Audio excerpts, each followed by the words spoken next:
Girls student खड़े होना एक बार, गर्ल्स एक बार खड़े हो जाओ, जिनको अभी आपकी मदद नहीं है आएंगे मैम, आप कहाँ छुपे हो मैम, आइए प्लीज। आप मम्मी हो या बेटी हो? आइए, मम्मी होती है, ये खतरनाक होती है थोड़ी बहुत, ये तो बड़ा डेंजरस रूप होता है। तो मम्मी हमारी यूज करो और बेटी हमारी।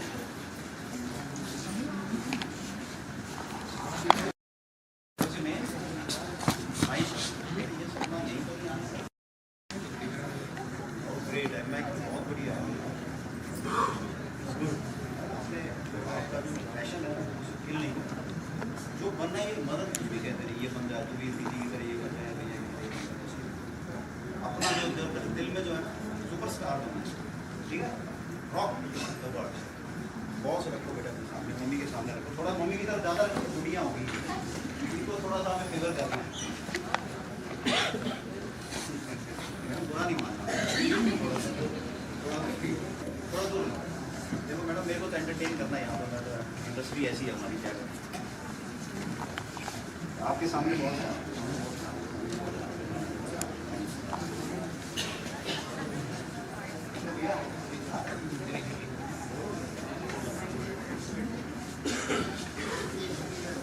सेम प्रोसेस आप लोगों ने देखा था है ना, और ले ली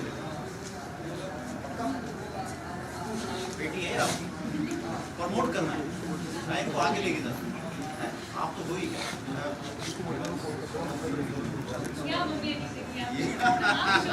चलो टेक पोजीशन, थोड़ा सा पीछे हो जाओ, सर ना लग जाए आपस में ना, मुझे बोलिए थोड़ा सा, तो मैं कुछ कमांड्स बोलूँगा, उस कमांड्स को फॉलो करो। Okay, knees, forehead, ear, nose, nose, check, knee, foot, foot, ball. प्यार से मैडम उधर दो, ये अब एक बार उधर नहीं करना बेटा, सब एक बार जोरदार था।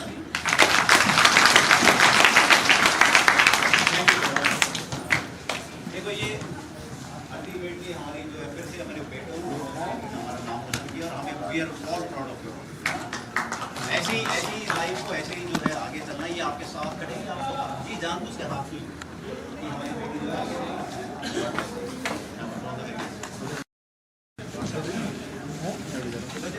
आगे बेटे बहुत उठा लेने का।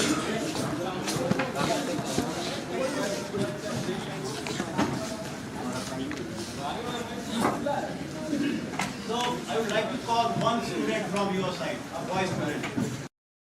जो एक बार आए और एक बार प्लीज, मम्मी पापा सब पापा नहीं आए, कहाँ गए, बाहर, out of country. Few words for your parents, for all of them. Hindi जो यहाँ पब्लिकली इंसल्ट हुई है, नहीं, बट एक वेरी इंपॉर्टेंट पर्सन मेरी लाइफ में, मेरी मदर, उनकी यहाँ मुझे तारीफ करना। I have seen hardly 1 or 2 people in my life that much amount of patience. आज अगर शायद अगर ये नहीं होती मेरी लाइफ में तो मैं कोई क्रिमिनल होता, बेसिकली ऐसा है। बहुत ज़्यादा गुस्सा भरा हुआ था मेरे अंदर, when I was like 6 में, बहुत ज़्यादा गुस्सा। मेरे टीचर्स बेसिकली जिन्होंने भी मुझे सराउंड किया, प्रोटेक्टिव केज में मुझे रखा, उन्होंने प्लीज एड्रेस द गैदरिंग, उन्होंने मुझे प्रोटेक्टिव केज में रखा, मेरे पेरेंट्स, मेरे टीचर्स, मेरे फ्रेंड्स। और आज बेसिकली मैं इस मार्बल फ्लोर पे यहाँ पे इस रूम में खड़ा हूँ, बेसिकली उनके इस पे खड़ा हूँ। सिर्फ सपोर्ट ही नहीं किया उन्होंने, एक्सपीरियंस शेयर करते हैं पेरेंट्स से। अब उसी एज में 13, 14, 15 साल की एज में नहीं समझ आता है कि भाई हमारे पेरेंट्स एक्चुअली क्या है, उनको क्या आता है, वो क्या जानते हैं दुनिया के बारे में, हम नहीं समझ पाते हैं इस एज। बट यही फिर इस एज में आते आते थोड़ा समझ आता है कि नहीं यार वो तो सही रहते हो। एंड मतलब यही है, shout out to all the parents जिन्होंने अपना एक्सपीरियंस शेयर किया, इस पेशेंस के साथ जो एक्चुअली अपने बच्चों से बात करते हैं और उन्हें वो बताते हैं कि भाई तुम बाहर जाने वाले हो, ये सब चीज़ें तुम्हें आनी चाहिए। एंड वो सब जब आती है, जब तुम वो चीज़ लाइफ में इम्प्लीमेंट करते हो विदाउट मेकिंग दोज मिस्टेक्स, तो फिर तुम उनको याद है। That's all.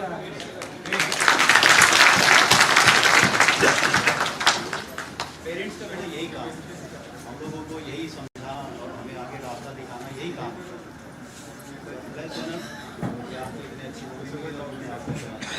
One girl from like any student, कोई भी वॉलंटियर जैसे बेटा है, इसी तरह कोई बिटिया है, please come. Oh welcome. Mummy भी साथ आज please come, please come.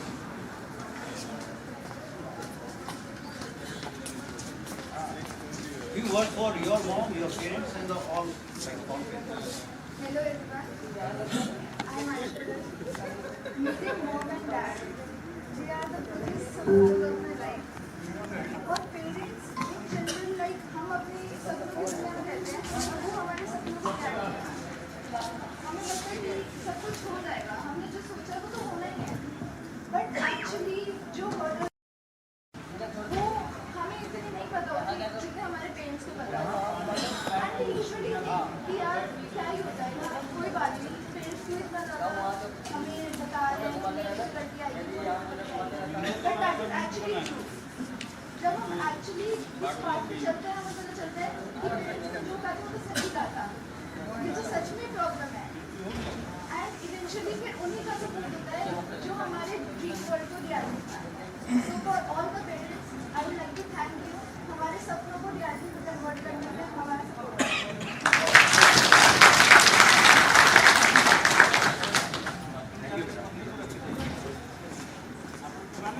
Anyone? Last. फिर सब लोग आ जाएंगे, फिर हमारी यहाँ पर ग्रुप रहेगी। Anyone? कोई भी? सर आप मुझे पता है पोलिटिशियन आप जो मन से आपको मिला नहीं और आपने छोड़ा है। पता है फिर अंदर कितने आ गए, यहाँ बच्चे आएंगे और माता पिता आएंगे उनके, बाकी कोई मुझे पता नहीं था और मंच का बड़ा सा एक शाम, वेलकम ये शाम। माय नेम इज यशाम मेहरबान। यहाँ मेरे पापा ने जैसा बताया था, वो तो वापस आई ये बैठे थे ब्लैक शॉप, तो फिर उन्होंने क्या कहते हैं, मेरे पेरेंट्स स्पेशली मेरे दादू दादी जी ने बहुत मेहनत की है मेरे parents. And for every one आपके ग्रैंड पेरेंट्स और आपके पेरेंट्स वही एक आपकी असली फैमिली होती है, आपकी असली रिलेशंस होते हैं। उनके अलावा आप कहीं पे भी जाओगे आपको कहीं पे झूठ मिलेगा, कहीं पे सच मिलेगा, बट अगर आप पेरेंट्स से पास रहोगे, आप उनको सारी चीज़ें बताओगे, तो वो बता पाएंगे कि भाई आगे क्या करना चाहिए। बिकॉज उनको जो एक्सपीरियंस है, उनको जो नॉलेज है, किसी के पास भी नहीं है, किसी पे कोई भी सिखा नहीं सकता आपको एक्सेप्ट आपके पेरेंट्स। आपको उनसे सीखना चाहिए, उनकी बातें सुननी चाहिए। तो इसलिए मैं थैंक यू कहना चाहता हूँ। पापा, मेरी मम्मी जो आज आ नहीं पाई हैं, उनके नी में इंजरी हो गई है।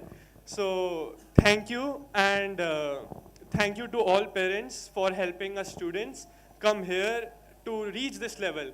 इवन तो इसके आगे भी बहुत स्टेप्स हैं, बट आपके सपोर्ट से हम सब बहुत आगे तक जा सकते हैं। Thank you.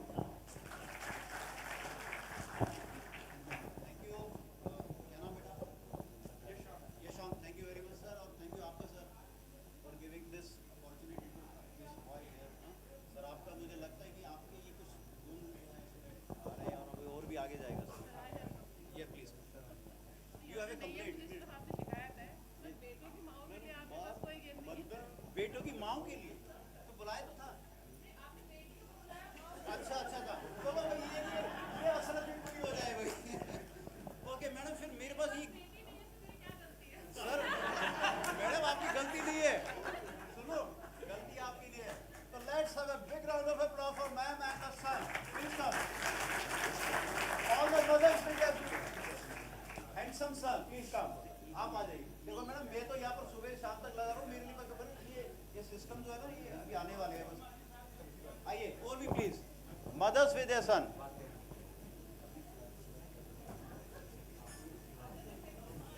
बेटों की माँ है तो है, मुझे पता है वो प्राउड होता है बहुत जबरदस्त। और वो ऐसा बेटा हो तो और भी जबरदस्त है। ये हेयर स्टाइल का नाम क्या है? सर इसके father I just never comb my hair. You never को बहुत लग ही रहा, वो दिख ही रहा है। Because these hairs are, I have got these hair from my father actually. तो वो तो बड़े हैंडसम यार, देखो इतने बड़े अच्छे बाल में ये कहाँ से आए? He is just tired of his hair. Okay sir please. नहीं इसका कोई नाम, ये मतलब ऐसे कटिंग ऐसी है, ये है ही है मतलब बाई बर्थ ऐसा ही है? ये इसमें कुछ करना नहीं पड़ता? आप ही you want to say something? नहीं इसके तो स्मार्ट बच्चा ही अच्छे बाल इसने करके नहीं इसको ये भी बहुत बड़ा हो गया। बड़ा हो गया। करिए मैंने कटवाए हुए बड़े हो गए थे जब जेई का प्रेशर चल रहा था पहले का लोग है ना, तो नहीं पीछे बढ़ेंगे तो दो घंटे के बाद I'll say few commands, आप commands को follow करो। I'll say walk, you have to walk. I'll say stop, you will stop. Okay? Simple, यहीं आसपास ही घूमना है, बाहर नहीं जाना कहीं। Okay, walk, stop, walk. आगे पीछे चले जाओ। Walk means walk करते रहो। थोड़ा आगे पीछे चले, walk करते रहो in the sense इधर कर लो। Stop. There's a little change in the key. I'll say stop. Stop is walk. Walk is stop. Walk is stop. Stop is walk. Stop. Walk. Stop. And okay. Let's again. Walk. Stop. Walk. Stop. Okay. There is a little twist. Walk is stop. Stop is walk. Clap is clap. Dance is dance. आपको भी पकड़ना है सभी को। ये उल्टा पुल्टा करे तो बताना ही। So walk is stop. Stop is walk. Clap is clap. Dance is dance. Dance में पंगड़ा वगड़ा पाना तो ऊपर like anything you want. Okay, ma'am? You are looking very good. Okay. Stop. Walk. Stop. Clap. Dance. Walk. Walk. Walk. Walk. ये मम्मियाँ जो कह रही थी ना, ये मम्मियाँ इसलिए नहीं बुला रहा था मैं आपको। मैं आपकी जो है ना, मुझे पता था क्योंकि आप ऐसा करोगे। नहीं, बेइज्जती नहीं कर रहा। Okay, there is a little twist. Ma'am अब जाओ नहीं, अभी वी हैव तो, और जब आपने चैलेंज कर ही दिया। Now there is a little twist. Walk is stop, stop is walk, dance is clap, clap is dance. Walk is stop, stop is walk, clap is dance, dance is clap. Absolutely perfect. Ma'am, now you have to prove yourself. मुझे ऐसा क्यों लग रहा है मैंने गड़बड़ कर दी? Okay, walk. ये मम्मियाँ ऐसे ना करो भाई। Okay, stop. Dance. Stop.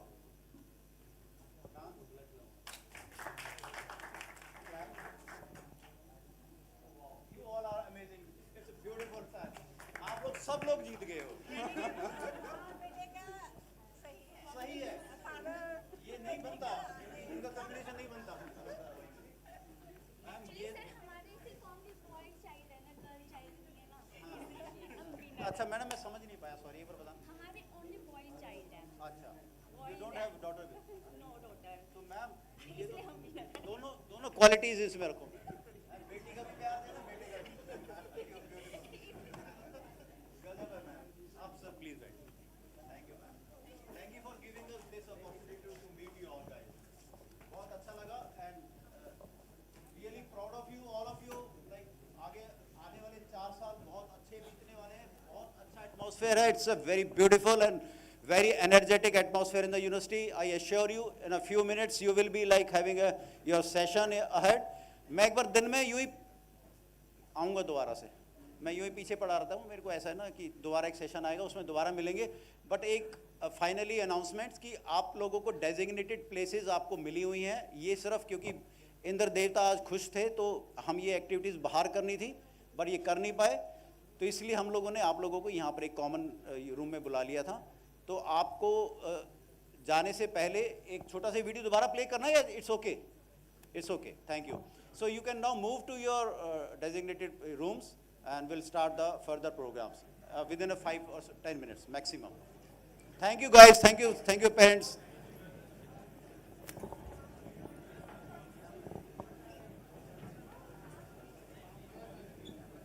जो यहाँ पर जिनका प्लेस है वो यहीं बैठे रहे, बाकी अपने अपने रूम्स में चले जाएं। Thank you sir. Hello thank you sir. Hello hello नमस्ते मैम।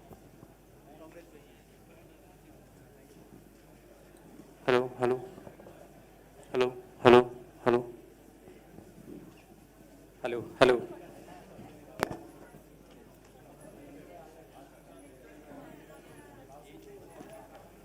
आपका आपका बहुत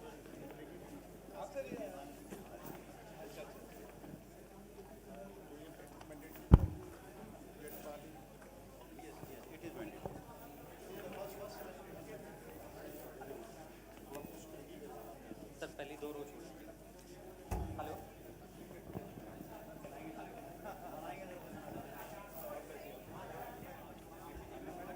पहले बताना था ना आप लोगों को।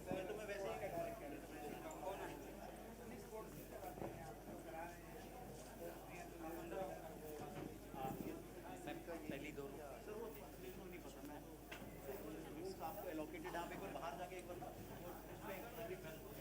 थैंक यू सर, आप इधर भी वेरी स्मार्ट सर। फॉर्मल के लिए बोला था आपको। फॉर्मल मैंने पूछा सीएस सर से, तो उन्होंने कहा कि बस कुछ पहले ब्लैक और वाइट में कुछ नहीं। मैंने क्या बोला था आपको, फॉर्मल से तो है, फॉर्मल चाहिए। इसी को ऐसे करने ऐसे करने से फॉर्मल हो जाएगी। तो पहले भी वाइट और ब्लैक शर्ट ही पहन के आती होगी तुम लोगों की। तो मैम मेरा इतने हैं। हाँ, मैंने कहा पता आप ग्राउंड नहीं कर पाए, ग्राउंड पे गीला था। ठीक नहीं है तरीका, है ना।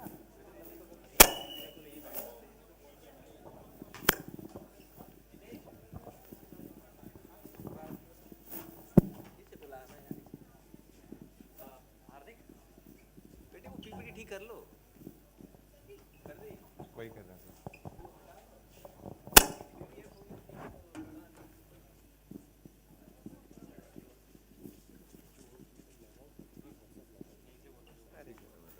तो वैसे ही हाल करा यहाँ से बोलो एमडी वालों को एडमिशन के लिए वहाँ जाना है। अरे 3-4 बजे ने पकड़ लिया मुझे, मैं रुक जा, फिर मैं तरुण जी को फोन किया। ये यहाँ पे जा, अरे बालक एक आधा आ गया तो क्या है यार, इधर दिख रहा है हमारा दाखिल तो मैंने वैसे ना, और तुम्हें बालक मिल रहे हैं वो तो हद कर रहे हो यार। देखो जरा अपने तकिए दिखाओ तो ढक गया ना।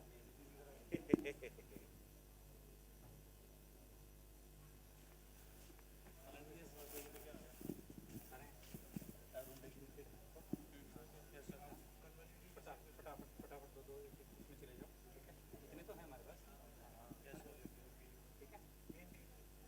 मेन गेट छोड़ दो, मेन गेट चाहिए, ठीक है सर। हर रूम जो हाँ आईडी कार्ड नहीं हमारे पास, कल वाले का है सर, वापस ले लिए थे कुछ बच्चों के लिए, आ जाएंगे वापस, मिल जाएंगे आईडी कार्ड, ठीक है। अभी फिलहाल अपने अपने रूम में जाओ, ठीक है। सबको इंस्ट्रक्शन दो, पर्टिकुलरली कॉरिडोर के पीछे क्लब नहीं चाहिए, ठीक है। इसके पीछे बाहर निकल के इस गेट पे और कॉरिडोर में यहीं पे क्लटर नहीं है, ठीक है। रिस्पेक्ट रूम, कोई बात नहीं।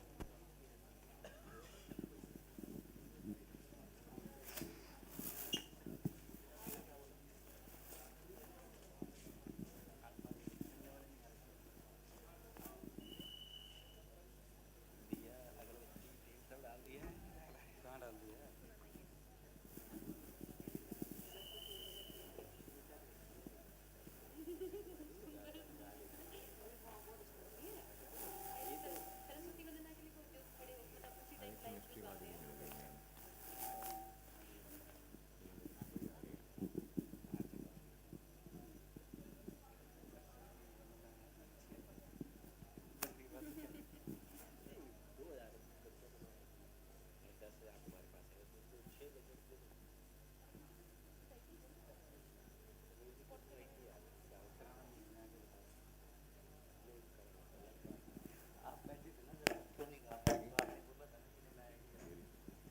ये मना किया था कि ये नहीं आएगी, मैं वॉइस से कॉपी नहीं दे रहा है।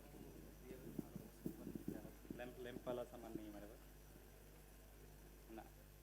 हाँ फ़ोन मैंने 2 बार कर लिया।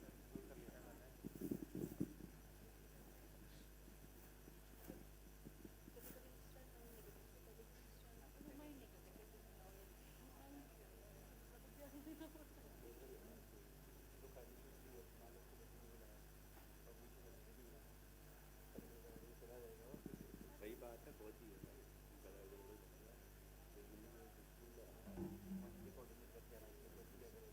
ना तो उनको भी देखना चाहिए ना, ऐसे कैसे करना है, वो पता ही ना कुछ व्यवस्था कैसे चलती है ना हो। आफ्टर की बात छोड़ो ना, ये इवेंट यूनिवर्सिटी का आफ्टर चल रही है, किसी ना एक कलर में किसी का यार ये रिनर स्लाइड क्या घूम रहा है बाहर, किसी मिली मिली था वो देख बेटे। अब ये भी कैसे करोगे? नहीं इसकी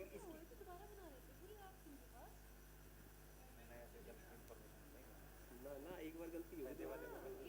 इसकी वो कार्ड इसके पास है, सॉफ्ट कॉपी इसके पास है।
कई बार फ़ोन कर लिया था सेव कर दीजिएगा।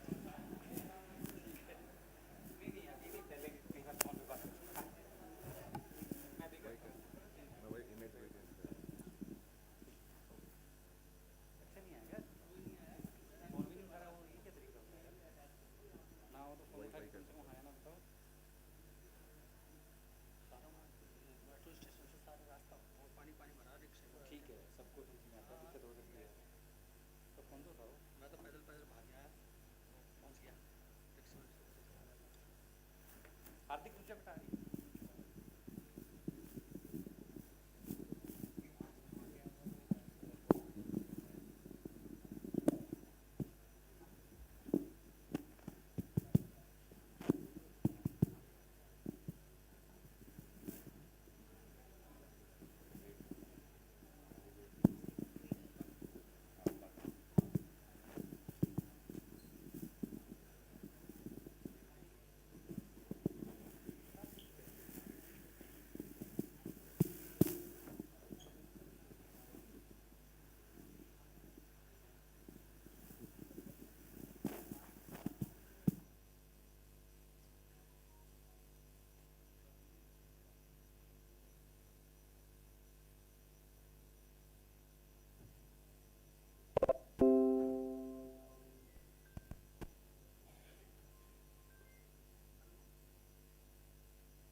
यही है ना, मैं सेट कर देता हूँ ना, मेरे पास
प्रकृति भी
बाकी के वॉलंटियर्स 10 बजे आएंगे, 10 बजे के बाद, क्योंकि उनकी कहीं ना कहीं क्लास चल रही है, तो ऐसा तो नहीं है कि वॉलंटियर्स की कमी हो, बट वही है बैकअप में जितने हो उतना बेटर रहता है।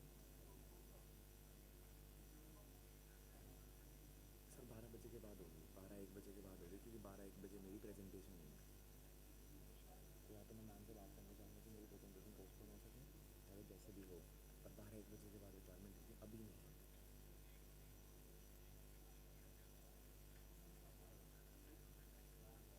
सर एंकरिंग के लिए मैं नहीं हूँ, एंकरिंग के लिए वहाँ पे 4 बच्चे अलग से नहीं।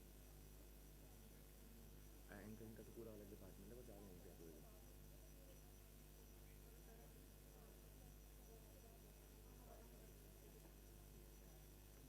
जी सर, जी sir. Okay.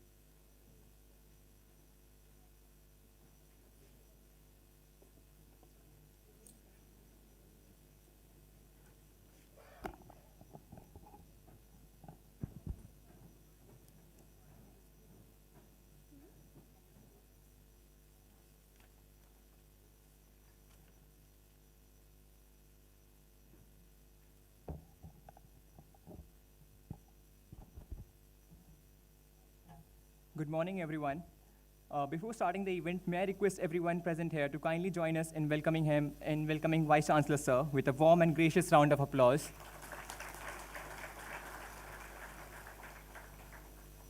We request all the dignitaries here to approach the dais before the event starts. Can we have a huge round of applause before that?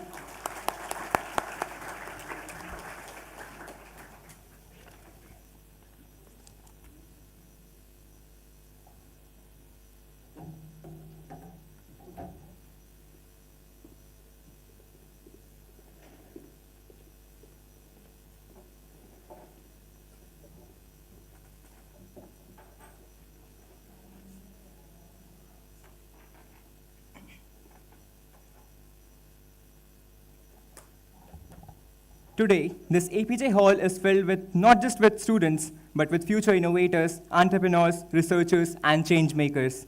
Every new beginning carries with it the promise of endless possibilities, and today marks the first chapter of an extraordinary journey for each one of you. Good morning, Honorable Vice Chancellor, distinguished dignitaries, respected Dean, Head of Departments, honored parents, and our dear students. It is a matter of immense privilege and honor to welcome you all to the Academic Orientation Programme 2026 of NETAJI SUBHAS University of Technology. I am Kehkasha. And I am Pratyush. Together, it gives us a great pleasure to be a host for this significant occasion. To our newly admitted students, we extend our heartfelt congratulations on becoming a part of NSUT fraternity. You are now stepping into an institution that has consistently upheld a legacy of excellence in education, research, innovation, and leadership. We also extend a very warm welcome to the proud parents and guardians present with us today. Your unwavering encouragement and support has been instrumental in helping these young achievers reach this important milestone. And we are delighted to have you join us on this memorable occasion. Today's orientation has been thoughtfully designed to acquaint our students with the university's academic ecosystem, institutional values, and the opportunities that await them throughout their journey at NSUT. To kindle the light of knowledge, we now begin this orientation ceremony with the traditional lamp lighting. May this light inspire the batch of 2030 to embark on a journey of learning, growth, and excellence. To symbolize the shared journey of learning supported by both parent and university, we also invite one respected parent and one newly admitted student to kindly join us on stage for the ceremonial lamp lighting. I now invite our Honorable Vice Chancellor, Professor Anand Srivastav Sir, esteemed dignitaries, along with the invited parent and student to kindly grace the stage for the ceremonial light lamping.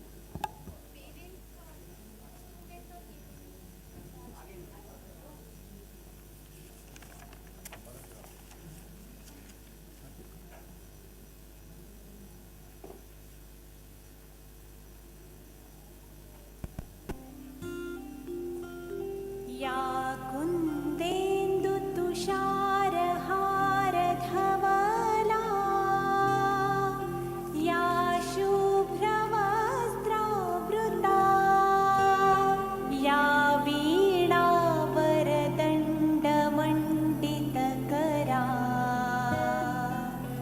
या श्वेतपद्मासना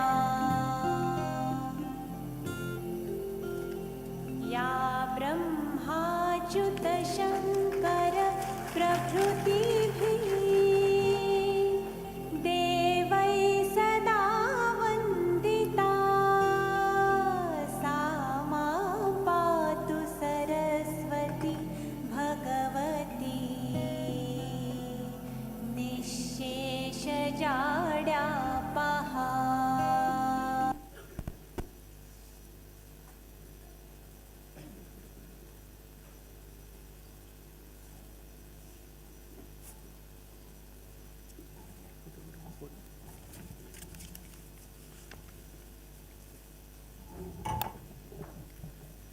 every remarkable journey begins with a word of wisdom and inspiration.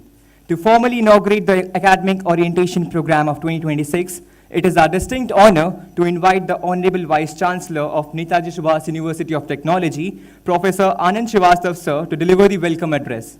May I request everyone present here to kindly join us in welcoming him, and with a warm and gracious round of applause.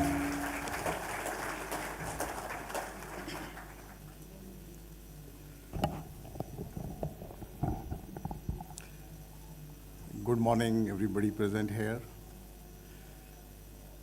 Dean Academics, Srimati Srivastav, Professor Srimati Srivastav, Dean Students Welfare, Professor Aarti, faculty members sitting here, parents, and newly joined students.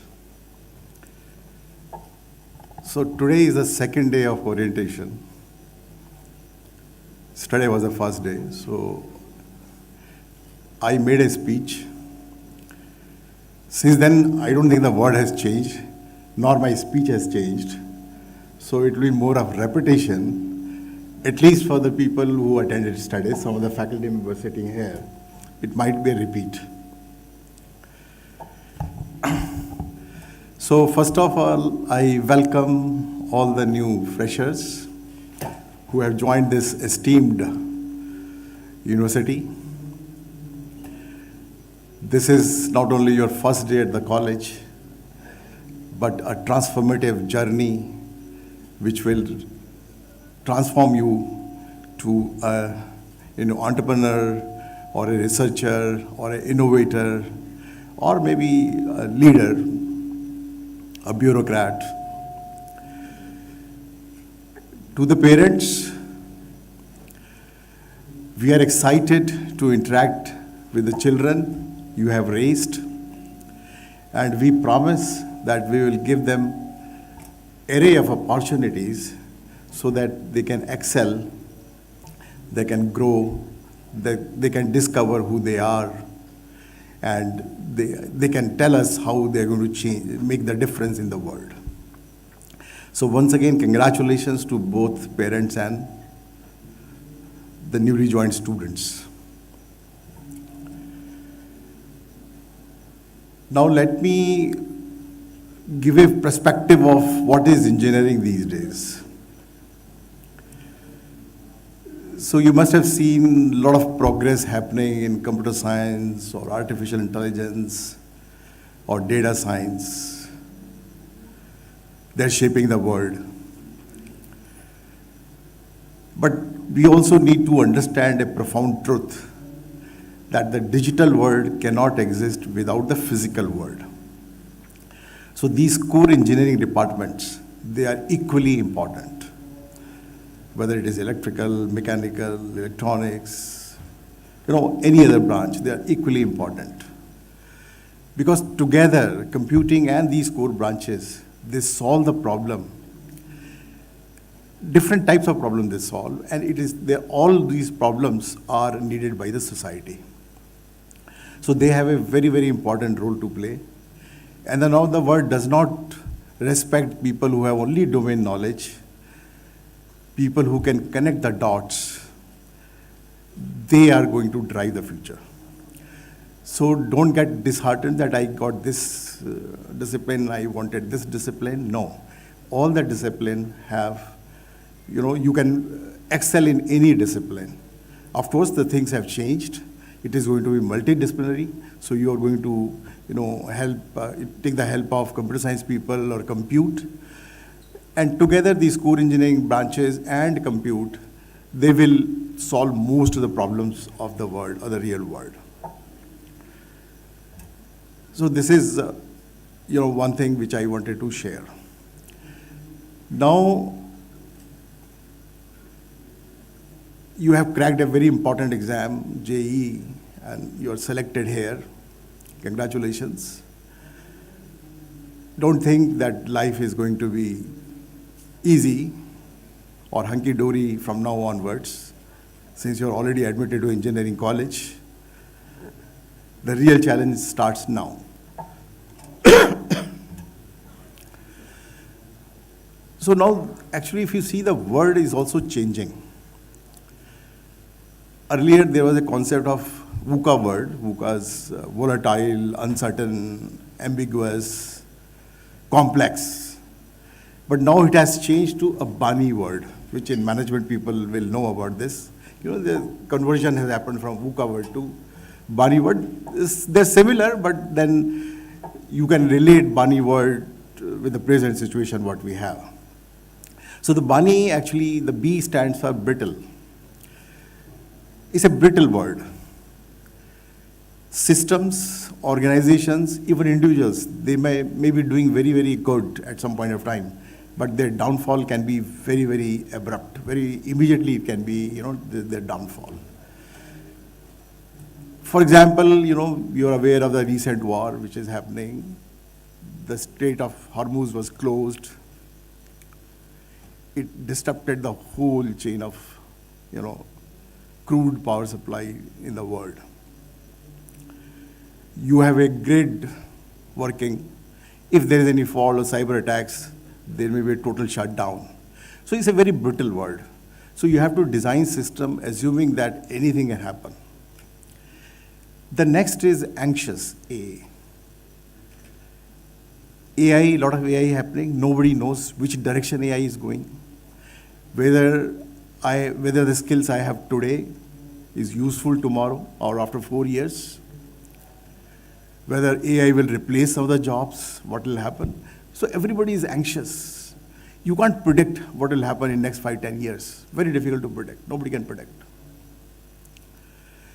The third is N. It's a non-linear word. Earlier, things were changing in a linear fashion, but it is a non-linear word.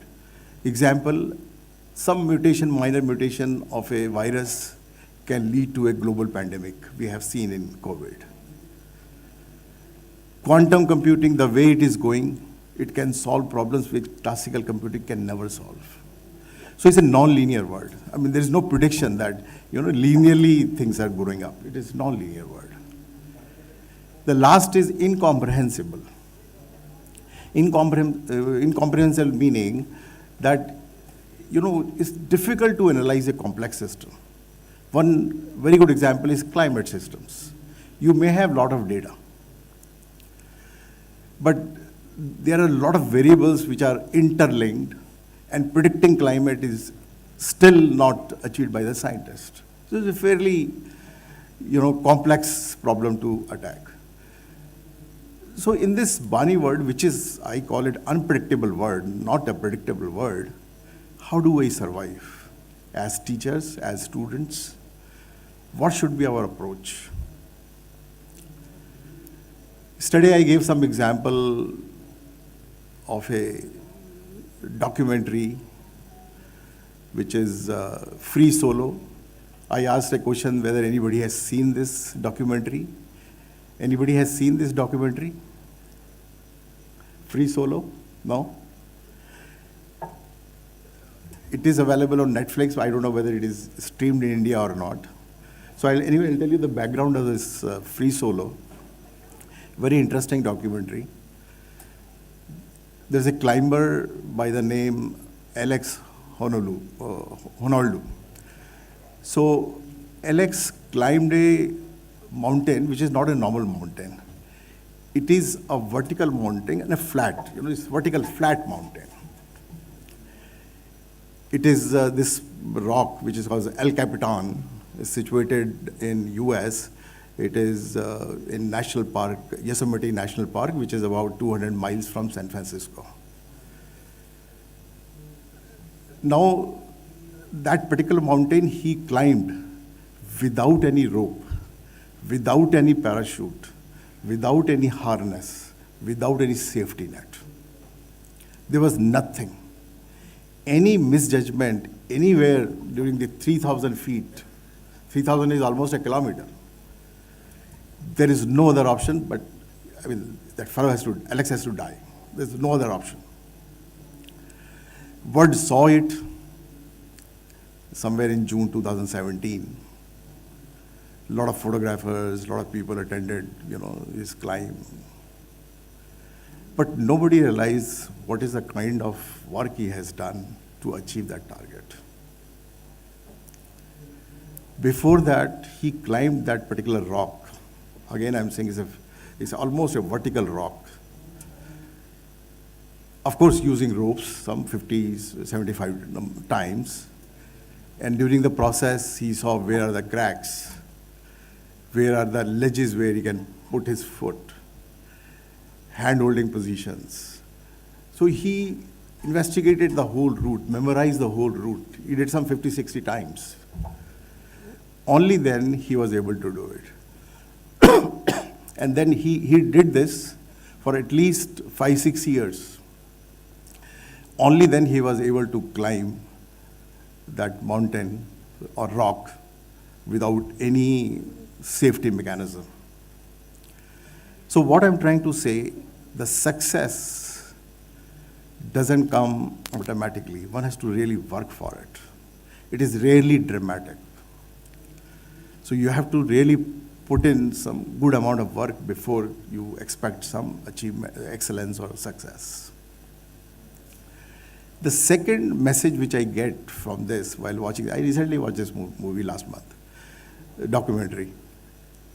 See, when he was climbing, he was only concentrating on each step, on each move. He was not worried where the peak is or what kind of applause I will get once I reach the peak. Each move was very important. So he was going move by move. So the message, what we should drive from here, the engineering student, first year students, that you have to, don't start worrying where will I be placed. Don't start comparing your future with somebody else's. Just concentrate on today's lecture, today's laboratory, today's assignment, today's quiz, and you will see improvement every day. And if you compound this improvement over 4 years, you have achieved success. So these are the two takeaways from this story. Another similar story is the athlete who got 19 gold medals, Usain Bolt, right? I think everybody knows about it, Usain Bolt, right? He got some 19 gold medals, some 8 Olympic medals. He ran 100 meter under 10 seconds, 9.48 or something. Everybody saw that only. But the kind of work or kind of the work he has done achieving that target, some 20 years of practice to achieve that target. He was running when he was a kid. So success, once again, you have to really work for it. So having said that, let me give you a few tips or my 2 cents. What should you do in next 4 years, which I call as 5C framework. The first C is curiosity. You should always stay curious. In the class, ask questions. No question is dumb question. Challenge your teacher. He may or may not have answers, but surely he will find an answer next day. Because curiosity will drive you. The Google founders, Larry Page and Sergey Brin, they were engineering graduates like you. They did a college project on a search engine. They asked themselves the question, how can I improve this? And that question today, you know where the Google is. It's a $1 trillion company, right? So this is first C. Second C is you should have collaboration. Collaboration is another important factor.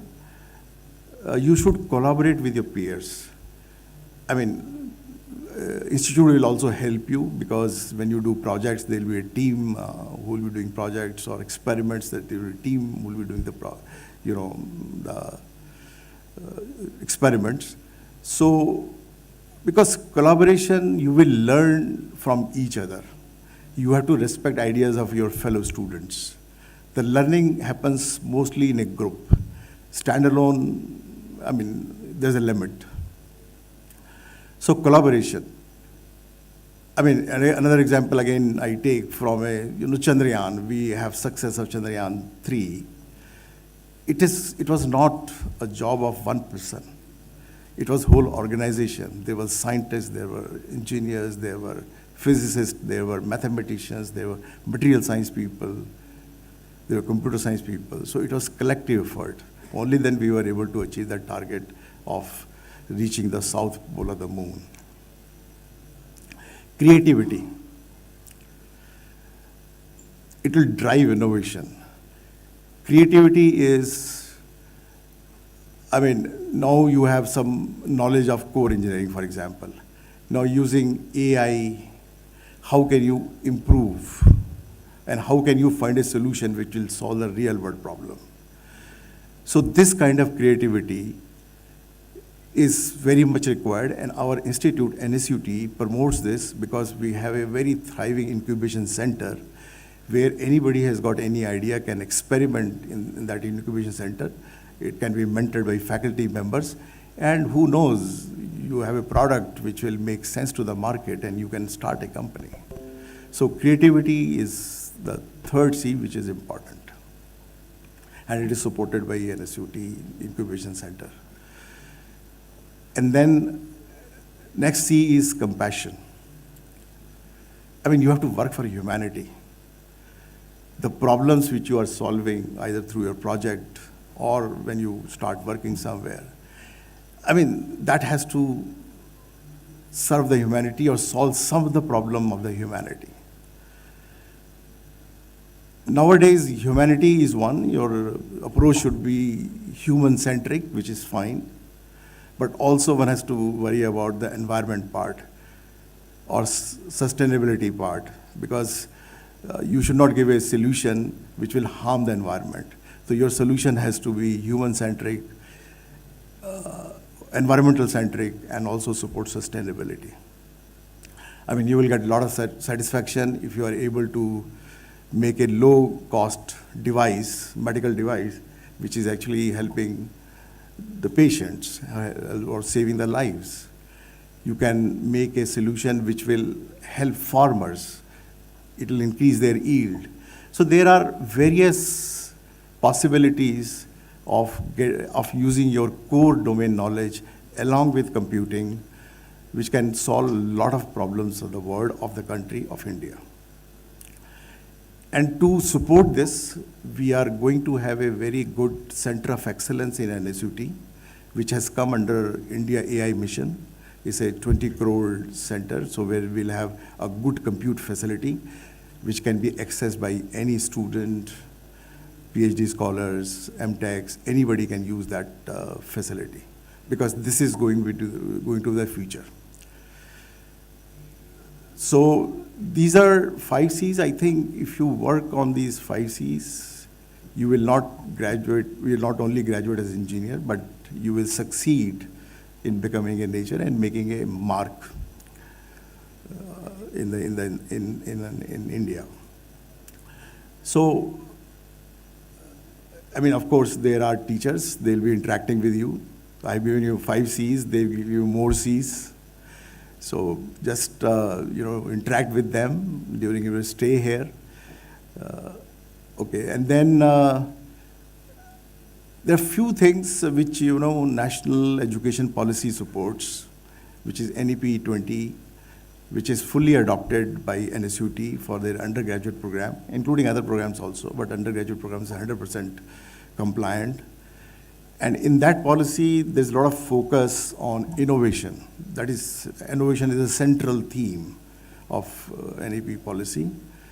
And because we want to be self-reliant, so you can become self-reliant only when you develop things yourself. And they also, the other pillar is the curriculum is actually flexible, not rigid, which means you will do some core courses and then you have options of doing courses from other discipline of your interest. A person doing electronics can do minor in economics, for example, or it can do minor in computer science. I mean, there are various possibilities. We will keep making this minor basket more and more heavier. So this is one thing. This is another thing which we support here. And also, we want that, you should start research early. Maybe your project in the 4th year or 3rd year end, you should have a project which has a research component. So this is also one of the requirement. So these are few important things of NEP, which NSUT is fully supporting. So if at the end of 4 years, some of you can have a patent or can have a good publication or can innovate something, that is a success. This is how I measure the success. If you are able to get one of these things or, 2 or more of these things. So that is how the success will be measured. So this is, about academics. So I think you should also go beyond academics. We have NCC. There'll be some discussion on, different clubs or different societies. There are a lot of societies, 50 societies, technical and cultural. All of you should see that you participate in all those societies or some of those societies. So you name anything that society exists here, technical as well as cultural. And also we have a good sports facility. We have cricket ground, we have football ground, we have athletic track, badminton, indoor games, outdoor games, everything. So I think each one of you should participate in society, which will help you in making team building or making friends, and also, play some sort of sport. That depends on you, whether you want to play 90% of the time sports and 10% study. That depends on the individual, or 10% sports and 90% studies. That depends from individual to individual, depending upon how you can, work around with your time.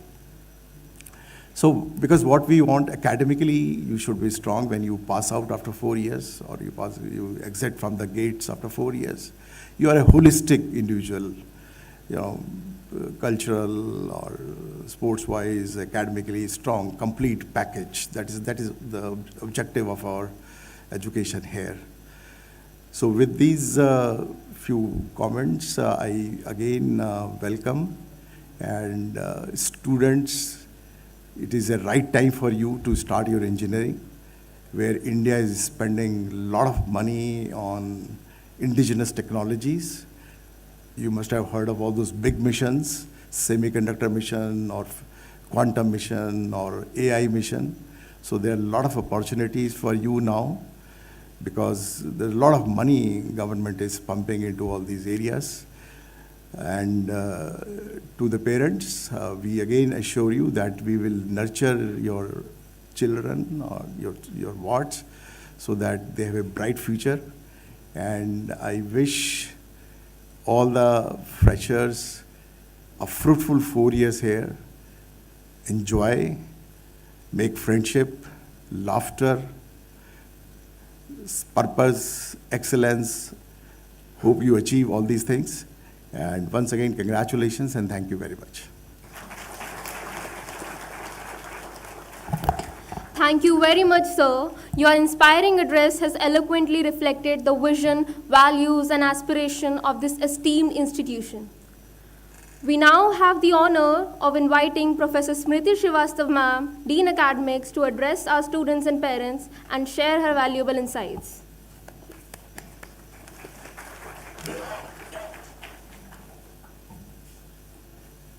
Thank you. What's your name? Pratyush. Yeah, good morning everyone. A very warm welcome to all our newly admitted students and their parents. Because why? Today marks the beginning of a very transformative and exciting journeys in your lives. On behalf of the university, I congratulate you to become a part of our academic community.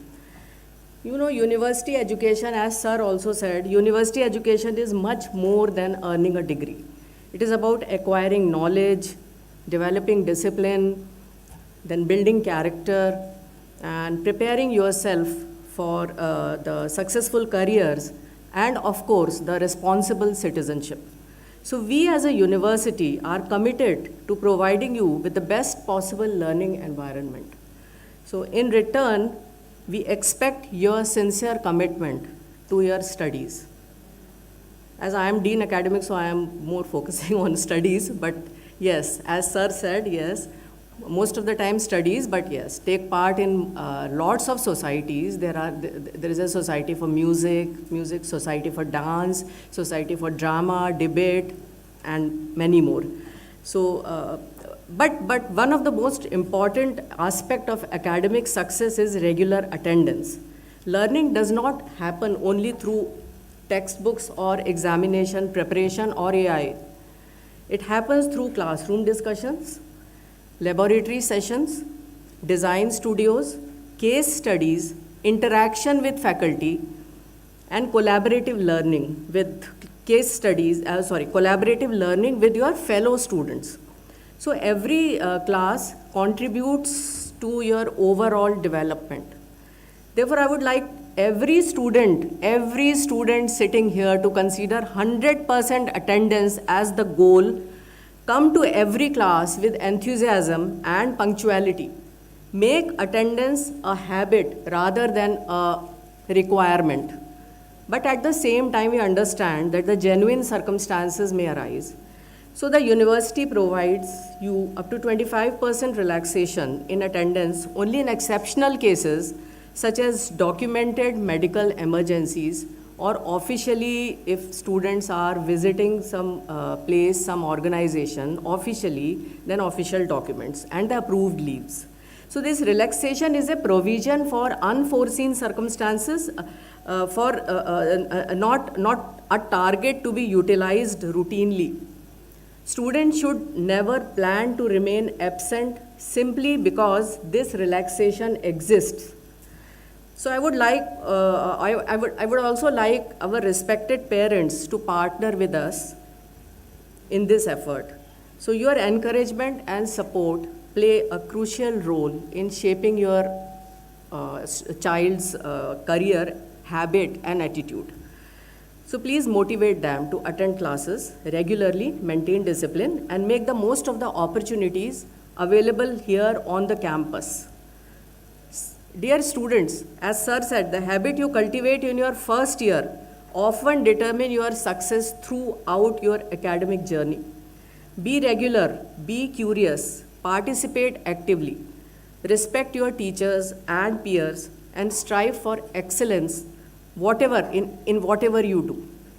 So regarding the course curriculum, as sir said, we have fully adopted National Education Policy NEP 2020, and there is a lot of flexibility, and we have a separate session on NEP by our Associate Dean Academics. So please listen to him carefully, ask questions, and should be clear that what is NEP and how you can, how you have so much of flexibility in taking your courses. So once again, I congratulate you all and all the best to you. Thank you.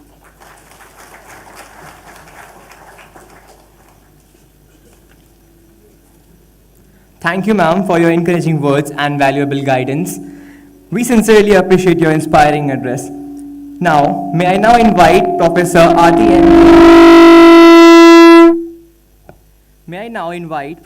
Aarti M.K. ma'am, Dean of Student Welfare, to address the gathering and share her message with our students and parents.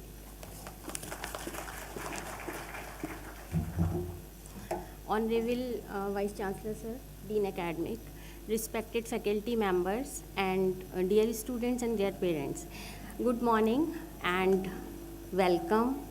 Congratulations for becoming a part of this NETAJI SUBHAS University. I just want to communicate only on 2 points, and especially with the parents. If you look around, I can see big dreams, bright future, and an immense potential to achieve those things. As Dean Student Welfare and as a university, our mission is to protect that potential.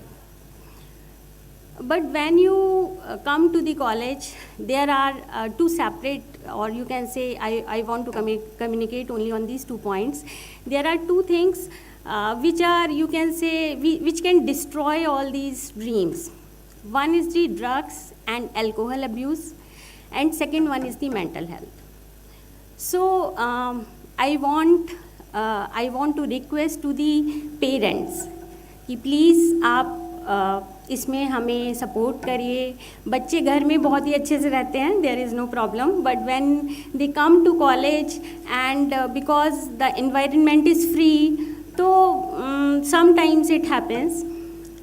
But if we work together, parents and our university, our faculty members, then we can reject these things completely. And second thing is related to the mental health. Yes, when you come to the college, studies हैं, पढ़ाई है, खेलना है, competitions हैं, तो stress हो जाता है. And it is very normal. It is very normal to be stressed. But don't overload yourself with that stress. Don't carry that stress. University has a complete mechanism for dealing this. We have psychiatrists, we have counselors. If you have any kind of stress related to studies, related to anything, you can talk to counselors, you can come to DSW office. अगर आपके किसी friend को भी ऐसी problem है and you feel कि right we have to support that person and we should, तो please आप come to the DSW office or you can directly approach to the counselor. So we have a complete SOP for this. Related to the alcohol and drugs, we have a complete anti-drug and anti-alcohol mission. We have very strict policies towards all these things. The proctorial board will give you guidelines on these things. So again, I want to request to the parents and the students, please do not indulge in all these things, and if we work together, तो ऐसी कोई problem नहीं आएगी. Again, welcome you all and all the best. Thank you. Thank you, ma'am. We truly appreciate your thoughts and warm wishes for our incoming students. We believe that open communication is the foundation of strong academic journey. Therefore, we would now like to invite our respected parents to interact with our Honorable Vice Chancellor. If you have any academic doubts, so please feel free to ask. We have a short interaction window of 5 to 6 minutes. So we request everyone to keep their questions concise. If you have questions, you may raise your hands, and then the Vice Chancellor sir will be addressing that.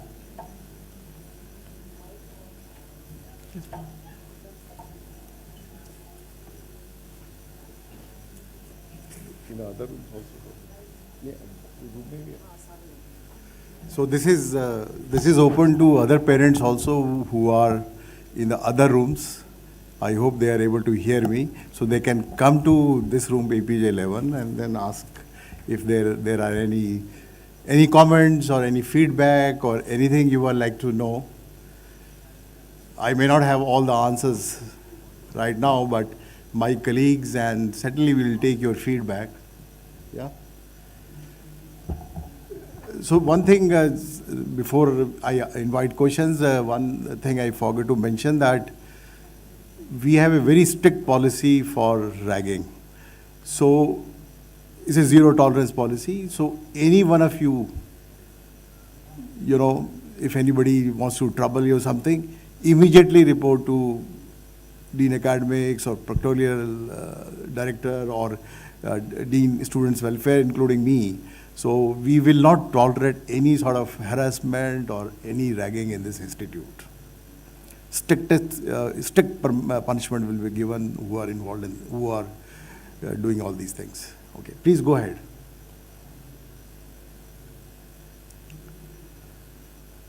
Yeah, any comment or any feedback?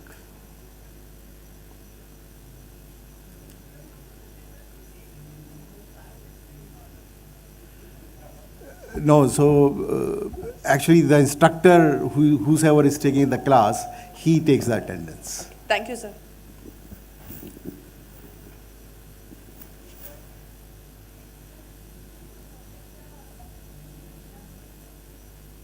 Mic लीजिए. What about hostel availability to the student residing at more than 100 kilometers away from this place? So as you know, we have limited hostels बहुत limited हैं. or normally it is given to students who are from outside Delhi, और उस कोटा में उन्होंने admission लिया हुआ है. This is 85% Delhi quota, there is a 15% outside quota. So first preference is given to the students who are from outside. And then if the rooms are there, we will surely handle students who are residing 75 kilometers or more. So this is what has been told to all the wardens and chief wardens. So we'll try to accommodate. But once again, I want to tell you, the hostel accommodations are, it's not, there are not many rooms available. It is limited. So we'll try to do whatever best can be done.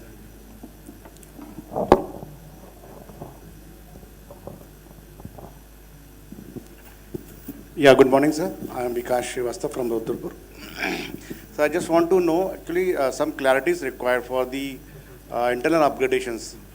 For suppose my son has got the branch of IC, and if he get upgrades to the ECM in the East branch, and he is also allotted a hostel, then in that case, what is the policy? Because it is not clear anywhere. So I think chairman admission is not here. So what the policy is that if there are some seats, we will have one more round after 10th of this month, and they will ask a fresh requirement of what kind of branches you are looking at or you want, and depending upon your rank and all that, it will be allocated by the portal. I mean, NSUT does not do anything here. It is all automatic. My question is regarding the hostel, sir. In the case I pay the fee for the hostel. The hostel, your ward is in main campus or east campus? In the main campus, right now in the main campus, and you are outside Delhi? No, we are outside Delhi. And you have not been given hostel? No, we have been allotted a hostel. Then? Right now, but I have to pay the fees. But I am not able to decide whether I have to pay the fees or not, because after the internal upgradation, I may be able to decide. He may be able to get the seat in the east campus also. Okay. So that's why I am not able to understand whether I have to pay the fees here or not. If you pay the fees, whether it is refundable or not. Yeah, correct. Yeah, warden is here. Any warden, anybody can tell. Please answer, please answer.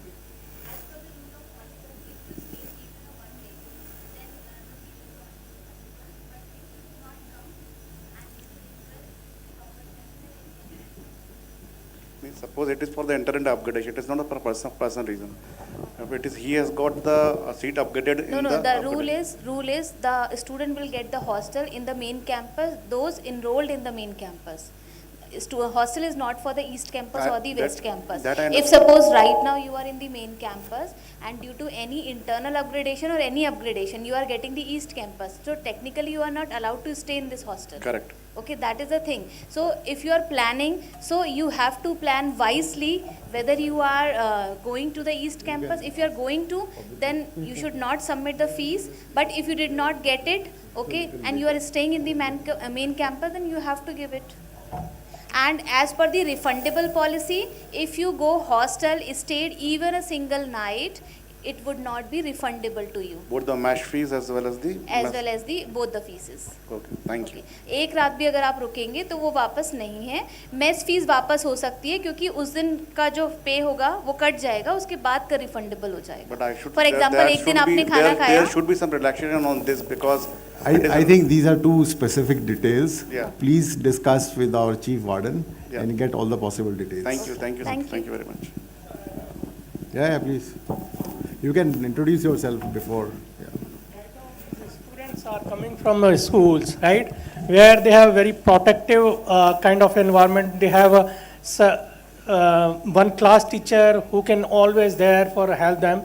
So I just want to understand what university is going to offer for these kids who are going to have a totally different kind of environment here. So what is there for, like, if they need some help, so is there any single point of contact or where they can directly reach, or any kind of mentor kind of assignments are there? If you ask all the students here where they want school-like environment here, probably nobody will agree. Am I right? So, but anyway, for all student-related activities, DSW is the interface. Okay. I mean, we give all types of freedom, so. No, I think you understand this question wrong. So, kids are coming from the school environment where they have very protective and Yeah. So here I feel it's going to be very open and independently they need to handle their things, right? Right. But I just want to understand if they need a support, then in that case, what is the options? Yeah. So Dean Students Welfare and Dean Academics.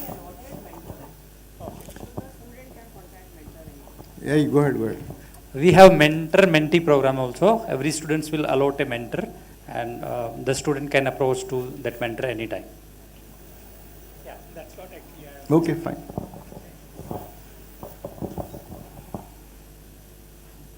Anyone else? I mean, it is open to students also.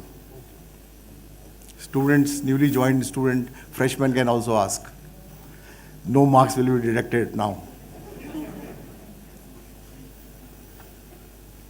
Yeah, go ahead. Are you guys excited or nervous? Excited? Then you should ask questions.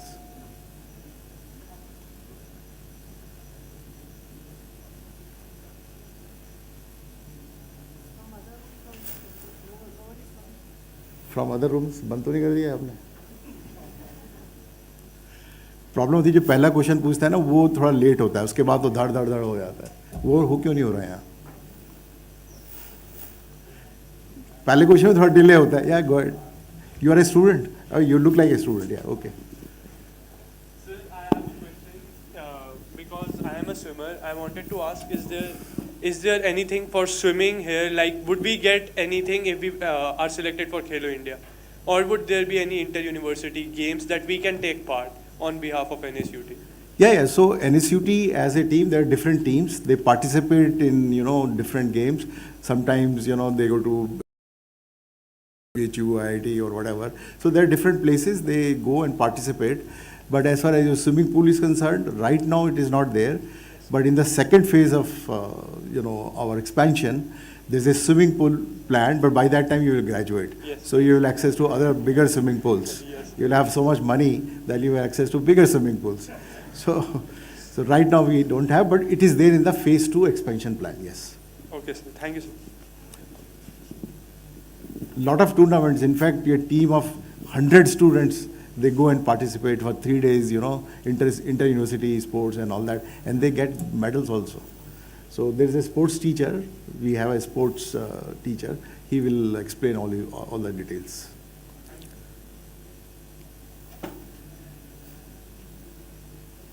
Yes.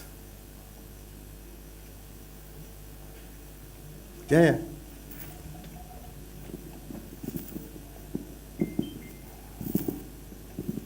Good morning, sir. Sir, my question is that how early can a first-year student get opportunities for working in labs to research on certain topics? I mean, you show interest to any faculty member. If you have potential, approach any faculty member, he'll give you opportunity. So we can do that. Yes, sure. In the first year. First year also you can do it. I mean, you have to do your regular courses, but if you have anything extra you want to do, approach any faculty member who's working in that area. He'll be glad to involve you. Okay, sir. Thank you, sir.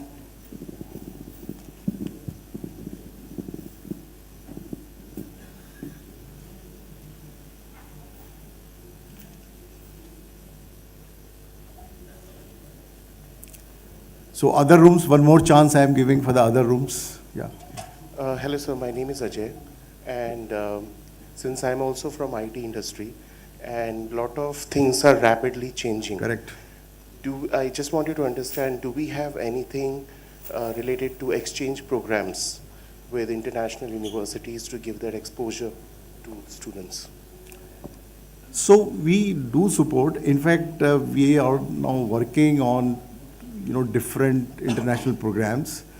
For example, 2+2. A student will spend 2 years in NSUT and 2 years in some other university where we have an MOU. So a degree will be given jointly by NSUT and that particular university. And that exchange program of 6 months and 1 year, that also is possible. So that student has to plan their, credit work in such a way that, for example, in the 4th semester or in the last semester, they have only NPTEL courses which can be learnt online, and then he has got full 6 months, so he can go abroad for 6 months. So that student is to, arrange for that funding or, arrangement with that university, but university will support. Thank you.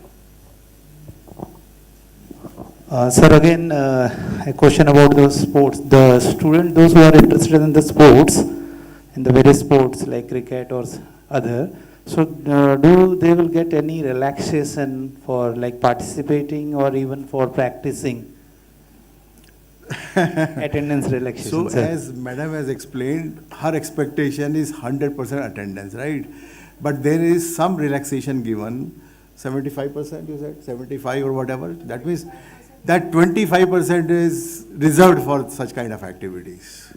In the others, we can see in that way the student will, you can ensure whether he is actually participating somewhere. So I think in that way also he is attending there also. So the attendance will be full there in the sports area also. No, so he has to attend the classes. I mean, like 75% is minimum. We can relax up to 65, 60 in special cases. So this participating in sport events or whatever has to be within this, 35, 40%. That is the maximum time allocated. If he's representing Olympic, fine, we will give 1 semester to him. So it is case to case basis. Okay, thank you, sir.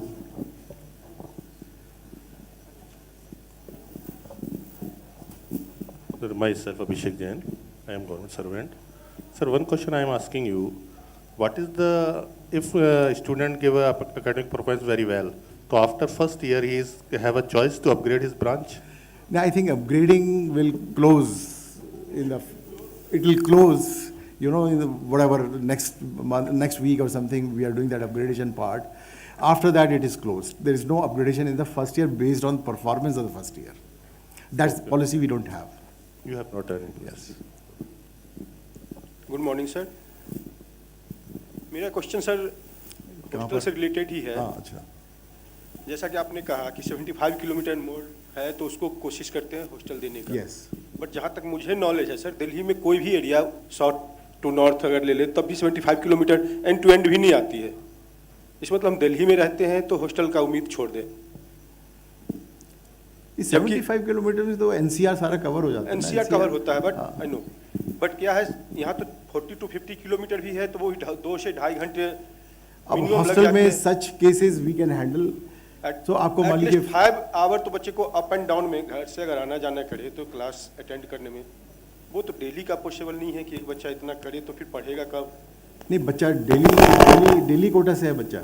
हाँ, दिल्ली कोटा से ही है sir. हाँ, सो दिल्ली कोटा का तो वैसे भी hostel थोड़ा सा चैलेंज है। गर्ल्स चाइल्ड है।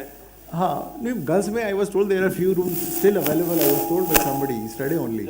So I don't know why your daughter has not got. 47 kilometre पड़ता है।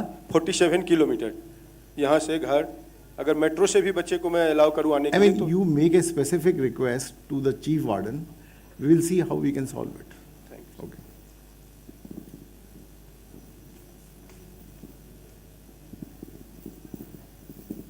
Good morning, sir. Sir, can we please have a synthetic badminton court? Which badminton court? Synthetic badminton court. The parents will pay for the court. So, like, can we expand our Okay, sports fine. facility? I think it is not a very big expenditure. Let us make a proposal. We can have one. Thank you, sir. Bhatia ji, discuss with Axian. I mean, that's a small thing. We can have that. Yes. Sure.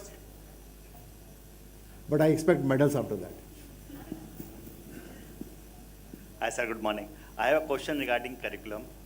Basically, when we registered for the this first SEM, the courses I see is quite old. I mean, it's still chemistry is there, English is there. So how the university is planning to have industry ready kind of curriculum? Because if we compare this curriculum with some other universities, it seems to be quite old. Look, I mean, I did electronics not and VLSI. Electronics and VLSI. First year courses are, in what sense? Which particular course you are talking about? I'm just talking about the first SEM. I have not seen the full curriculum, but the first SEM I see, there is still chemistry registration, the English registration. No, I mean, those courses are also needed, right? How? But that's what I'm trying to connect, how So they are related to today, industry. if you study only engineering, you are not a complete holistic guy. You have to understand,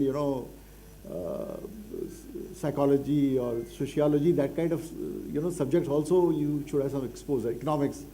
So that is why we want to give a holistic, exposure to the student. Engineering is one part, but then it should be supported by such liberal art courses as well. Okay, but still, And sir, English anyway is required because all the students, they don't come from English background. So probably that particular course will help them in their, future courses. okay, maybe. But sir, still, if you, I'm not saying you might be not have, kind of revised it. But what I see, the last revision happened, I think, way back in some 2000 something. So.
Directly strength of material, thermodynamics और mechatronics ये सब नहीं पढ़ा सकते.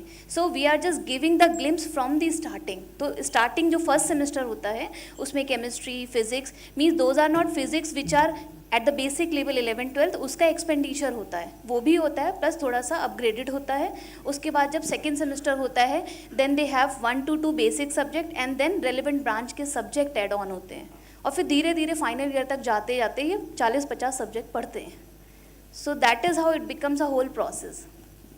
Thank you. So anyway, as Smriti mentioned, that we also want, parents to be stakeholder here. We want that they should help us so that our visibility, our institution visibility increases.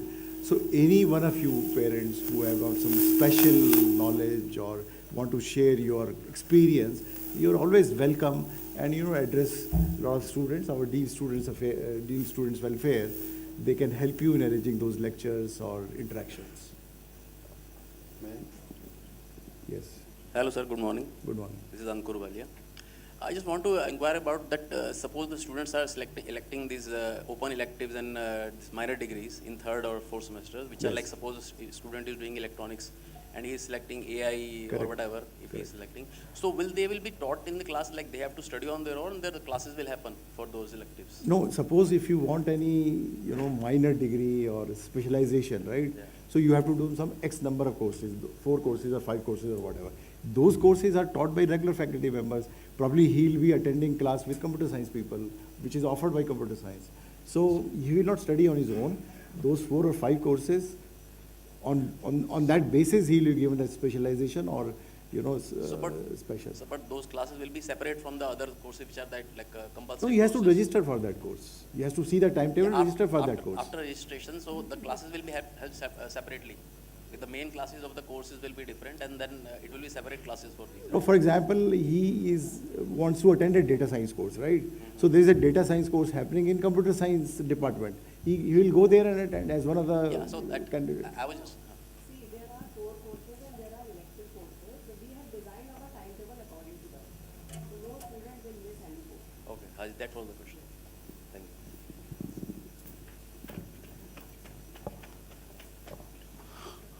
Hello, sir. Good morning. Yeah. So I'm, as you mentioned that in your speech that your NSUT is 100% complied with the NEP 2020. Yeah. That was what stage student can opt the minor branch, and in minor branch there would be the exam also the minor branch, or that will only stand alone the study? No, it is not standalone study. He has to do those 4 courses. He has to meet that requirement for getting a minor degree. So once he, attends those courses, gets some good grades, Exam also be he is there? eligible. Exam also be there? Yeah, exam will be there. And beside, at what stage he can opt that? That is in the 4th year. Minor branch? Fifth semester. It means 3rd year, right? 5th semester, 3rd year. 2 minor. Okay. Thank you. That's all. See, that is the beauty of NEP. It is a lot of flexibility. Earlier, it was very rigid. A lot of flexibility in the system. That's the reason I'm asking Yeah, how yeah. we can comply with other branches also, and collaborate with the computer science and other stuff. Okay. Thank you. Good morning, this is Rahul Jain. I have a small question related to industry academia collaboration, especially in robotics and drone manufacturing or something, if you have any. Yeah, so we believe that we should give, industry exposure to our students. So we have a lot of MOUs with the industry. For example, the latest is with Bajaj. So they are setting up few robotics and Industry 4.0 labs. So we have a lot of private industry with whom we have signed MOUs, and we sometimes get problem statement from there, and students work on it. So we have that option available, and there's a lot of focus on having industry academia collaboration, so that students will also know what kind of problems are there in the industry. So they will be trained on real world problems. Their employability will increase, their skill will increase. So we support all these things. Yeah. So if any of the parents or any of fellows who is relative of any student, if is having a capability or running a company within the robotics field or drone manufacturing field, can he be part of any of lab of yours? Yeah, sure. That has to be discussed. I mean, any collaboration is win-win. I mean, it should be win-win for both of us. So it has to be studied, what kind of arrangement, what benefit we get, and what benefit he will get from us. So we'll have to see. It is case-to-case basis. Okay, and can you just let us know that whom we need to, For that, we have our Professor MPS Bhatia. He's our training and placement. He also handles the MOU part. Okay. So as we speak, there are active 40 or 45 MOUs currently working. That's wonderful. With industries, with government organizations, with defense labs, with, so many MOUs are working with different types of labs. Okay, thank you very much. Okay, good morning, sir. So I wanted to ask when will we be able to join the societies, and specifically for me, I want to join the robotics society. So how are the infrastructure and facilities as NSUT? I mean, you attend first few classes, attend to the lecture about the societies, then you can start immediately. I mean, there is no time as such. Whenever you want, you can join, right? Yeah. So those details you can discuss there, but you can join in the first year itself. Thank you, sir.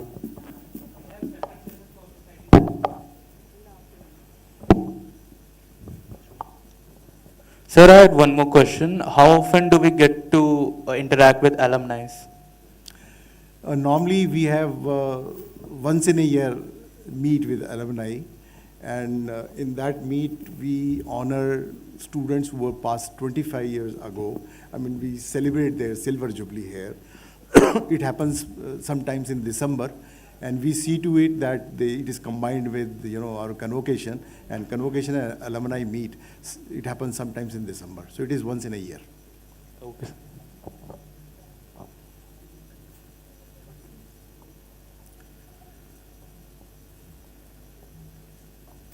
Okay, I think, thank you very much for this interactive session. And if still you have any doubts, there are subsequent sessions. I hope you will get, full clarification on your doubts. And we want you to leave this premises after clarifying all the doubts. Thank you. Thank you, parents and Honorable Vice Chancellor, sir. We truly appreciate your remarks and thoughtful words in the fruitful discussion. We now have the honor of inviting Professor Sonika Bhatnagar ma'am, Dean Faculty of Sciences, to welcome our students and parents and introduce the head of departments under the Faculty of Sciences.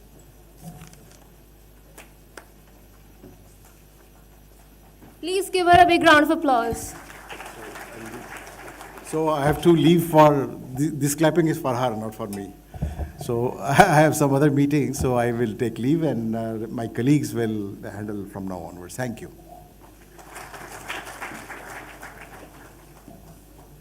Good morning, everyone. It's a very, very exciting occasion for orientation every year.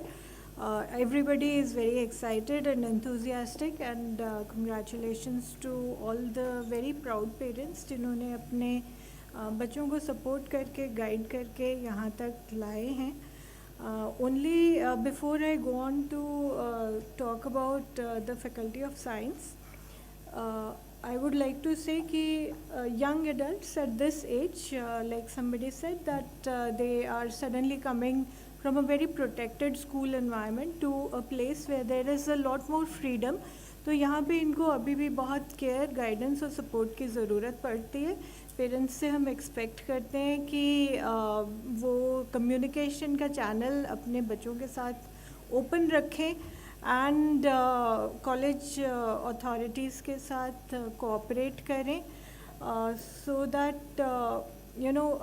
NSUT or Proctorial Board, we don't get too many cases. Honestly, the kids are not prone to make that much trouble. But जब कोई आते हैं cases, तो we handle it very seriously because we are committed to it. कि बहुत ही अच्छा clean atmosphere यहाँ पे maintain किया जाए so that teaching and learning can go on successfully. Next, I am happy to see that somebody over here expressed an interest कि कितनी जल्दी आप research environment में जा सकते हैं. So I am happy to inform you that बहुत proliferative और happening environment है research का in the sciences. We have 3 departments, physics, chemistry and maths. They produce huge amount of research, PhDs, postgraduates, and the faculty members are exceptionally talented. They are enthusiastic, they are hardworking, and it is now my pleasure to introduce the heads of the departments. Head of Department of Mathematics, Professor Vijay Gupta. He is also Dean SRIC. Head of Department of Chemistry, Professor Sanjeevi Thakur. And Head of Department of Physics, Professor Vinod Kumar. So they will now tell you more about their departments individually.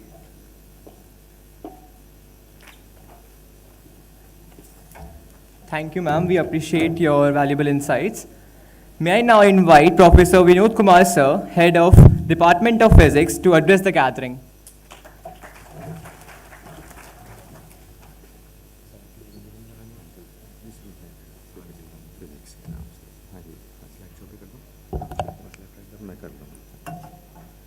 Okay, very good morning to all of you, respected deans, faculty members, parents, and most importantly, the newly admitted students. On the behalf of Department of Physics, I warmly welcome you all and congratulates you on joining one of the most exciting part of your journey.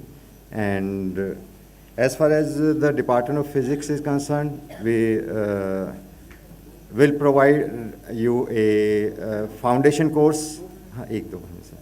We'll support you in the, these are the vision and missions of our department. And our department was,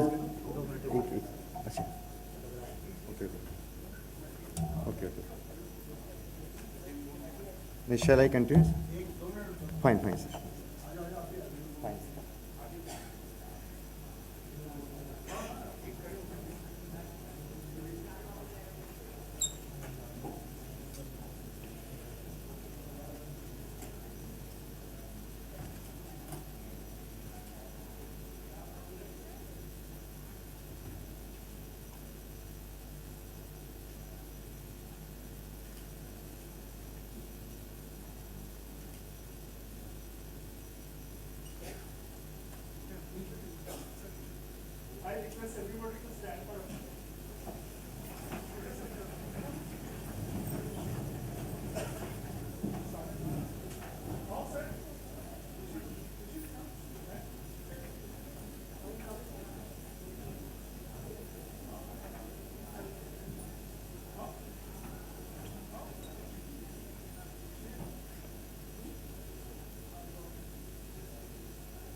So we will continue. The Department of Physics provides the foundation course to the engineering graduates, and some of the courses are listed for the different branches. We have different courses.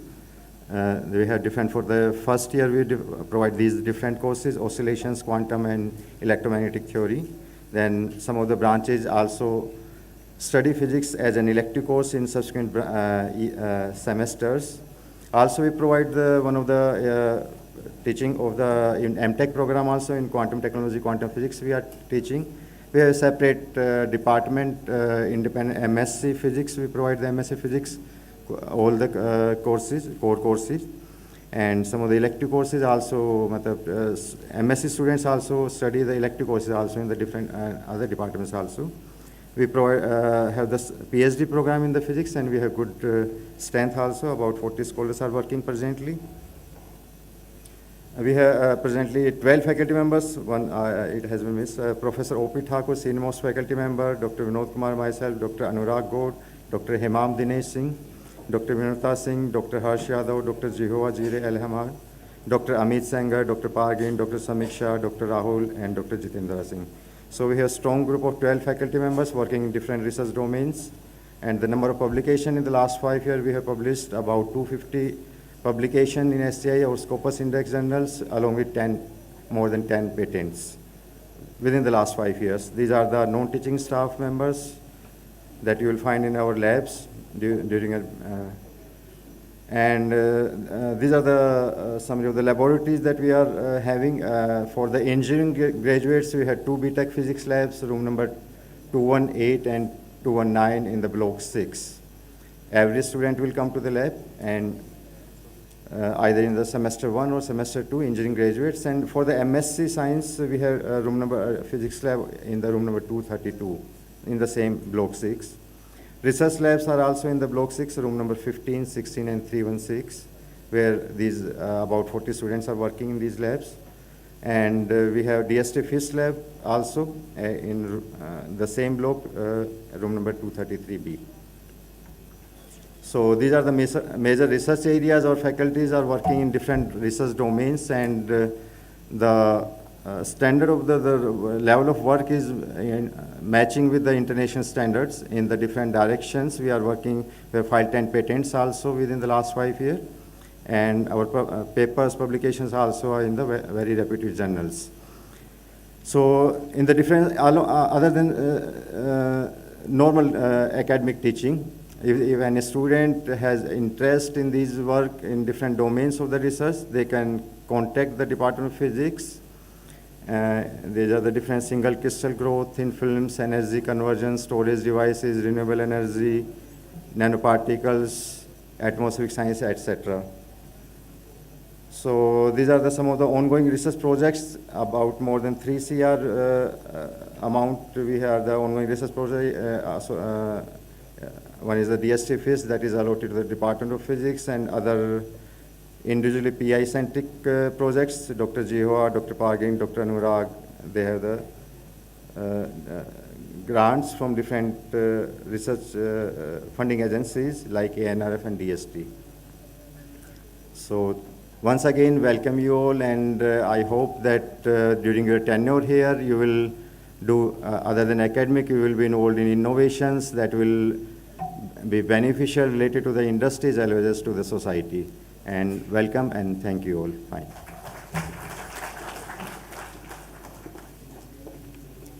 Thank you, sir. We appreciate your valuable insights. We now invite Professor Sanjeev Thakur, sir, Head of Department of Physics, to address the gathering. Head of Department of Chemistry, Sanjeev Thakur, sir. Let's give him a big round of applause.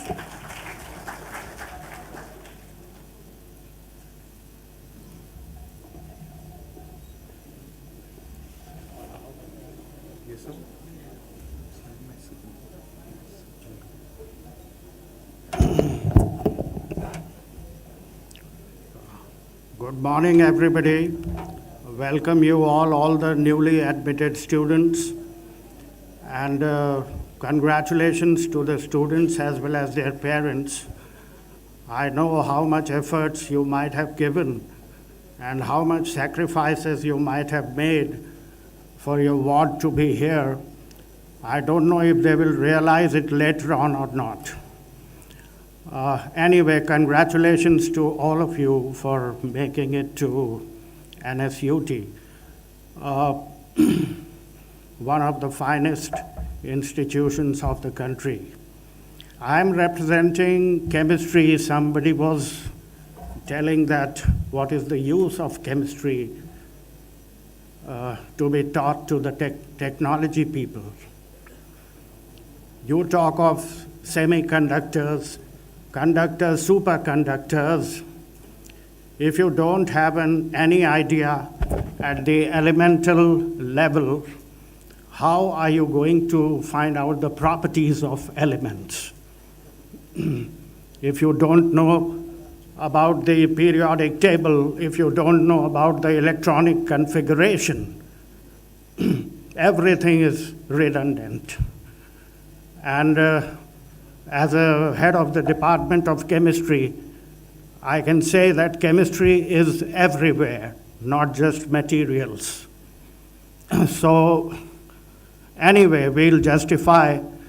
I guess the person has not seen the syllabus. We do not teach chemistry, fundamental chemistry, in the very first year. It is the green chemistry which is taught. It is the photocatalysis which is taught. It is the photoelectrocatalysis which is taught in the first year. Anyway, I will not elaborate the things, otherwise I will take a couple of hours, which you people will not be able to tolerate. And at this juncture of such a joyous time for the parents, I do not want to put any harsh words. I want all of you to be welcomed. We are 3 professors. For me, it is the 35th year in going, and 11 assistant professors. We are supportive department in the BTech level. We offer master's course. Capacity is 60 students. And this year also 55 plus, they have already been admitted. Our master students are doing pretty good. And the PhD scholars, we have almost 50 scholars at the moment. 30 PhDs have already been awarded after inception of the department in 2013. And projects worth over 1 crore is allocated to 2 faculty members, and several new projects have been submitted by the new faculty members. All the youngsters who have joined, 11 assistant professors, they are very good teachers, they are very good researchers, and they have a very clear vision. And I don't want to take the names one by one, but we are 3 in numbers. I am Professor Sanjeev Thakur, and heading the Department of Chemistry at the moment. Professor Anjana Sarkar is my colleague. She is also a professor. Professor Purnima Jain, a polymer technologist, she is a professor. Then the 11 assistant professors, Dr. Sunita, Dr. Uma, Dr. Sushmita, Dr. Swapnil Sonavane, Dr. Jugal Bore, Dr. Leena, Dr. Deepika, and Dr. Devender, Dr. Rajashri, and Dr. Sachin. We have so many assistant professors who have recently joined, and we are still in the process of recruitment. So chemistry will always be useful.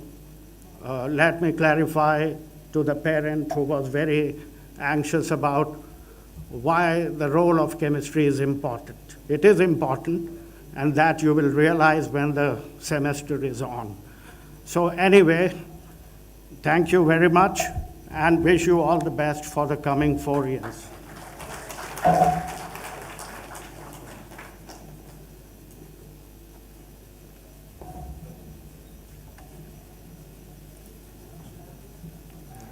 Thank you, sir. We appreciate your guidance. May I now request Professor Vijay Gupta, sir, Head of Department of Mathematics, to address the gathering. Can we have a huge round of applause for sir?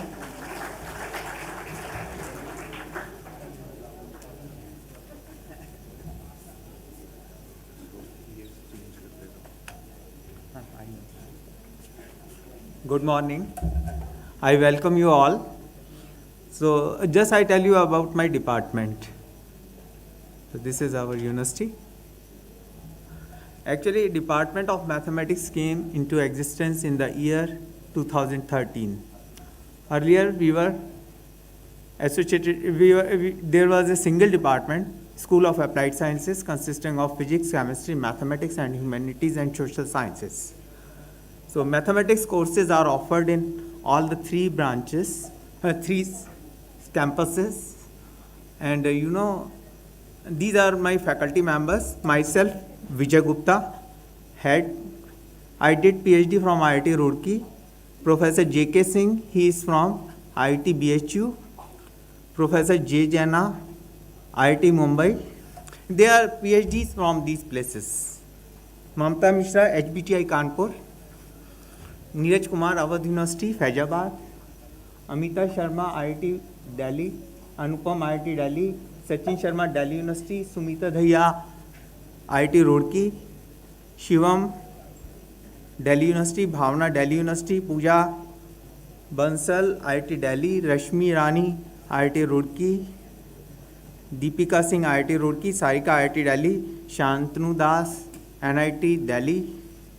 Manisha Malik, IIT Roorkee. Shruti Bits Pilani. Rajneesh Rai from BHU.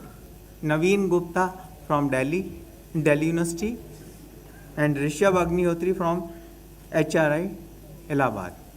So these are the specialized courses which we can do research in different areas of in mathematics. Actually, you know, as per American Mathematical Societies, there are more than 99 subjects with so many sub areas. So these are some special areas in which our faculty has expertise. In first 2 semesters of BTech, the mathematics course is common. So you have to work hard because there is a tough competition. In all the branches, there would be a common paper. And you know, in this one semester, please try don't miss any class, because most of the topics are connected with each other. If you miss any class of mathematics, it would be difficult to understand in the next class. So from second semester, third semester onwards, we have different specialized subjects. These are given here. We also have MSc program in mathematics with intake of 60 students. And PhD program, presently there are 33 research scholars working in our department, which are University Research Fellowship, Junior Research Fellowship, and Teaching cum Research Fellows. 25 students have completed PhD under the supervision of faculty members of Mathematics Department. 750 research papers have been published by the faculty members of the department till date. Total publications during the year 2026 is above 50 in last 6 months. And active research projects are 3 research projects. Invited talk by the faculty members are 90 plus. And recently we have organized, our department has organized 2 faculty development programs and conferences. This is all about my department. Any student can visit anytime to our faculty. My office is in block 6, room number 122. And you can meet any student, any faculty member of my department. Thank you so much.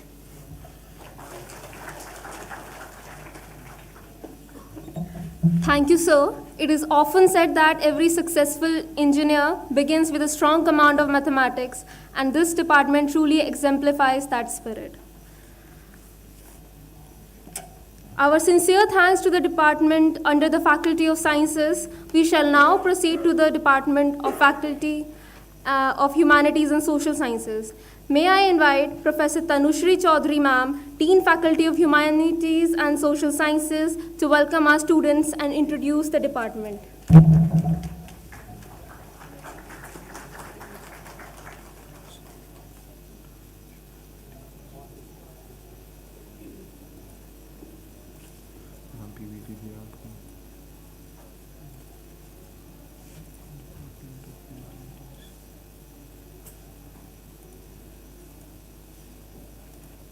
I think you scroll down. No, ma'am, it's not there, I guess. It is there. It was there yesterday. Yeah, that is HSS. Sorry, ma'am. That's all right. Don't worry. I don't need it right now. You don't need it. The head will come. Good morning, everyone. So the Department of Humanities and Social Sciences, congratulations to the students who are here and their parents too. We are here to remind you that you are human beings. You might become an engineer. You will become engineers for sure. You will become designers. You will become scientists, researchers. You will become everything. But you remain a human being. And recognizing your potential is our job. When you talk about hard skills, this is what you have done. The last 4 years, you have concentrated on physics, chemistry, mathematics to get in here. Now the situation is different. We are going to utilize your potential to see to it that you also look up to your soft skills. And this is where this particular subject, BTech English, becomes important. We meet you in theory classes. We also have lab classes for you. When you talk about soft skills, the first thing that is very important is the communication part. Effective communication is the route to success. If you're not able to communicate, you don't get anywhere. You might be scoring very high in your hard skills, but what use is that knowledge if it is not conveyed properly? It's of no use. So apart from communication skills, what you also learn is your adaptability. How well you adapt with others. You talk so much about teamwork. You talk about decision making. These are all stereotypical terms that you use in your CV later on. Let's make it real now. See that you are able to evaluate yourself well. In terms of communication, what do you have in your mind and how well you are able to express it. If you're not able to use your language well, you reach nowhere. I'm not saying that everybody needs help. Some people might not need help, but they can give help to others. No, language is something that is ingrained in your mind and it has been shaped by your culture and the environment in which you have lived. So it's very important that you realize the importance of language and start working toward your soft skills. What moral values do you have? Unless and until your CV is different from other people, you don't stand out. And you stand out because of the way you express and the way you behave. Your language, your expressions, everything is ingrained in your body, and it's high time that you started devoting more time to your soft skills, of which language is very important. You talk about language processing. How do you know what is going inside your mind unless you see it in you? How do you understand what the other person can say unless you empathize? Now, these are qualities that seem to be lacking. I'll quote one particular incident from your seniors. Alumni who have passed out. He was a student of mine in 2001, and he comes back to say, they need English badly. You're not able to speak. Not all of you, of course. You do not know how to summarize. So these are the things, and you do not exhibit any kind of empathy or teamwork. Hard skills can be tested. Soft skills can't be. You have to imbibe those. If you haven't imbibed it so far, you also need to exhibit them. You have to learn to cope up with these things. These are the things that matter now. Whatever hard skills you have had, whatever your CGPA stands at, those don't matter. Matters because you are a human being and your human qualities, your human potential can be tested. Unless then, there's no scope. That's the truth, and that is what you have to live with. Recognize the importance, see to it that you're available in classes, because we'll see you in BTech first semester. Later on, as you proceed further, you have other courses offered by humanities in the name of Indian knowledge system, where you get to have courses in philosophy. We are making some in psychology too. So we'll see to it that you start looking inside you, because it's very important for you to start looking inside, coming out of your closed rooms, out in the open, interact with others. See how other people express, read books. See, you talk about capacity building, you talk about conflict resolution, everything's there in books. Take your time out from using a gadget and focus on yourself. See you in class. Thank you. Now the Associate Head of the Department, Dr. Chaswal, will be taking over.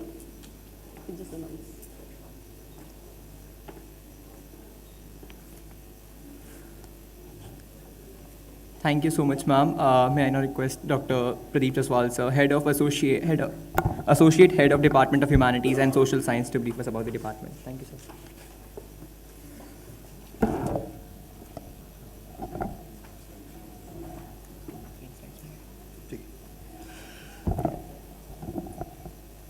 Good morning, everyone. I welcome you all on behalf of Department of Humanities and Social Sciences in this orientation program. Today it is my privilege to briefly introduce about Department of Humanities and Social Sciences to all of you. So the Department of Humanities and Social Sciences came into existence in 2013, and it is offering MA English, MA Applied Psychology. For BTech first year students, we are offering English subject, which has code FCHS 0105, which has also lab classes. We are also offering IKS courses in 4th, 5th semester students of BTech. This is the list of faculty members. Professor Tanushi Chaudhary ma'am, Professor and Dean, Faculty of Humanities and Social Sciences, Dr. P.K. Bhuyan. He is at present taking workload in Management Department. I, Pradeep Jaswal, Associate Head, and Dr. Shatadru Chatterjee, Assistant Professor in our department. These are the detailed profile of faculty members. Due to limitation of time, I need to skip these profiles because all the details are available, research interest as well as academic credentials on the university website. So we have language laboratory in room number 312 block 6. Room number 312 block 6 where the language lab classes will take place for BTech first year students. As far as the department office is concerned, it is room number 126 block 6. In case you have any questions, queries, etc., you can directly approach our office. It is in room number 126 block 6. The courses we are offering, as I have already informed you, it is English in BTech, which is focusing on LSRW, listening, speaking, reading, writing, and basic grammar. Then as far as MA programs are concerned, MA English with an intake of 30 students, as well as MA Applied Psychology with an intake of 30 seats we have. We are also offering PhD in English, and at present 7 research scholars are enrolled in the department. These are the pictures of our students who have cleared recently UGC NET. In last around 2.5 years, more than 40 students have cleared UGC NET who are pursuing their course MA English, MA Applied Psychology in different categories in NSUT HSS department.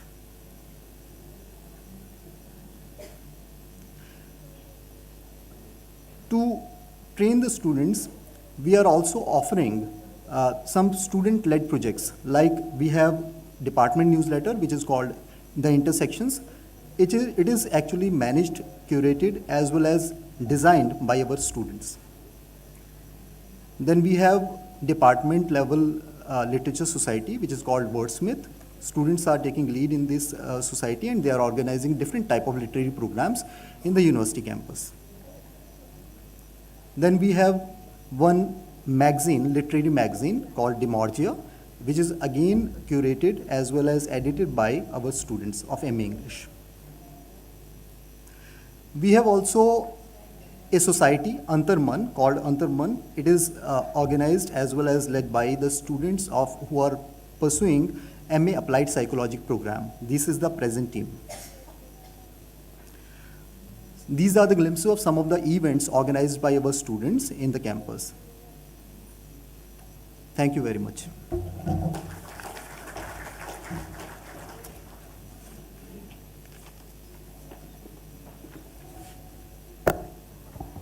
Thank you, sir. We appreciate your valuable insights. We shall now move to the Faculty of Information and Communication Technology.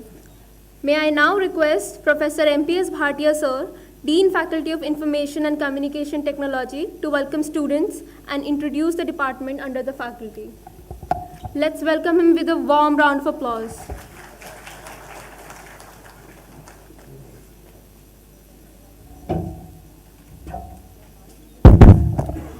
Good morning, everybody. On behalf of FICT and on behalf of Department of Electronics and Communication, Computer Science and Engineering and IT, I welcome all the parents and the student. Heartily congratulations to all the students for getting admission to this university. This university is how many year old? You might have Googled it out and seen. We started 1983 with the first branch as Electronics and Communication. So we have a lot of electronics students here sitting in this place. So this faculty offers different courses to different departments, like it may be lab courses as well as theory courses, support to all the streams. It may be any stream which is there available in the NSUT, it supports that. The university as well as the department has Center of Excellence in AI, which is situated in library complex at the 3rd floor, which has Center of Excellence in AI. And then we have different industry labs also in the faculty. One is from Texas Instruments, supported by Texas Instruments. Then we have Samsung Research Lab in Department of Computer Science. We have different other industry-supported labs also, and the programs which are running in this faculty. Other than that, the department as well as the university has signed a lot of MOUs. Lot of MOUs has been signed. So this MOUs, with the help of these MOU, we have integrated in our curriculum. So for example, the new case is ST Microelectronics wanted some tools to be integrated in our curriculum and all that. So we have a MOU with them, and we are integrating the curriculum, the specified curriculum in our course. Same way for Samsung also we did, and for Bajaj also we are doing. So same, almost all different industries curriculum is being integrated into our basic curriculum. So this helps to make the student industry ready in this. So with these words, I have, let me first introduce, we have Electronics and Communication Department in this faculty, then we have Computer Science and Engineering Department, and then we have IT Department, and then we have two departments which are running in East Campus, that is Computer Science Department and Electronics and Communication. Then we have several of MTech courses. What are these MTech courses? We run MTech courses in CS Department, and we run several MTech courses in Electronics and Communication Department. Same way we are running several courses in this. Are these courses being mapped onto the industry? Yes, most of the things are mapped. Like Professor Dharmendra will tell about, VC sir has also told, we have recently added few of MTech courses, one in quantum technology in the EC department. We have added a course on MTech in AIDS, and with specialization in healthcare, we have signed MOU with Sri Gangaram Hospital, where we are going to take with them. Then we have started a MTech course in cyber security with the help of NLU. Everybody knows NLU. We have NLU in Dwrka itself. So they will be taking our course for cyber laws and all that, and our faculty member will be taking MLDS courses in NLU. So these type of collaboration is happening out in this faculty, where it is completely industry oriented. All the we have different research labs in all the departments of electronics and communication, and we have different research project which is worth several crores. So more information, Professor Dharmendra Upadhyay will tell about the EC department. Yesterday we had this. So with these words, I end here. I again, on behalf of faculty of ICT, I welcome all the students here and have a wonderful time. Thank you. Thank you, sir. We extend our heartfelt appreciation for your insights on placement internships and different programs. Now, we invite Dean of Interdisciplinary and Head of BSc, Professor Ashok Kumar Dubey, sir, to address the gathering.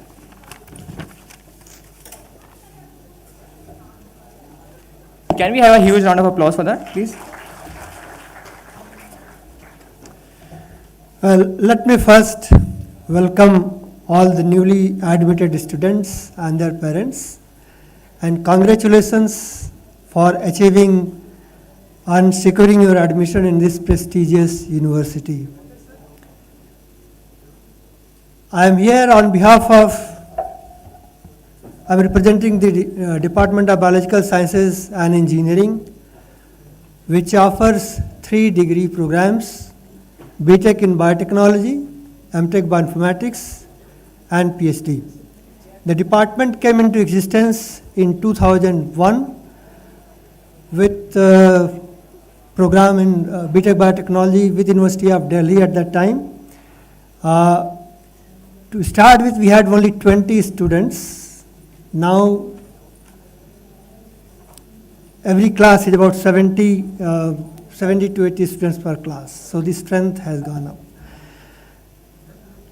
The department has 11 faculty members, 2 professors, 2 associate professors, and 7 assistant professors.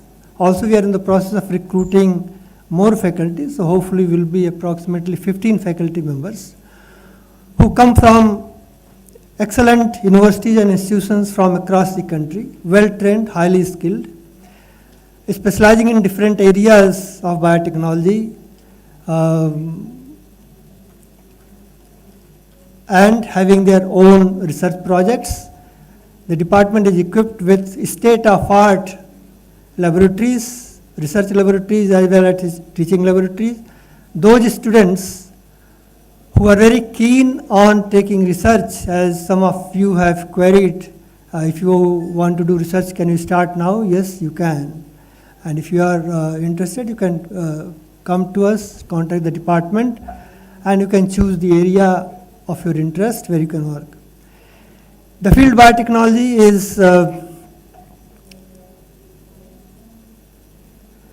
is kind of a different subject area compared to other engineering disciplines, in the sense that after graduating, having 4 years of engineering degree from any other discipline, the students would normally go, for jobs. And also this selection of subject area, you mainly focus on where the possibility of getting a job is better.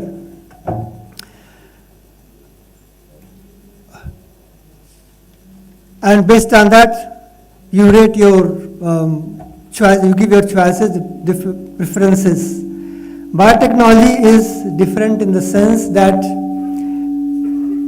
it's a field of more learning. You need to have more hands-on practical and experimental skills and knowledge before you can work in the core subject area. You can get job, of course, after your degree program, but that job would be kind of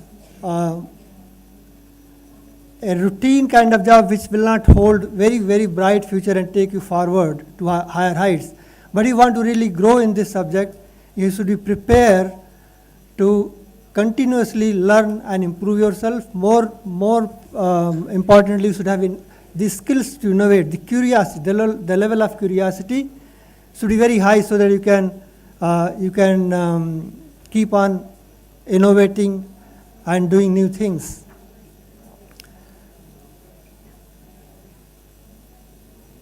And briefly, biotechnology is the future of all engineering. It's going to be the mother of all engineering. Why? These days, the new concept that comes into engineering is biomimicry and bio-based engineering. The biological system actually is the most optimized machine, so to say, by the nature, which is highly sophisticated, is based on maximum economization of energy, creation of minimum waste, or you can say waste recycling. So waste recycling, no wastage, energy minimization and efficiency, all such engineering you can only learn from bio-based concepts. So this is going to be a very important area for the future, and every walk of our life, so as to say, whether it is food, medicine, agriculture, biotechnology has a core role to play, whether it is national economy, for example, addressing many challenges that the country faces in terms of pollution, in terms of healthcare, waste management. Biotechnology has a role to play over there. So with these words, I once again welcome you to this prestigious university and congratulate you on your success, and hope that you have a wonderful stay over here. Thank you. We extend our sincere appreciation for your insights, sir. We now invite Professor Prerna Gaur ma'am, Dean Faculty of Electrical and Mechanical Engineering, to welcome students and introduce the departments under the faculty. Let's welcome her with a warm round of applause.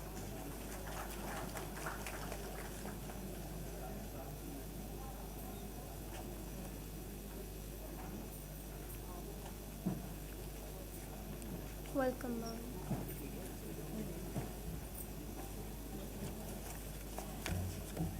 Good morning, all. Deans of the dais, HODs, faculty members, student volunteers, parents, and newly admitted students, a very warm welcome to all of you to the NETAJI SUBHAS University of Technology family. Actually, I am Dean FEME, I am Professor Prerna Gaur, and I am also in few more roles in this university. So I actually wrote down something because something should not be missed to convey to all of you. So today, the marks of beginning of an exciting journey for our students and a proud moment for their parents, whose sacrifices and unwavering support have brought them to one of the India's premier technological institution. Congratulations to all of you. At NSUT, we believe that our responsibility extends beyond preparing students for jobs. We strive to nurture job creators, innovators, and future technology leaders. As India moves towards the vision of Viksit Bharat 2047, the nation needs engineers who not only seek employment, but also create technologies, enterprises, and opportunities for others.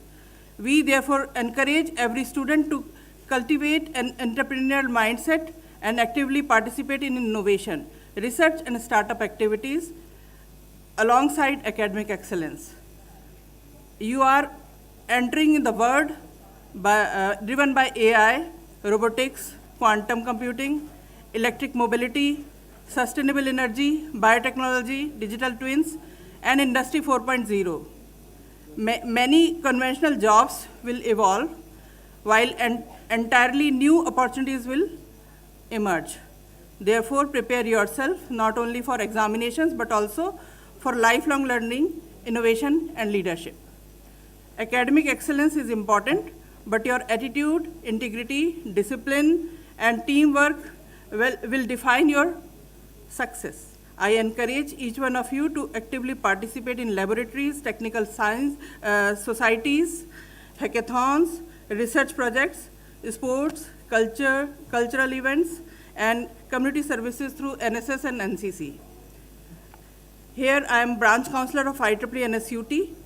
I would especially like to highlight the IEEE student branch at NSUT, which is the largest IEEE student branch in the IEEE Delhi section, which is comprising of 5 states. And during 2022-23, it was recognized as one of the world's largest, most active IEEE student branch. IEEE is much more than a technical society. It is a platform where you develop technical competencies, leadership, teamwork, communication skills, and global networking by attending national and international events. For that, partial funding is provided by IEEE.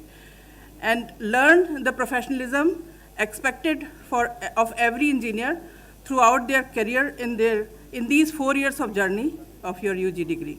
I strongly encourage each one of you become an active IEEE volunteer. Again, I am also the head of incubation activities. As the founding director of NSUT Innovation and Incubation Foundation, NSUT IF, I invite you to dream big. We have built one of the most vibrant innovation ecosystem in the university. Over the past 10 years, our incubation centers have nurtured more than 75 startups, many of which have gone on to become successful ventures, creating employment, attaching investments, and delivering technological solutions with real societal impact. Our incubation ecosystem comprises 2 sections and companies, Section 8 companies, NSUT Innovation and Incubation Foundation. You should learn what are Section 8 companies. that is NSUT IIF and Atal Incubation Center, AIC NSUT, on the 4th floor of the library block, governed by a professional board of directors, chaired by our Honorable Vice Chancellor. I serve as founding director, while Professor Bhatia and Professor Vijender Singh and Mr. Himanshu and many renowned persons serve as directors of the 2 incubation centers. We are supported by a dedicated CEO, manager, and professional team that manages the day-to-day operations, and our focus areas in incubation center are artificial intelligence, Internet of Things, robotics, drones, deep tech, smart manufacturing, sustainability, and healthcare technologies. To strengthen entrepreneurship, we have secured 5 crore under the Startup India Seed Fund to support early stage startups and 10 crore from the Atal Innovation Mission to establish the Atal Incubation Center in the campus. We have also established fabrication labs, IoT laboratories, and Center of Excellence in Industry 4.0 across our 3 campuses. Through regular hands-on workshop on 3D printing, embedded systems, microcontrollers, IoT digital manufacturing, robotics, and rapid prototyping, students gain practical skills that enables them transform innovators and idea transforming into technologies. And finally, as a dean, Faculty of Engineering and Mechanical Engineering, I also oversee the research activities and faculty-related academic processes of the departments of Electrical Engineering, where head of the department is Professor Smriti Srivastav. She will speak about Electrical Engineering department. And Mechanical Engineering, where HOD is Professor Shailendra Kumar Jha. He will be speaking about Mechanical Engineering. Third department is Instrumentation and Control Engineering, where Professor Rajneesh Sharma is head of the department, and he will be speaking about Instrumentation and Control Engineering. Fourth department is in the West Campus, Mechanical Engineering and Electrical Vehicle, and orientation is taking place in that campus also. Dear parents, thank you for placing your trust in NSUT. We are committed to nurturing your children into competent professionals, responsible citizens, ethical leaders, and compassionate human beings, like Tanushree madam also just said. Together we will support them in realizing their full potential. Finally, I will leave you with these 3 values that should guide your journey at NSUT: integrity, excellence, and empathy. And I thank our Vice Chancellor for giving us free hand in maintaining this curriculum and other things here for the betterment of the university and to nurture the students. As the future engineers, innovators, entrepreneurs, and leaders, you will continue to vision of Viksit Bharat 2047. I once again welcome to the NSUT family and my very best wishes to all of you. Thank you so much. Thank you so much, ma'am, for your guidance. We appreciate your valuable insights. May I now request Professor Dharmendra Upadhyay, sir, Head of ECE and EVDT, to address the gathering. Let's welcome him with a warm round of applause. Presentation बोल दो. Presentation. Ji, just a second.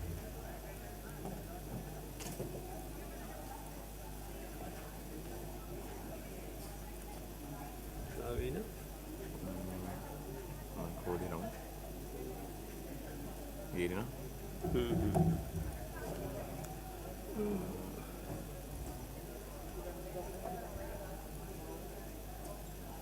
बाकी वो इसी से हो जाएगी नीचे. हाँ, वही करने की कोशिश कर रहा हूँ सर. मेरे को ओपन ही करनी पड़ेगी. बिना ओपन करे नहीं होगी. वही ओपन में लोड होने में टाइम लगता है. मेरी कोशिश तो इसी में हो जाए. वो स्क्रोलर से होगी फिर ये. अच्छा, इससे नहीं. इससे हो ही नहीं है. ठीक है. इसमें अगर लोड हो जाए तो मैं तब भाई प्रेजेंट का option.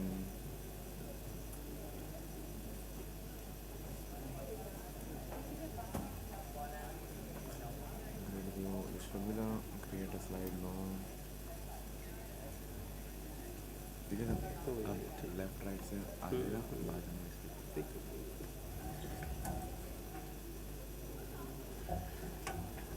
Good afternoon, everyone.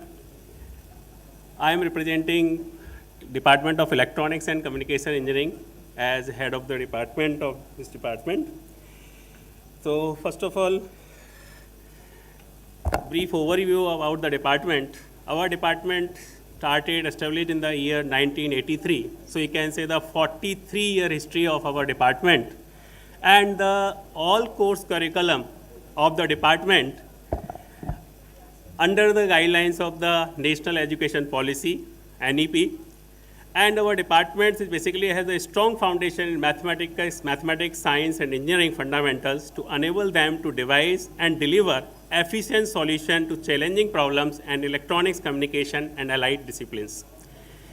Vision of our department is being innovative, creative, ethical electronics and communication engineers for industry and society through excellence in technical education and research. And these are the mission of our department: to provide creative learning environment to the students, fostering culture of innovation, and the self-learning attitude, entrepreneurial skills, and professional ethics. And to prepare the students to face the challenges related to engineering technologies in the areas of electronics and communication engineering.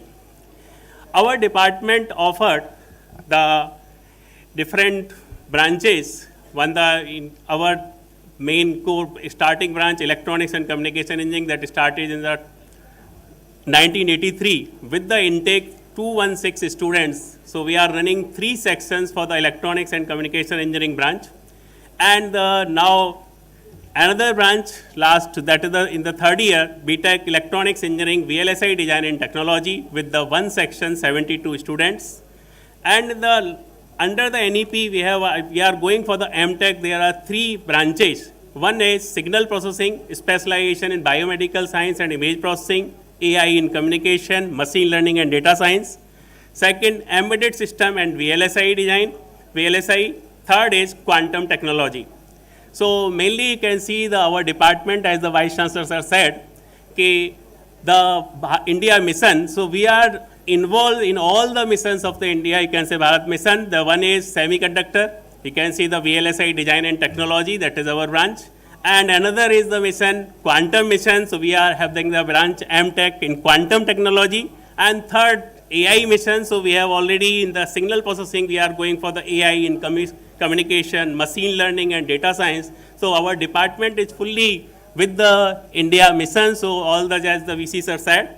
So these are the courses offered in our department. On all the courses, either BTech, MTech, under the National Education Policy guidelines. Department has the basically highly qualified faculty members with the rich experience of teaching and research.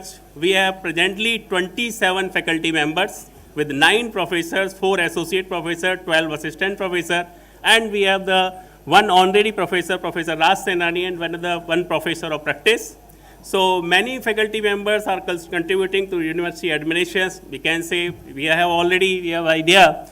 JAC Chairman Professor Tarun Rawat in our department, Electronics and Communication Engineering. And we have our department currently have the 43 research scholar in the Electronics and Communication Engineering department. And the faculty of our department has published more than 15 books, and 2 patents have been published last 1 year, and 2 have published, and 2 have already granted in the last year. So we have the 2 patents granted in the last 2 years and 2 had published in the last year. And faculty members have more than 1,000 research publications either in the international journal conferences over the past 5 years. And the department, as you can see in the last 1 year, 10 PhD theses submitted or awarded. You can say 5 have been submitted and 5 another awarded. In that the last year we have our department 10 PhD theses. So our department, you can see as the professor wise, myself, Dharmendra Upadhyay, Harish Parsarthi, Manisha Gupta, adjunct professor Sri Prakash Singh, Sujata Sengar, Parul Garg, Jyotsna Singh, all are the Professor Yadvansi, Professor Tarun Rawat. And these are the 4 associate professors, Dr. Dhananjay Gadre, Dr. Satyaprakash Singh, and Dr. Kumar Singh, Dr. Amit Singhal. And we have these are the assistant professors, Dr. Urvasi. All of the faculty in our department are the doctors, Dr. Urvasi Bansal, Dr. Sailesh Misra, Dr. Sweta Gautam, Dr. Neeraj Goyal, Dr. Ankit Garg, and Dr. Rituraj Singh, Dr. Sukhveer Singh, Dr. Sania Anis, Dr. Umar Asraf, Dr. Ratneshwar Kumar Ratnesh, Dr. Sandeep Singh Chauhan, Dr. Naveen Jaglan. So our Professor Raj Senani as the honorary professor, this is the professor of practice, Arindam Chakravarti. These are in the discussion of the Vice Chancellor, sir, these are the mentors for our department for the first year students. For section 1, Rajveer Yadvanshi, section 2, Dr. Satyaprakash Singh, Dr. Naveen Jaglan, EVDT section, Dr. Kuwar Singh, Dr. Sandeep Singh Chauhan. So these are the mentors. And these are the laboratory facilities in our department. You can say telemetry and computer communication lab, digital electronics lab, VLSI design lab, communication engineering lab, advanced communication, microwave engineering, microprocessor labs. These are the laboratories, different main laboratories of the department. And digital signal processing lab, circuit simulation lab, electronics design workshop. And we have with the Bharat Mission, India Mission, we have the research areas. These are different research areas: analog signal processing and VLSI, quantum communication, image processing, RF and microwave engineering, signal processing and machine learning, wireless and optical communication. These are the main thrust research areas of our department. And the research facilities in our department, we can see there are the different research labs: optical communication research lab, wireless communication research lab, electronics research laboratory, multimedia research lab, communication and signal processing research labs. They are the center of excellence in 5G and IoT. And another thing we can see, this university have a center of excellence in artificial intelligence. Currently, the head of this center of excellence, Dr. Satyaprakash Singh, Department of ECE, associate professor of that. So the university and the department have, you can say, in all the dimensions we can see the research projects. We will say in that our department more than the 10 crore research projects currently we are dealing with that in the research projects. For that, just say one is the Dr. Amit Singhal, Dr. Ankit Garg, that is the startup, Dr. Sukhveer Singh, supercontinuum based Dr. Sukhveer Singh. And these are the research projects: Professor Parul Garg, energy efficient RF network for IoT applications; Professor Anand Srivastava, sir, our Vice Chancellor, quantum communication for telecommunication optical network; Professor Parul Garg, that is the FIST for our department, that grant is 2.45 crore. Fluid cell antenna design for 6G ecosystem, Dr. Sailesh Misra, around 1 crore. So these are the currently granted sanctions to our department by the different government agencies. And this is recently we have also got the 2 projects under the ANRF scheme, that is for the Dr. Neeraj Goyal and Dr. Satyaprakash Singh. So this is in the 2020, we recently got these 2 projects. And the department also involved, we have already said, in the patents. So you can see 3 patents already granted in the last 2-3 years. One of the patent for the Rajveer Yadvanshi and Dr. Sailesh Misra, granted patent. 2 patents, myself, RFID reader system, and another second order microwave differentiator. And 3 patents, these are the already published patents, Dr. Amit Singhal, Dr. Rajveer Yadvanshi. So these are the published patents in our department.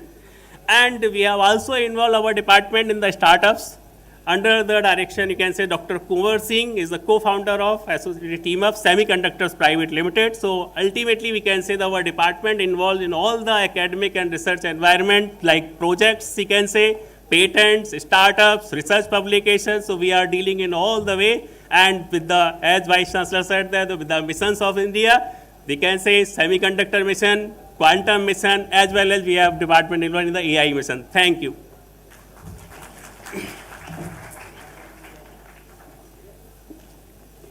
Thank you, sir. We appreciate your valuable insights. We now invite Professor Smriti Srivastava, ma'am, Head of Department of Electrical Engineering.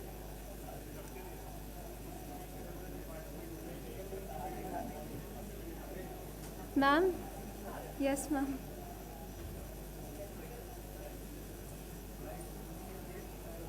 Electrical की slide.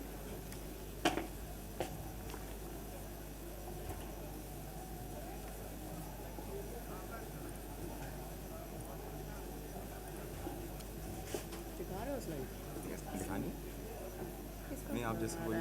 क्या दिखा यानी ready पड़ी है। बेकार की बात है। चलो मैं फिर बच्चे सब बोर हो रहे हैं, एवरीबॉडी इज गेटिंग। फोटो ही लगा दूँ। नहीं, वो तो लगा दो, एक स्लाइड फर्स्ट। ठीक है। बस तो लगा दो जिससे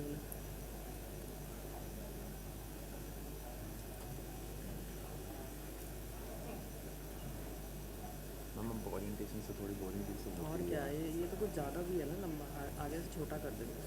हमारे कॉलेज की तो रहती है लंबी शुरुआत से, मेरे को याद है मेरे टाइम की।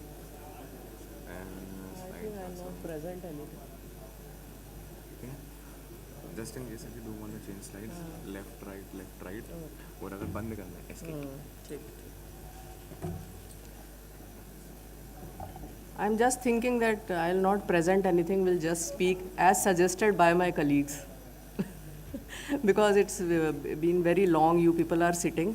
So this is just to introduce electrical engineering department, which is a comparatively new department, but yes, there are a lot of, there are very good faculties in our department. They are working in the area of power system, electrical machines, electrical drives, electric vehicles, robotics and automation, and then soft computing, and then intelligent control.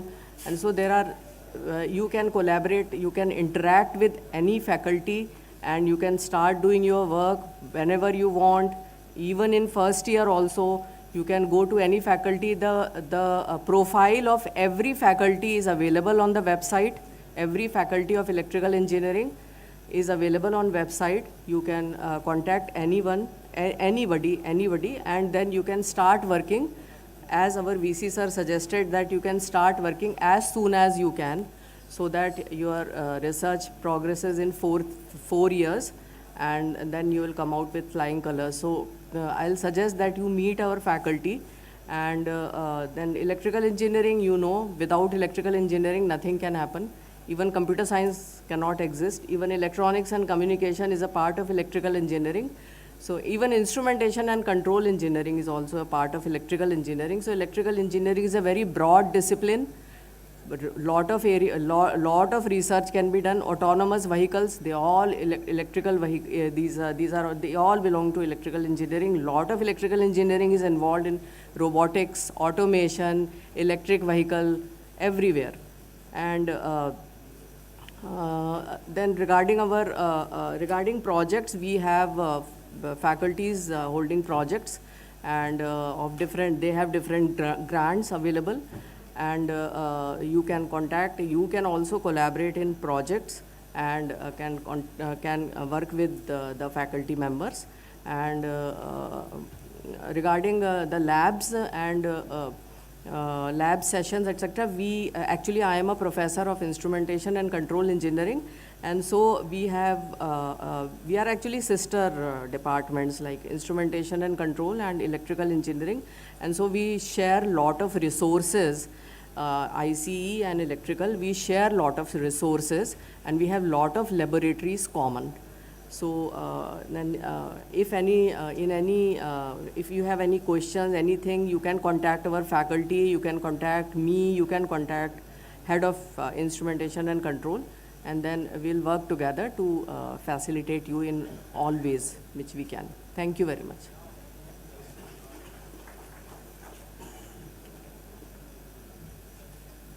Thank you, ma'am. We appreciate your guidance. May I now request Professor Rajneesh Sharma, sir, Head of Instrumentation and Control Engineering, to address the gathering. Let's welcome him with a warm round of applause.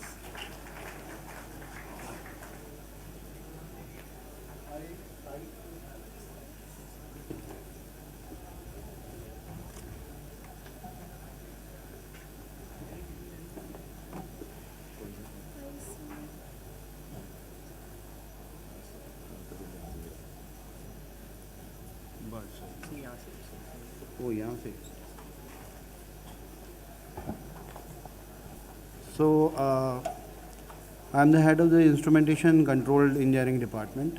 It's a multidisciplinary department, and we have BTech program in IC and MTech Intelligence System and PhD. There are about 8 professors and 5 assistant professors of the department. This is vision and everything. The basic thing which I want to tell you is this.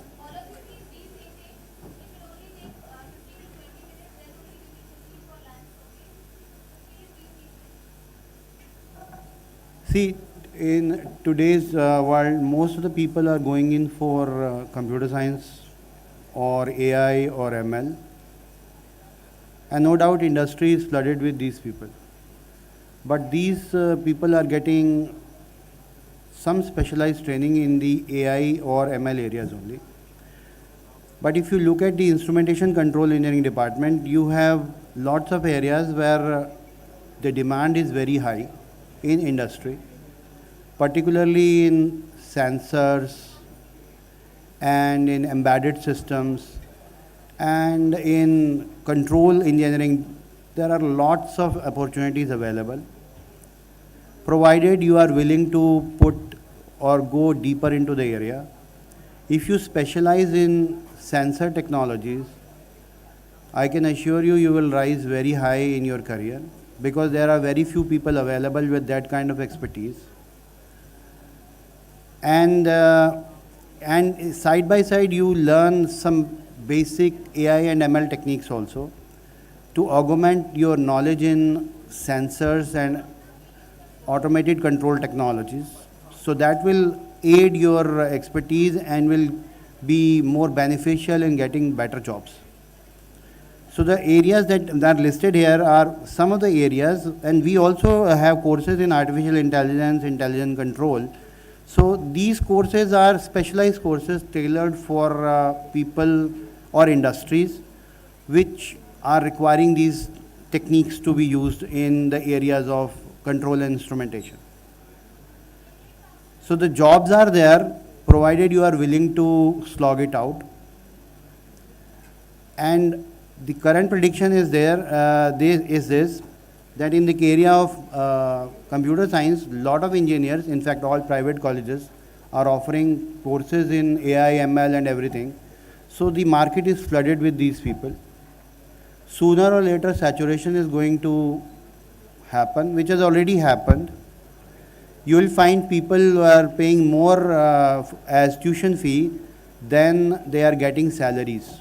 You will find out. The salaries are dipping in computer science now, and they will further dip. So the best chance now is the comeback of these branches, the electrical, instrumentation control, other branches will happen very soon, maybe another 4 years or 3 years. By the time your ward graduates, these branches will be the one which will be sought after, not the computer science. See, if everybody is a computer science engineer, every Tom and Dick and Harry has computer science degree, nobody is looking for those guys anymore.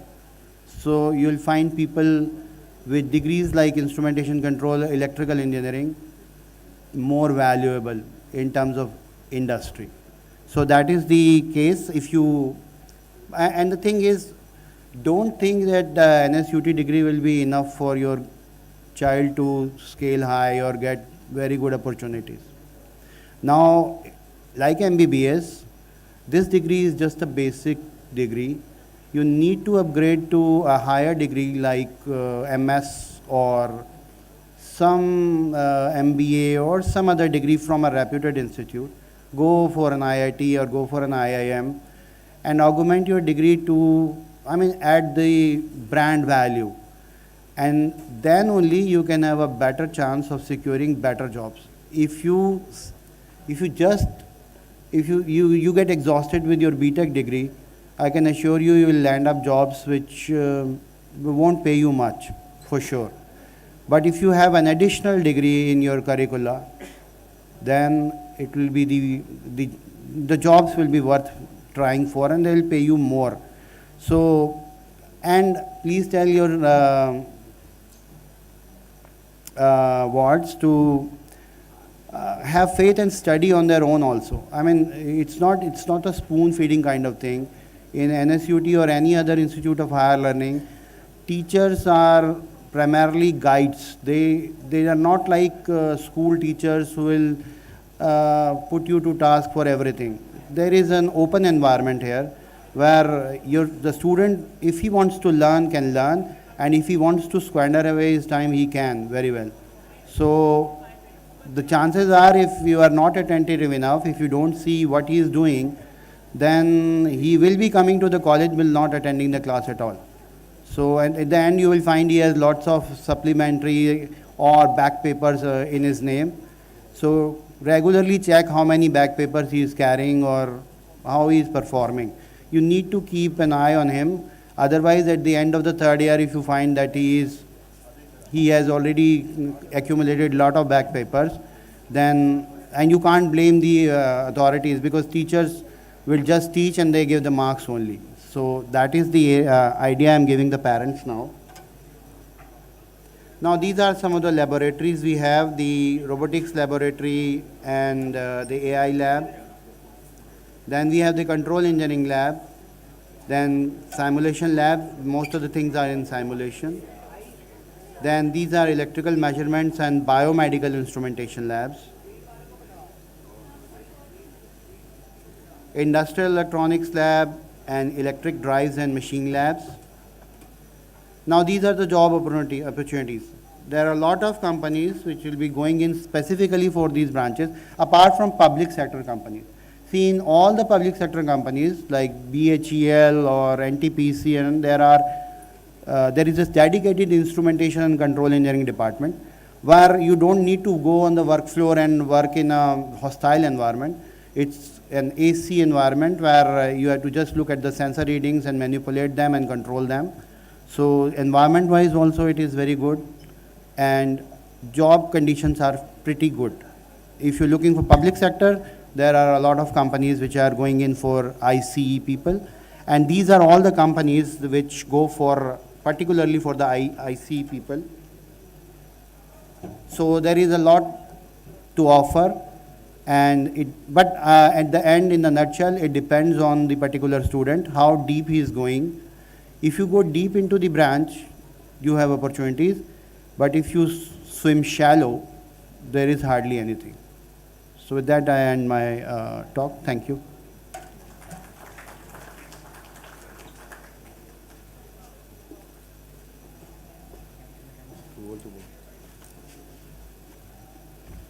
Thank you, sir.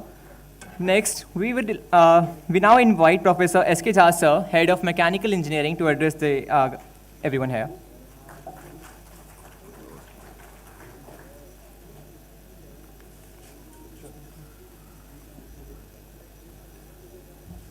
मैं ढूंढ लूंगा।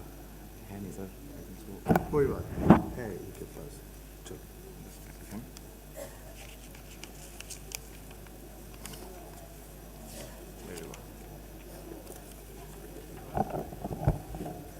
Okay, so time was passing, and I was just making my speech smaller, and smaller by striking the lines from my speech. So my speech would be maximum of 5 minutes, 2.5 minutes from my side, and one of my faculty members, she will be presenting the slides about the department for 2-3 minutes. This is how I have planned my speech. Okay, so distinguished dignitaries, esteemed colleagues, proud parents, and my dear students, a very good afternoon to all of you. On behalf of Mechanical Engineering Department, I extend very warm welcome to all of you. As you begin your journey as engineering students, let me ask you one simple question. Simple question. I don't know whether mechanical students are sitting over here or not. Before coming here in the morning, how many things did you touch? How many things did you touch? The bed you slept on, the vehicle that brought you here, the mobile phone in your hand, perhaps even the specs through which you are seeing the world.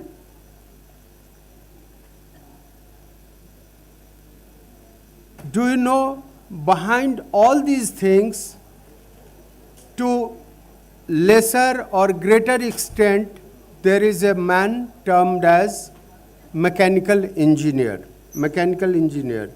We rarely think about them, yet behind almost everything that makes modern life easier and better, there is an idea, and very often behind that idea, there is mechanical engineer. Mechanical engineering holds a special place from transportation and manufacturing to energy, healthcare, robotics, and space technology. But mechanical or other engineering stream is not merely about doing something, making something, developing something. Ultimately, it is about using your knowledge to improve human life. For this, you must prepare yourselves well and put the knowledge gained to good use. So, as you begin your journey, remember three things. Be willing to learn, have the courage to question, and develop the discipline to work hard. And in this journey, dear students, you are not alone. Your parents have brought you this far, and from today, we share that responsibility with them. To the proud parents, thank you for placing your trust in us, in our department, because I am from mechanical engineering.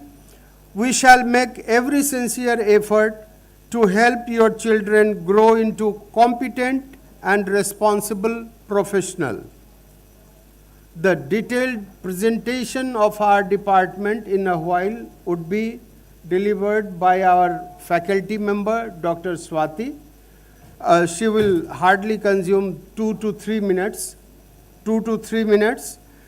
I simply want to tell you that over the next 4 years, we will provide you with guidance, facilities, and opportunities. But there is one thing we cannot provide, about which our Honorable Vice Chancellor also said, my colleagues also spelled out. Do you know what we can't provide you people? Curiosity. Curiosity. You have to inculcate in yourself curiosity. That has to come from you only. So ask question, enter laboratories, join technical teams, build things, experiment, and don't be afraid of failure, because engineering is also about learning from what does not work, reverse engineering, from what does not work. Don't just study mechanical engineering, experience it. On behalf of entire department, I once again welcome you to NSUT and wish you a wonderful journey ahead. Thank you. Come. Dr. Swati.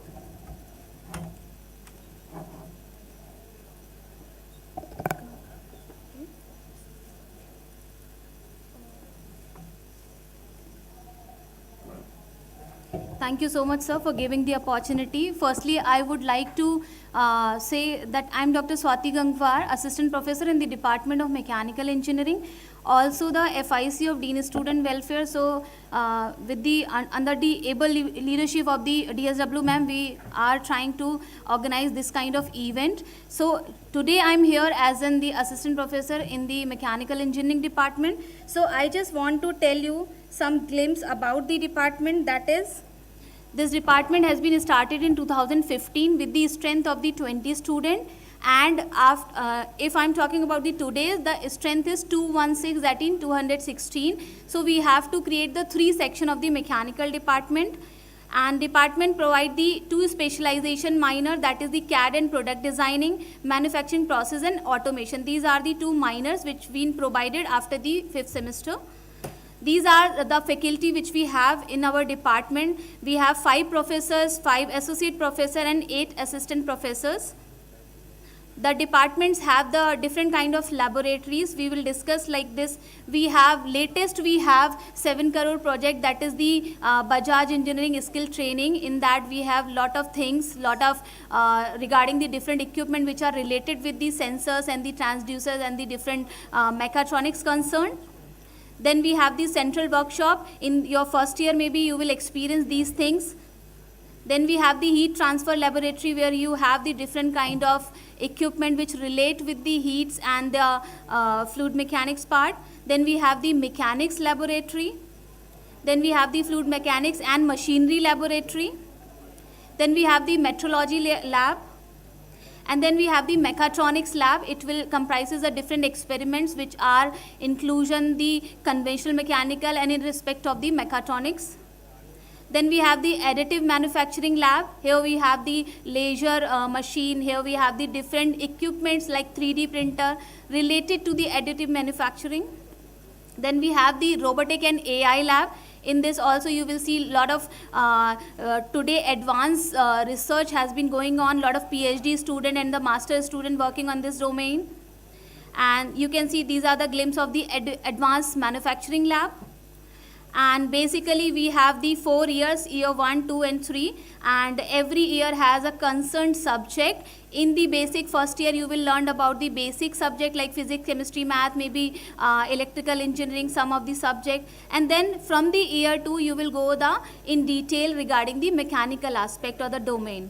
So we have the different student clubs and technical projects, like student also go for the BAHA and the SAE, okay. We also organize, student also go to the Aris Robotics Club and the different projects and the participation from the ASME.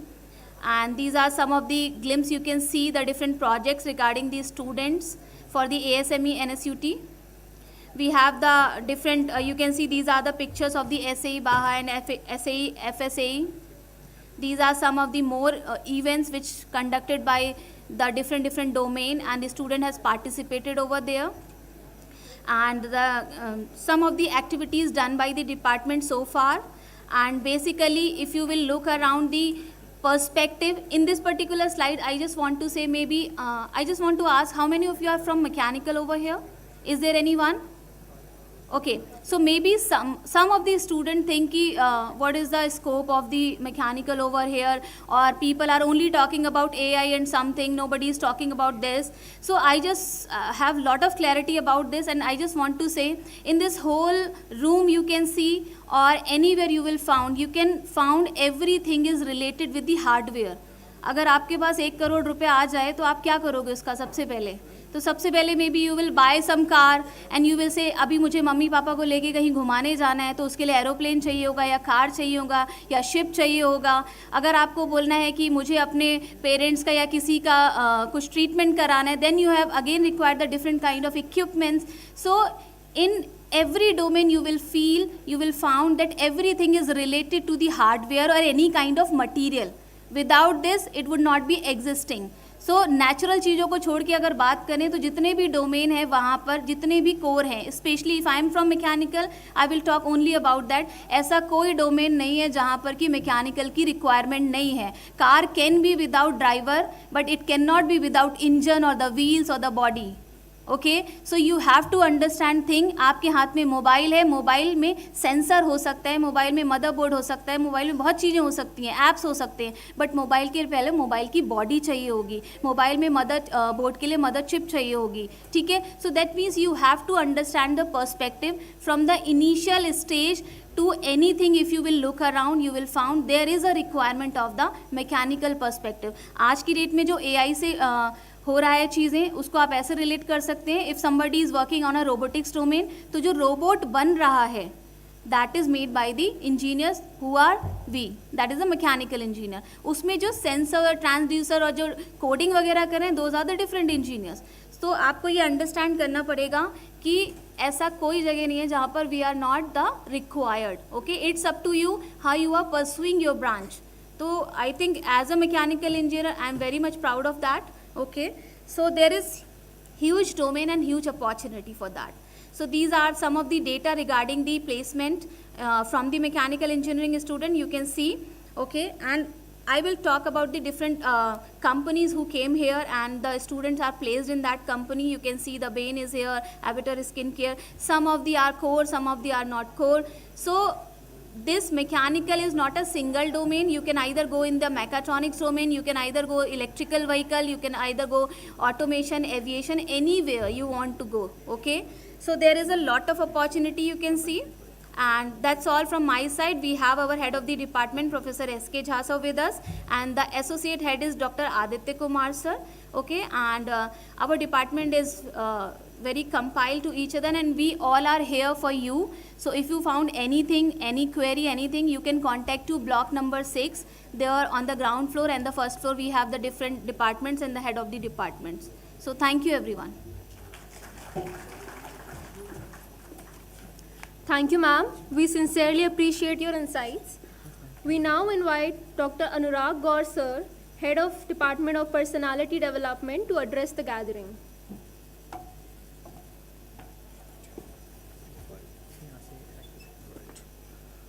So good afternoon everyone. I will not take your much time. So I am speaking on the behalf of Department of Personality Development. So some of you might be thinking what is the importance of this department, but I tell you that this is very, very important irrespective of your branch. Because this department take care your body, your soul, and we also take care the physical and mental health of the students. So that is very, very important for you.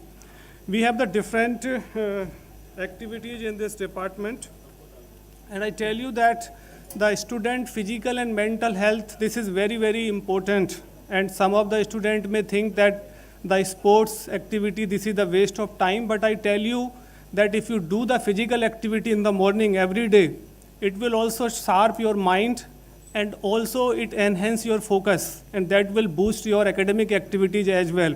So it is my personal suggestion that even though if you are very, very busy, even in your exam times, you have to go at least for the 20 minutes to the ground. This is very, very important. I tell you that it will improve your academic performance as well, and also it will be good for your long-term health. And you should always give the priority for the health, because if your health is not good, whatever you achieve in the life, you will not enjoy. So that is the first thing. So it, as VC sir told, that it depends upon you that how much you want to give the time for the sports and other yoga activities. But you have to give the minimum thing for your body as well. And I am just suggesting only the 20 minutes every day. In the morning, you have to give your body. So what are the different parts of this department? I tell you, first one is the physical education and sports. Another is the yoga. So these both two courses we are running. We are having the value-added courses in the sports and this yoga. So they are basically for your take caring your physical and mental health. We have the NSS, this is for the community work, that you can have the team building capabilities. NSS is there to develop the character, as well as that you have to maintain the discipline and the leadership qualities. And there are also the music, dance and dramatics. All these being are controlled by this Department of Personality Development. So because of what are the, we will conduct the different activities. We have the 7 value-added courses they are being offered by this department. And along with that, we also conduct certain workshops, seminars, and other, the on-ground sessions will be there continuously, because we want that student, there should be a holistic development along with the academics.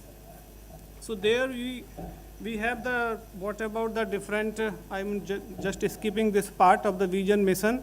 So regarding this departmental faculty, so this department runs under the Dean Student Welfare, Professor Aarti M.K. I am just heading this department for these all, coordinating all these activities. For the sports activities, we have the Assistant Director Physical Education, Major Rakesh Sinha, and Dr. Praveen Sarwa, he is the physical trainer instructor. Dr. Sarwa is also taking care about the NSS activities. So along with all these faculties, we also have the 7 faculty members exclusively for the sports. So they basically conduct the sessions every day on the grounds from 8 to 10 a.m. And also they take the classes of the value-added courses. Along with that, we also have the sports coaches, 3 coaches for these specialized games we have. We have the athletics, football and kabaddi. So for that we have the sports coaches as well. Another thing that we have the NCC. And NCC we have the 2 wings, army wings as well as the naval wing. Naval wing is going to be started from this year only. So in the army wing, we have the 160 seats for the 3 years in the male wing as well as to the female wing. And the year-wise distribution is approximately 55 seats are available for the first-year students for the male as well as to the female wing. And this male wing is being headed by Dr. Lieutenant Dr. Amit Sangar, and the female wing by Dr. Susmita. And this naval wing is starting from this year only, and we have the 25 seats are available. So what is the procedure that how you can take part and can take this NCC? So there will be, we will float some Google form, you can show your interest, and then we will conduct some physical test with presence of some external army officers, and accordingly the students are being selected. Same procedure for this naval wing also. Along with that, we have the yoga as a value-added course. So you also can take part the yoga. And I tell you that this physical education and yoga, they are part of the value-added course, and they are mandatory. Every student has to be complete the 3 value-added courses to complete the degree. They are non-credit courses, but they are mandatory to complete your degree. And you have to complete them. Why we are making them mandatory? So that you can take part in the activity, because sometimes there are a lot of pressure, academic pressure and other pressures. So if you will take part with help of these value-added courses in yoga activities, in physical and sports activities, so definitely it will improve your health and other parameters. So we have the 7 guest faculty are being engaged only for the yoga activities. And we also have the counseling psychologist. If you have any kind of the pressure you are feeling, so that you can discuss with them, even academic pressure, family pressure, whatsoever. So we have the counseling psychologist. So they are available in the medical centers. Timings, they are being available on the sites. But I tell you, 2 days in a week, they are available from 2 to 5 p.m. and 12 to 3 p.m. on Wednesday and Thursday. So that we also have in this department for the counseling psychologist.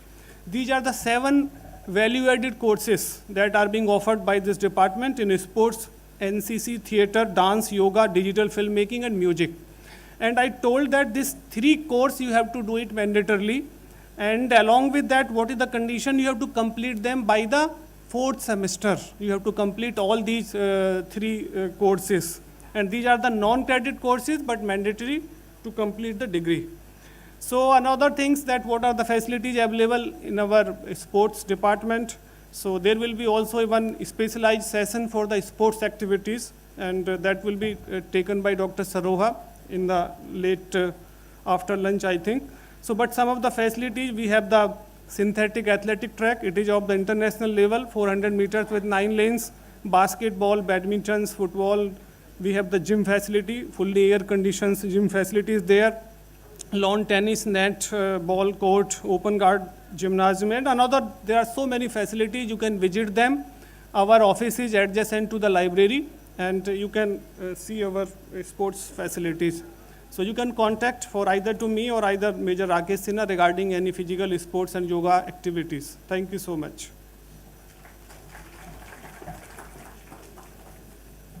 Thank you, sir. We appreciate the overview you have shared. We now move to an important session on the university's academic framework. To brief our students on the academic structure under the National Education Policy, may I now invite Professor Tarun Rawat sir, Professor Smriti Srivastava ma'am to address the gathering. Can we have a huge round of applause for sir?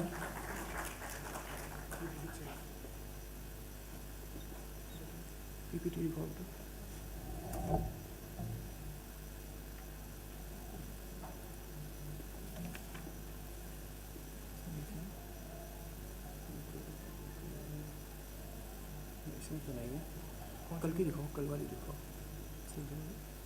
कल वाला folder है, कल वाला folder इसी folder में mail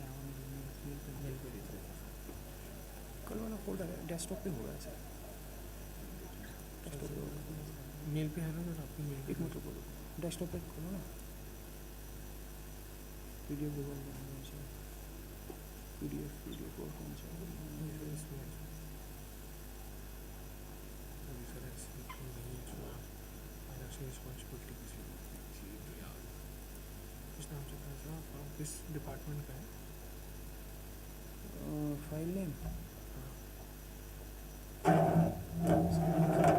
sorry इसमें मूल कर देंगे ना सर इसमें, हाँ देखो नहीं करो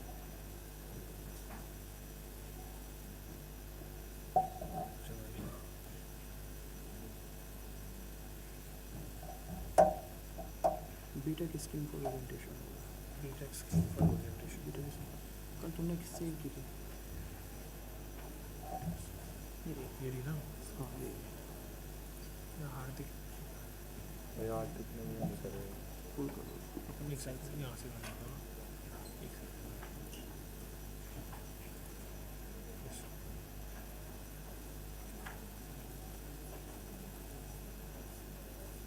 सर अभी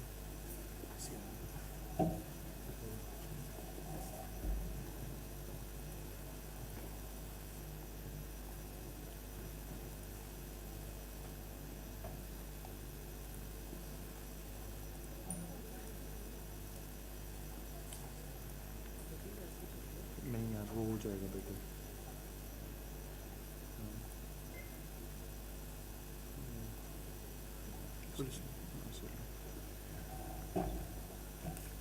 Good afternoon, everyone. I am Professor Tarun Rawat, Associate Dean Academics, presenting the BTech curriculum structure as per NEP 2020. Key features of NEP 2020 National Education Policy aims to create engineers who are technically competent, ethically responsible, innovative, multidisciplinary, and globally competitive. Some features of NEP 2020 are: it has flexible curriculum, holistic education, skill development courses, research and innovation, multiple entry exit, minors and honors, experiential learning, digital learning, and outcome-based education.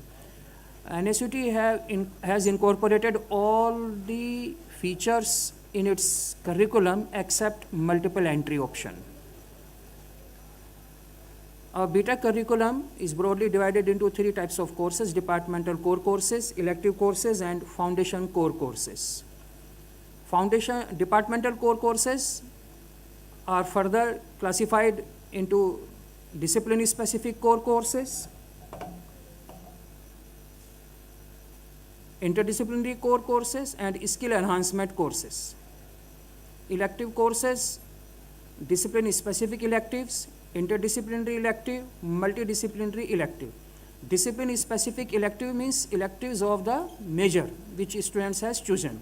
If a student has got electronics and communication engineering branch, then the electives of that branch are discipline-specific electives, and electives of all other engineering programs are interdisciplinary electives for EC. And multidisciplinary electives, these are the courses from non-engineering branches like management, IKS, Indian Knowledge System, Humanities, Physics, Chemistry, Mathematics, and Design Department.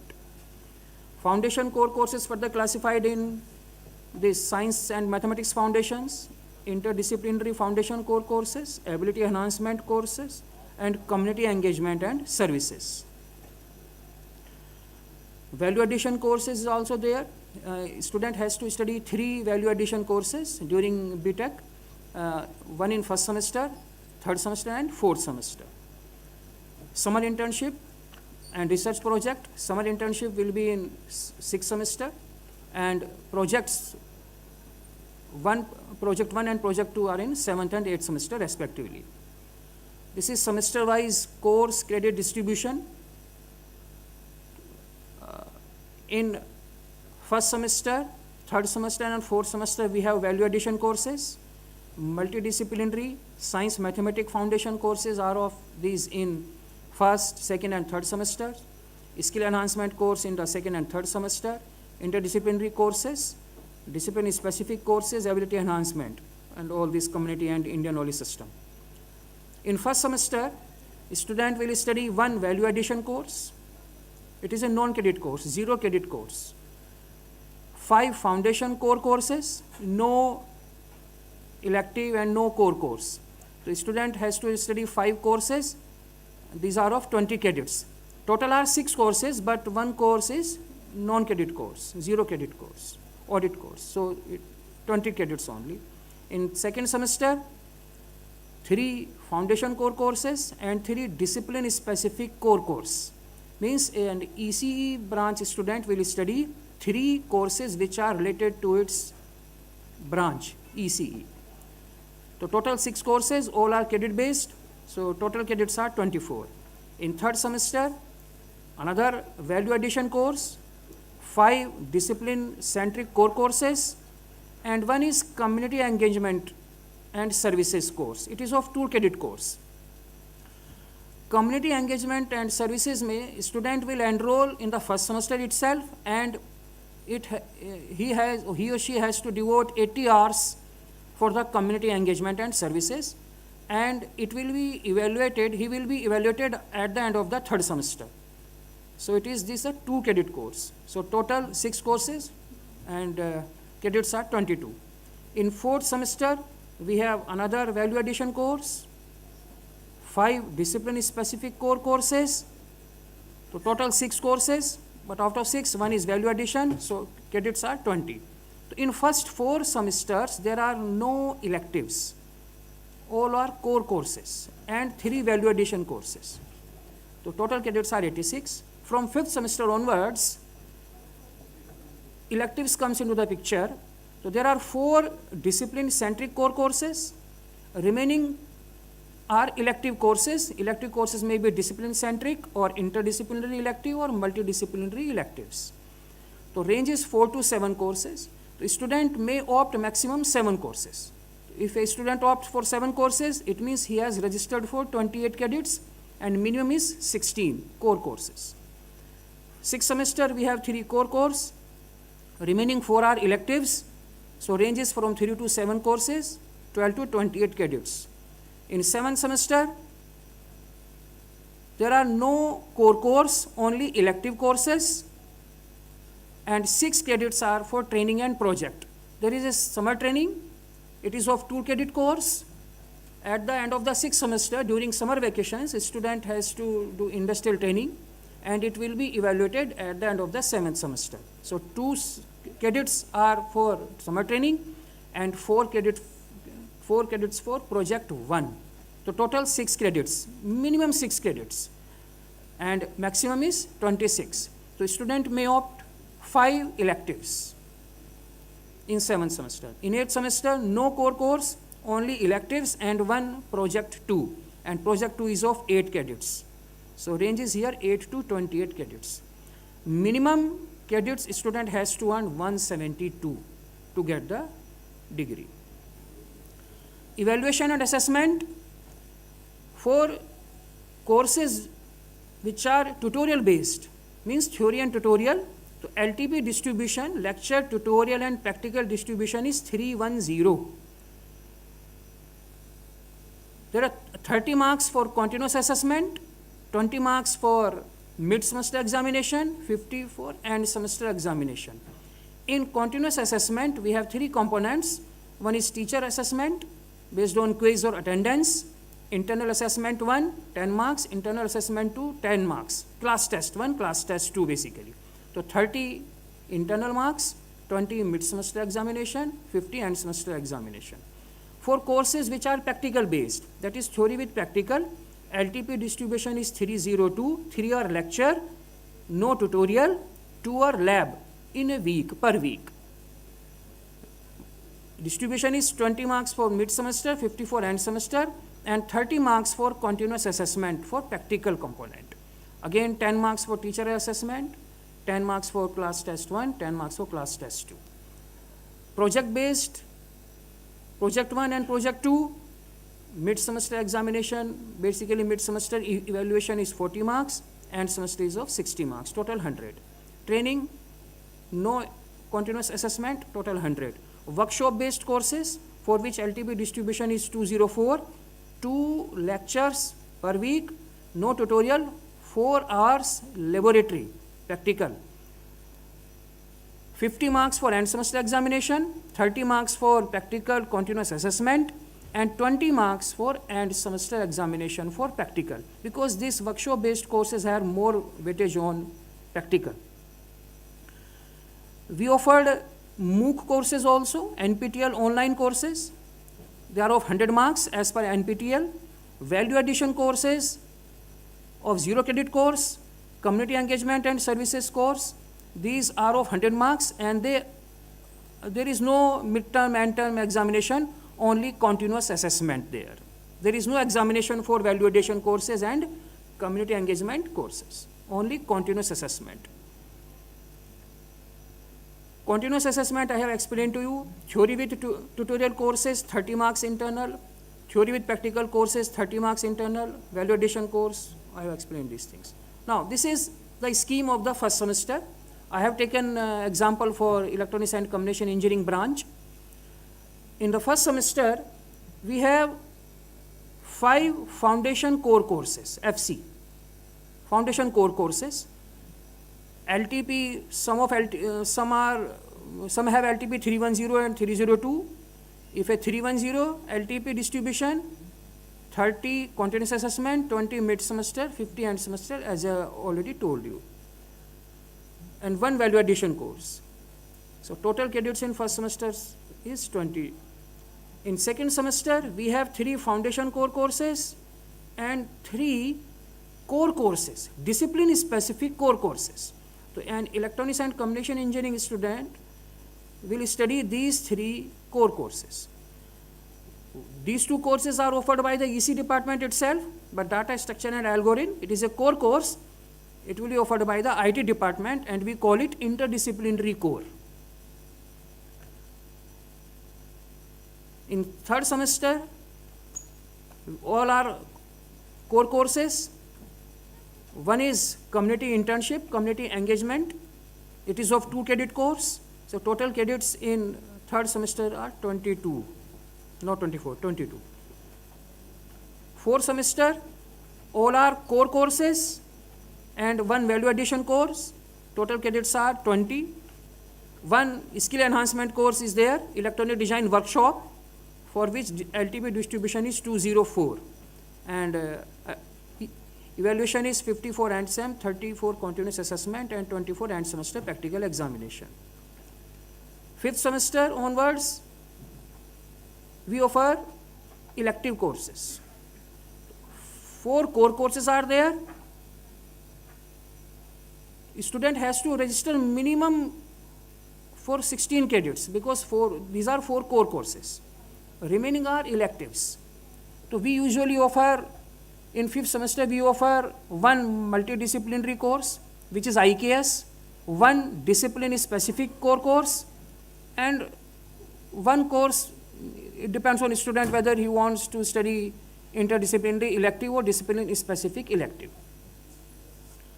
So total maximum credits are 28 here.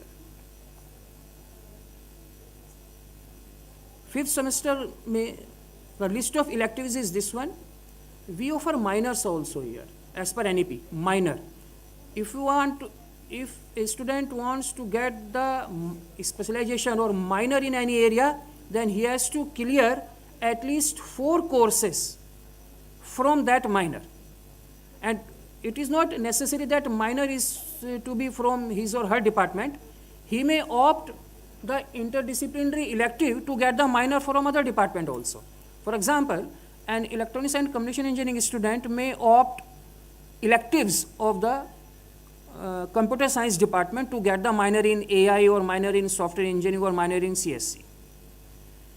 So in EC, we offer 3 minors, minors 1, communication and networks, minor 2 and minor 3. So these are the list of electives. In semester 6, we have 3 core courses and remaining are electives. So range of credit is 12 to 28 credits. Remaining are electives. So again, this is the elective for the 6th semester courses. 7th semester, we have 2 core courses. One is training and another one is project 1. Training, student will do the training at the end of the 6th semester, and it will be evaluated in 7th semester. It is of 2 credits. Project 1 is of 4 credits. Remaining are electives. It may be, student may opt discipline specific elective or interdisciplinary or multidisciplinary. In 8th semester, only one core course, project 2, it is of 8 credits. Remaining are electives. This is the list of electives for 7th and 8th semester. So student may opt from this. Now, promotion and passing a course. There shall be no restriction on promotion from an odd semester to the immediately following even semester. Means first semester में एक student है, second semester में वो promote हो जाएगा, third semester में है, fourth में हो जाएगा, चाहे उसने कोई course pass किया हो या ना किया हो. But for promotion from an even semester to the next odd semester, that is into the next academic year, first semester, second semester constitute one academic year. So from second semester to third semester, promotion, student will be promoted if he or she has earned at least 20 credits. If in one academic year student has earned less than 20 credits, then he will not be promoted to the next academic year. So we call it year back. If a student chooses not to re-register for the same elective courses, then he or she may register for different elective courses. Suppose he got the back in some elective course, then he may opt different elective or the same elective also. Grade improvement in a course is permitted only once. In such cases, the higher of the 2 grades obtained shall be considered for the calculation of semester grade point averages, SGPA, and CGPA, cumulative grade point average. If a student is absent from the end semester examination component of a subject, the student shall be declared fail.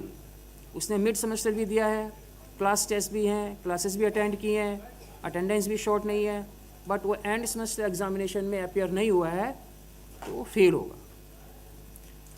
Once a student has fulfilled the minimum academic requirements for the award of the degree within the prescribed duration of the program, no further attempts for grade improvement in any course of that program shall be allowed. What does it mean? Students ने degree की requirement पूरी कर ली है, जितने credit earn करने थे कर लिए, रजिस्टर करने थे कर लिए, CGPA भी ठीक है जितना चाहिए था उसको, उसके बाद वो फर्दर इम्प्रूवमेंट के लिए एलिजिबल नहीं होगा. Students are eligible to register for backlog or improvement courses from the 3rd semester onwards. Okay. Or for backlog or improvement of core courses must be done in the corresponding odd or even semester in which those courses are offered. अगर आपकी back किसी odd semester के course में है, तो आप उसको next odd semester में ही register कर पाओगे, even में नहीं. Registration for backlog improvement course, there are 2 modes here: exam only mode and study mode. In exam only mode, student has, there is no need to attend the classes. Student has to appear for mid-semester and end semester examination.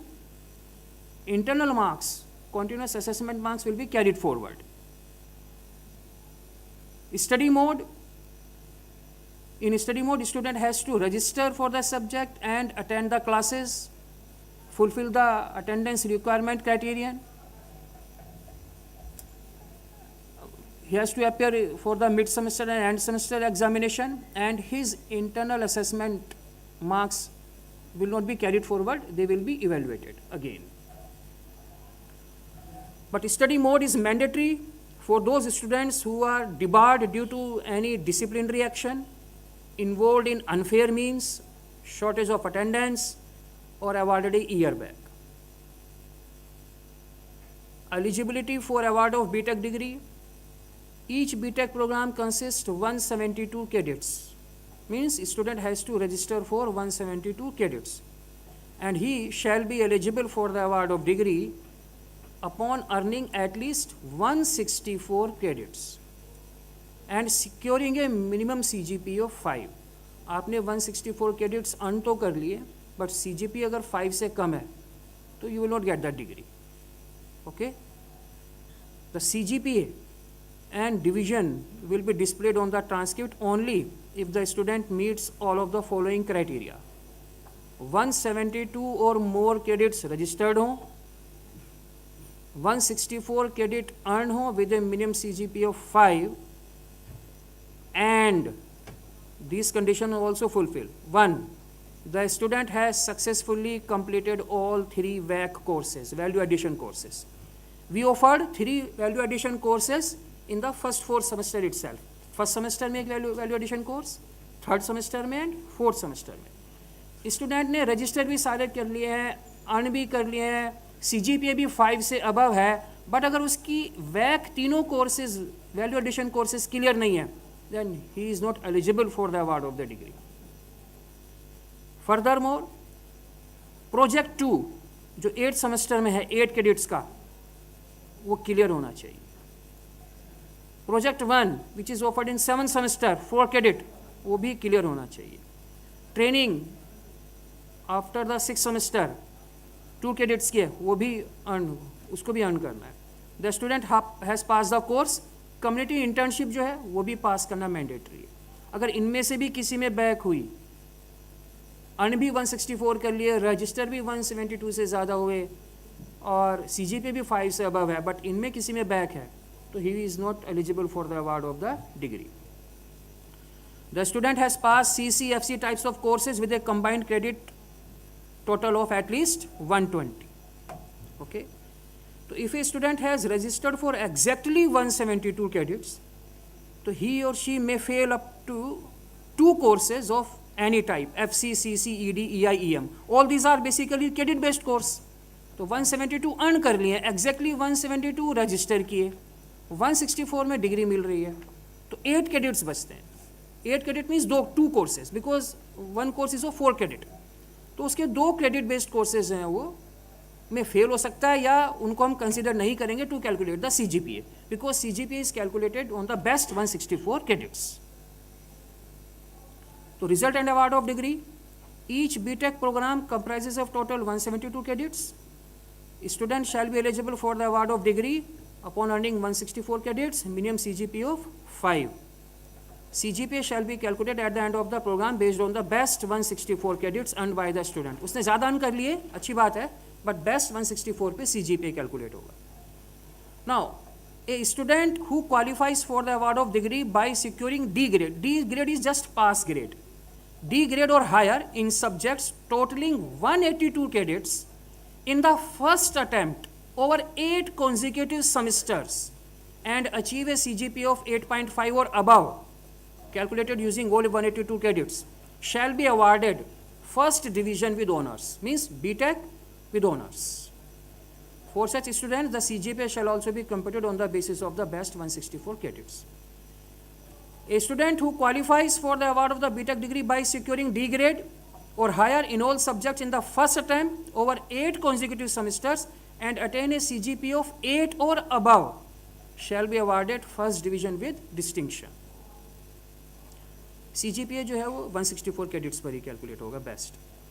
Student who qualifies for the award of the degree by securing D grade or higher in all subjects within the stipulated maximum duration of the BTech program and attains a CGPA of 6.5 or above shall be awarded first division. अगर आपका CGPA 6.5 से above है, first division आएगी. CGPA 5 से above है, 6.5 से कम है, then you will get the second division. 5 से कम है, fail, no degree, डिग्री नहीं अवार्ड होगी. पास तो आप हो जाओगे, बट डिग्री अवार्ड नहीं होगी. लेकिन we have multiple exit policy also. Exit 1 after first year. तो for to exit after first year, student has to earn 44 credits. भाई 20 क्रेडिट तो फर्स्ट सेमेस्टर में थे, 24 क्रेडिट सेकेंड सेमेस्टर में थे, टोटल 44 हो गए.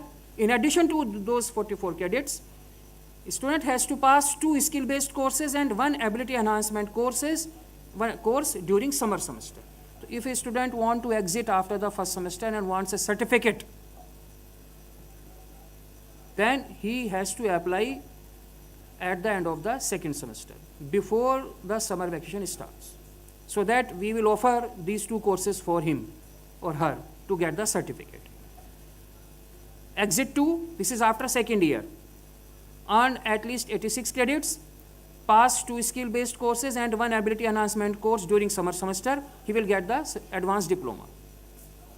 Exit 3, this is after third year, earn at least 126 credits and pass 2 skill-based courses during summer vacations, he will get the degree of BVoc, Bachelor of Vocation.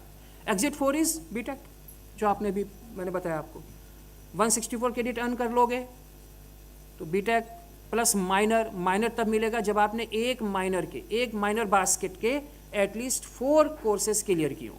वो minor आपके अपनी branch का भी हो सकता है, किसी दूसरी ब्रांच का भी हो सकता है. Okay, EC student may earn the minor, may get the minor of the CSC branch also. Mechanical engineering student भी सीएससी का माइनर ले सकता है, but he has to clear the 4 electives from that basket. Exit 4B, 182 credits. As I told you, you will get the first division with honors. और maximum आप 212 credits तक register कर सकते हो, earn कर सकते हो. उस केस में आपको BTech and you may earn more than 1 minor also. 2 minors, 3 minors. Okay? You will get the BTech degree. Attendance and detention. Minimum attendance requirement है 75%. We expect कि आप 100% classes attend करो. बट मिनिमम अटेंडेंस जो है वो 75% है. 10% relaxation can be given by the dean academics for authorised activities और genuine medical other reasons supported by valid documents. Under exceptional circumstances and additional relaxation up to 5% may be granted by the dean academics on the recommendation of a committee, and this one has to be approved by the vice chancellor. Attendance relaxation can be availed a maximum of 2 times during the entire BTech program, and students with attendance below 60% even after relaxation will not be permitted to appear in the end semester examination. तो 60% से जिसकी कम attendance होगी वो end semester में appear नहीं हो पाएगा, detention list में उसका नाम आ जाएगा. वैसे तो 75% होनी चाहिए. ये दोनों एक्सेप्शनल सर्कमस्टांसेस में हैं जो रिलैक्सेशंस दिए जाते हैं. पेरेंट्स से रिक्वेस्ट है कि डीन अगर आपके वार्ड की अटेंडेंस 60% से कम है then please don't approach dean academic office कि प्लीज़ परमिट कर दीजिएगा बच्चे को, ये हुआ वो हुआ. नहीं, जो हुआ यहाँ है ये हो जाएगा रिलैक्सेशन. 60% से less not allowed.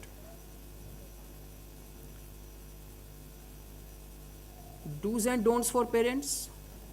Encourage your ward to become independent, responsible and disciplined. Monitor your ward's academic progress through CUMS portal using their login credentials. आपको मेल आ गई होगी, सभी ने अपने रोल नंबर भी जनरेट हो गए हैं. Central university management system portal है, वहाँ पर आप अपने बच्चे की अटेंडेंस ट्रैक कर सकते हो, कितने परसेंटेज क्लासेस वो अटेंड कर रहा है, नहीं कर रहा है. घर से तो निकला क्लास के लिए, पहुँचा ही नहीं यहाँ क्लास में. उसकी ट्रांसक्रिप्ट्स भी आप चेक कर सकते हो, कितने कोर्सेज उसने एक सेमेस्टर में क्लियर किए, क्या उसका SGPA है, कितना CGPA आया है उसका. Regularly check your ward's attendance and encourage regular class participation. Motivate your ward to maintain the same dedication and hard work that helped them succeed in JEE and to get the admission in NSUT. Encourage participation in academics, laboratories and co-curricular activities. Advise your ward to approach faculty advisors, DTCRC or HODs whenever academic or personal guidance is needed. आप कोई भी help चाहिए, कोई भी doubt है उसके मन में regarding structure, registration of courses और एनी डाउट, तो he or she should approach the DTCRC, Departmental Timetable and Course Registration Committee first, okay, or HOD or advisor. Maintain regular communication, provide emotional support and encourage ethical values and respect for university rules. Don'ts: do not request the Dean Academics or the university to permit your ward to appear in the examination despite short attendance. Do not encourage absenteeism or casual attendance. Do not encourage shortcuts, unfair means or violation of university rules. Do not rely on social media, rumors or unofficial sources for university related information. हमारा जो circular and notices portal है उस पर जो notices आते हैं वही authentic information है. क्लास में आपको कुछ स्टूडेंट्स मिलेंगे जो सो कॉल्ड क्लास रिप्रेजेंटेटिव बन जाते हैं, वो आपको कुछ इन्फॉर्मेशन देंगे, आप उस पर बिलीव कर ले, तो वो नहीं करना है। आपके लिए नोटिसेस जो हैं वो आप ही के लिए होते हैं, आप ही को पढ़ने हैं उनको। एटलीस्ट 2 times तो circular and notices portal check करना चाहिए, और जो आपसे रिलेवेंट है उसको थोरोली एक बार रीड कर लो। Okay okay avoid excessive interference in your wards day to day academic matters, encourage them to solve issues independently. उसे कोई इशू आता है, कोई प्रॉब्लम आती है, ask him or her to contact the DTCRC of the department. आपको आने की ज़रूरत नहीं है बार बार छोटे इश्यूज़ पर, उसको करने दो, टैकल करेगा। Do's and don'ts for students: attend all lectures, tutorials and laboratory classes regularly and maintain at least 75% attendance in every course. Be regular, punctual and disciplined in all academic activities. Study consistently throughout the semester instead of relying on last minute preparation. Make effective use of laboratories, libraries, CMS portal and other learning resources. Participate actively in internships, projects, technical clubs, sports and co-curricular activities. Students, curriculum में 2 project हैं हमारे, project 1 and project 2। Project 1 is in 7th semester, project 2 is in 8th semester. आप 3rd semester onwards ही faculty member से contact करो and do small projects. You will learn a lot by doing the projects. They are not part of the curriculum but you will learn a lot. Seek guidance from faculty advisors, DTCRC, HODs और mentors whenever required. जब भी help चाहिए, seek help लो, जो भी doubt है वो clear करो आप अपने। Uphold honesty, integrity, mutual respect and professional ethics.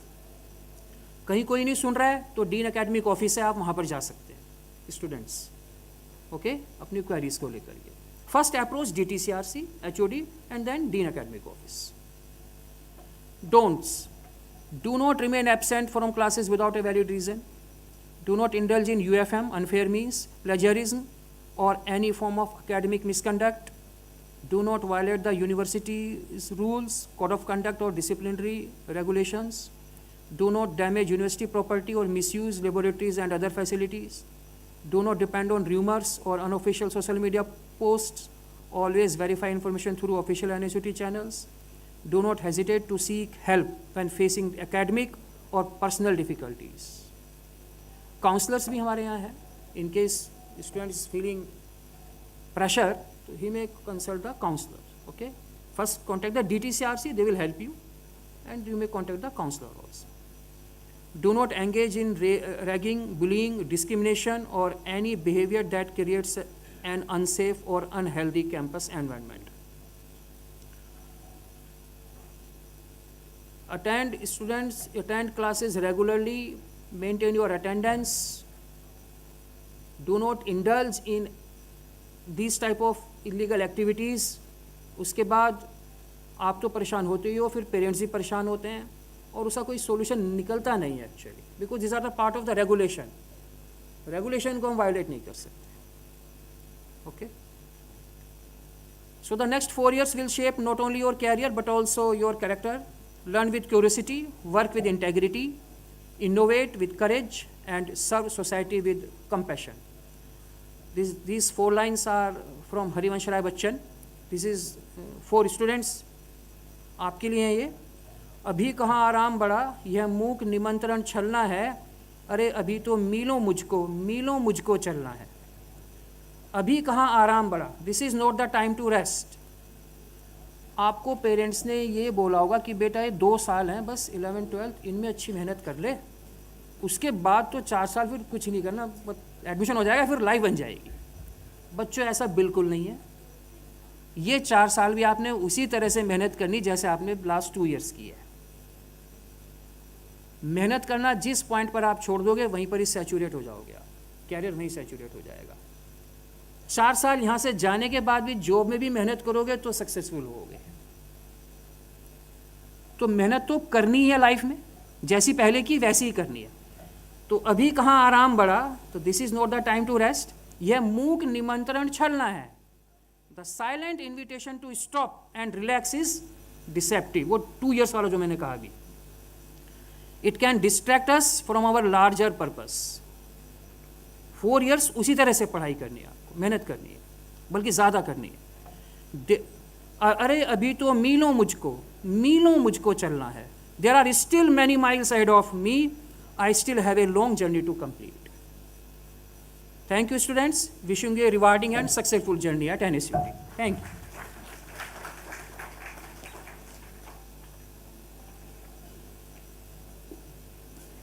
Thank you so much, sir, for providing a clear overview of the university's academic framework. We now invite Mr. Khushal Saini, Controller of Examination, to brief our students about the university's examination process and academic regulations.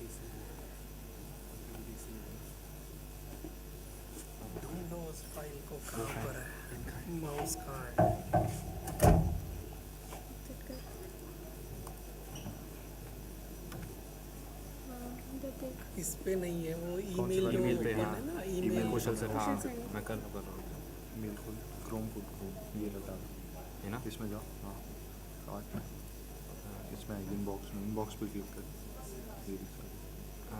Scroll करो ऊपर scroll कर ऊपर ऐसे हाँ ऐसे करके बहुत नीचे भाई तू इसको ऊपर लेके जाओ यहाँ देखो कौन से वाली है सर खुशी डाल यार सर्च में KHUSH चाहिए KHUSH IL करो क्लिक हाँ कर दो क्लिक सेकेंड ड्रॉप करो तो कल भी हुई होगी ये तो नहीं कर दे उसी को क्लिक कर दे अब इसको डबल क्लिक कर दे बस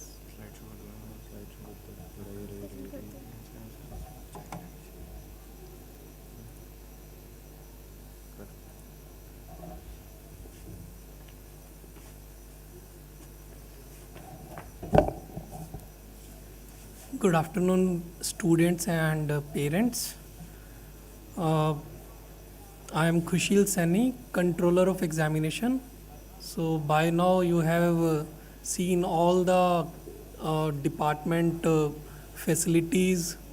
Academic section has told you what you need to study, in which order you will study the courses. And once you have done everything, then comes the turn of checking what you have learnt, and here comes the role of examination in charge. So firstly, before starting the examination, let me congratulate you all on getting an admission in one of the best organization of North India, not say for all over India, at least in Northern India we are among the best. NSUT, DTU, IIT Delhi, IIT, these are among the topmost institutes in Haryana, Chandigarh, Punjab, Delhi. So in our university, the study is divided into 3 semesters. Right now, your journey will begin from the odd semester 2026-27. Then after December, even semester will be there, means first semester, then second semester, and then in June, July 27, there will be a very small semester which we call as summer semester, and this semester runs at a very faster pace. Normally a semester goes for around 4.5 months, 4 months to 4.5, but because we don't have that much of time, so summer semester we wrap up in 2 months, and it is mainly for those students who are not able to clear some papers in their regular odd and even semesters, or some students want to improve their grades. So that is the main motive behind running the summer semester. In each semester, there will be 2 examinations, one mid-semester, around 1.5 months of starting of the semester, and then end semester, again after 1.5 months of mid-semester examination. Our courses, every course has credits assigned. Professor Tarun Rawat has already covered this. The credits are 0, means there are no credit courses, but these are mandatory to pass. if you are not passed in a 0 credit course, your degree is not completed. So although they carry 0 credit, but they are mandatory to pass. Then a few courses are of 2 credits like training and community internship. Most of the courses will be of 4 credits, and then there is one course at the end of your degree program in the last semester, major project. So that is of 8 credits. The courses, they carry one specific parameter we call as LTP, lecture, tutorial, practical. So if LTP for some course is 302, it means there will be 3 hours of lecture per week, 2 hours of lab classes per week. So this LTP, it gives you how much load is assigned for that particular course. So 302, 3 hours of lecture, and 302 translate to a 4 credit course. 2 hours of practical, it leads to a 1 credit, and 3 hours of lectures, 3 credits, total it is 4 credits. So in that 302 course, mid-semester examination will be of 20 marks, end semester 50 marks, and there will be internal assessment based upon on your practicals. So in the lab class, teacher will assign you assignments, they will take the demonstration, and they will ask you to do some work there itself in the laboratory based upon the previous assignments they have given you to check how much you have learned. So those assignments, those demonstrations, they carry 30 marks. And if some course is of 310, means lecture 3 hours, 1 hour tutorial, and no practical. Now, what is the difference between a lecture and a tutorial? In a tutorial, the class strength will be half. If in a lecture, means if your class strength, there are around say 100 students, then 100 students will attend the class together. But at the time of tutorial, the 100 student will be divided into 2 groups, 50 students per group for the tutorial class. And the intention behind this tutorial is that if a student has some doubt, then better one-to-one interaction can be there. In 100 strength class, a teacher will not get sufficient amount of time to clear the doubts of each and every student. But in tutorial, they do get this opportunity. So in LTP 310, again mid-sem will be 20, end-sem will be 50, but class test, here it will be based upon, internal assessment will be based upon the class test, your interaction in the class, attendance in the class. From teacher to teacher, the continuous assessment portion, it varies. So someone will assign 5 marks for the attendance or interaction, but there will be defined weightage for the class tests. There might be surprise quizzes.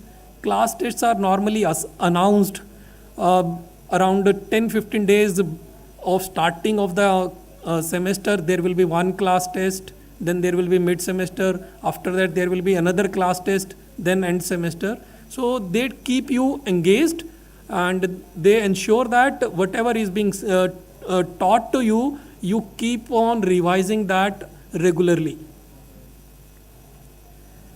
So passing criteria of a course, again Professor Rawat has covered that. First thing is, we will pass only if we are allowed to appear in the paper. So if we are shortage of attendance, you should have minimum 75% attendance, 10% relaxation can be given on some authorized grounds, and then 5% extra relaxation can be given on some exceptional circumstances. So if you are allowed to appear in the paper, then only the passing a course picture arises. If you just look at the previous slide, mid-sem 20, practical 30, mid-sem 20, class test 30, means it is 50 marks. You may score 45, 47, 40 or even 50 also, but it does not make you eligible for passing the course. You need to appear in the end semester component. If you do not appear in the end semester exam, even you have scored more than 40 marks, you will not pass. So for passing a course, you need to appear in the end semester paper. Students' total secured marks should not be less than the grade cutoff for the D grade. D grade, Professor Rawat has told you, is the minimum grade, passing grade. The marks which you score, they get translated into the grades. And for our university, we have two grading mechanism. One is relative, another is absolute, which we'll cover in the next slide. So your mark should not be less than the lower cutoff for the D grade. If that you have not secured that much marks, you get fail in that paper. If for some reason you are not able to appear in any mid-semester or end-semester exam, we don't have any provision for the re-exam. ऐसा नहीं है कि कोई makeup exam हो जाएगा आपका उसी समय. उस सेमेस्टर में अगर आपका कोई एग्ज़ाम मिस हो गया किसी भी वजह से, तो दोबारा नहीं होगा. अब वो वजह क्या हो सकती है? हॉस्टल में सोते रह गए, पेपर देने 15 मिनट 20 मिनट बाद पहुंच रहे हैं, you will not be allowed to appear in the exam. You need to be there before the start of the exam, ideally. अगर आप 10, 15, 20 मिनट आधे घंटे बाद पहुंच रहे हैं तो आपको अपीयर नहीं करने दिया जाएगा. घर से आ रहे हैं, 1 घंटे का रास्ता है, हम 1 घंटे पर ही निकले, मेट्रो लेट हो गई, ट्रैफिक जैम हो गया और आप 15-20 मिनट बाद एग्ज़ाम हॉल में पहुंच रहे हैं, sorry you will not be allowed to appear in the exam. So ये वो चीज़ें हैं जिसकी वजह से पेपर मिस हो जाता है. तो अगर किसी भी वजह से पेपर मिस हो गया तो आपको अलाउ नहीं करेंगे. सो प्लीज़ मेक श्योर जो लोग घर से आ रहे हैं सफिशेंट कुशन रखें. 1 घंटे का रास्ता है, 1.5 घंटा पहले निकलें ताकि अगर मेट्रो भी लेट होती है, ट्रैफिक जैम भी होता है, तब भी आप टाइमली एग्ज़ाम हॉल में पहुंच जाएं. बाइक से आ रहे हैं, कार से आ रहे हैं, पंचर हो सकता है, कुछ भी हो सकता है. So please be prepared for that कि आपका 15 मिनट और कंज्यूम हो जाएगा रास्ते में, फिर भी आप टाइम से पहुंच जाएंगे. यहाँ पर एग्जामिनेशन सेक्शन के आगे आपको गिड़गिड़ाना नहीं पड़ेगा कि सर ये रीज़न हो गया, वो हो गया, प्लीज़ अलाउ कर दीजिए. So I would request all the parents to guide their words that please respect timings.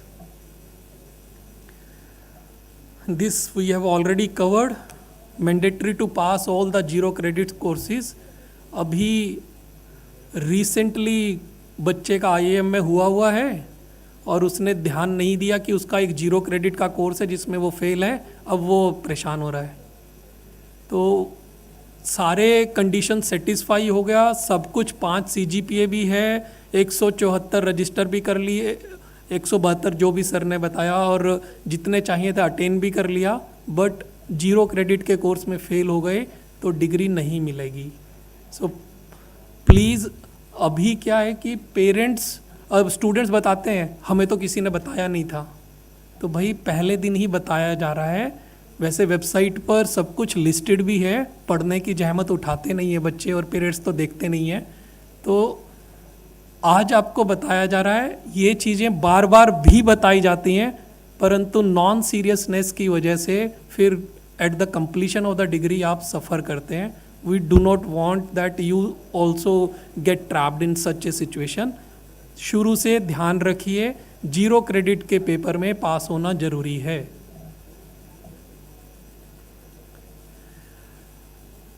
In NSUT, we allow the students to see their evaluated copies. Mid semester exam हुआ, end semester exam हुआ, आपको आपकी check हुई copy दिखाई जाएगी. The teacher will announce a time for after the evaluation on which you will come and see the copy. अगर आप नहीं आ सकते हैं, आप अपने फ्रेंड को बोल सकते हैं कि भाई आप देख लेना. But it is advisable that you check your copy properly.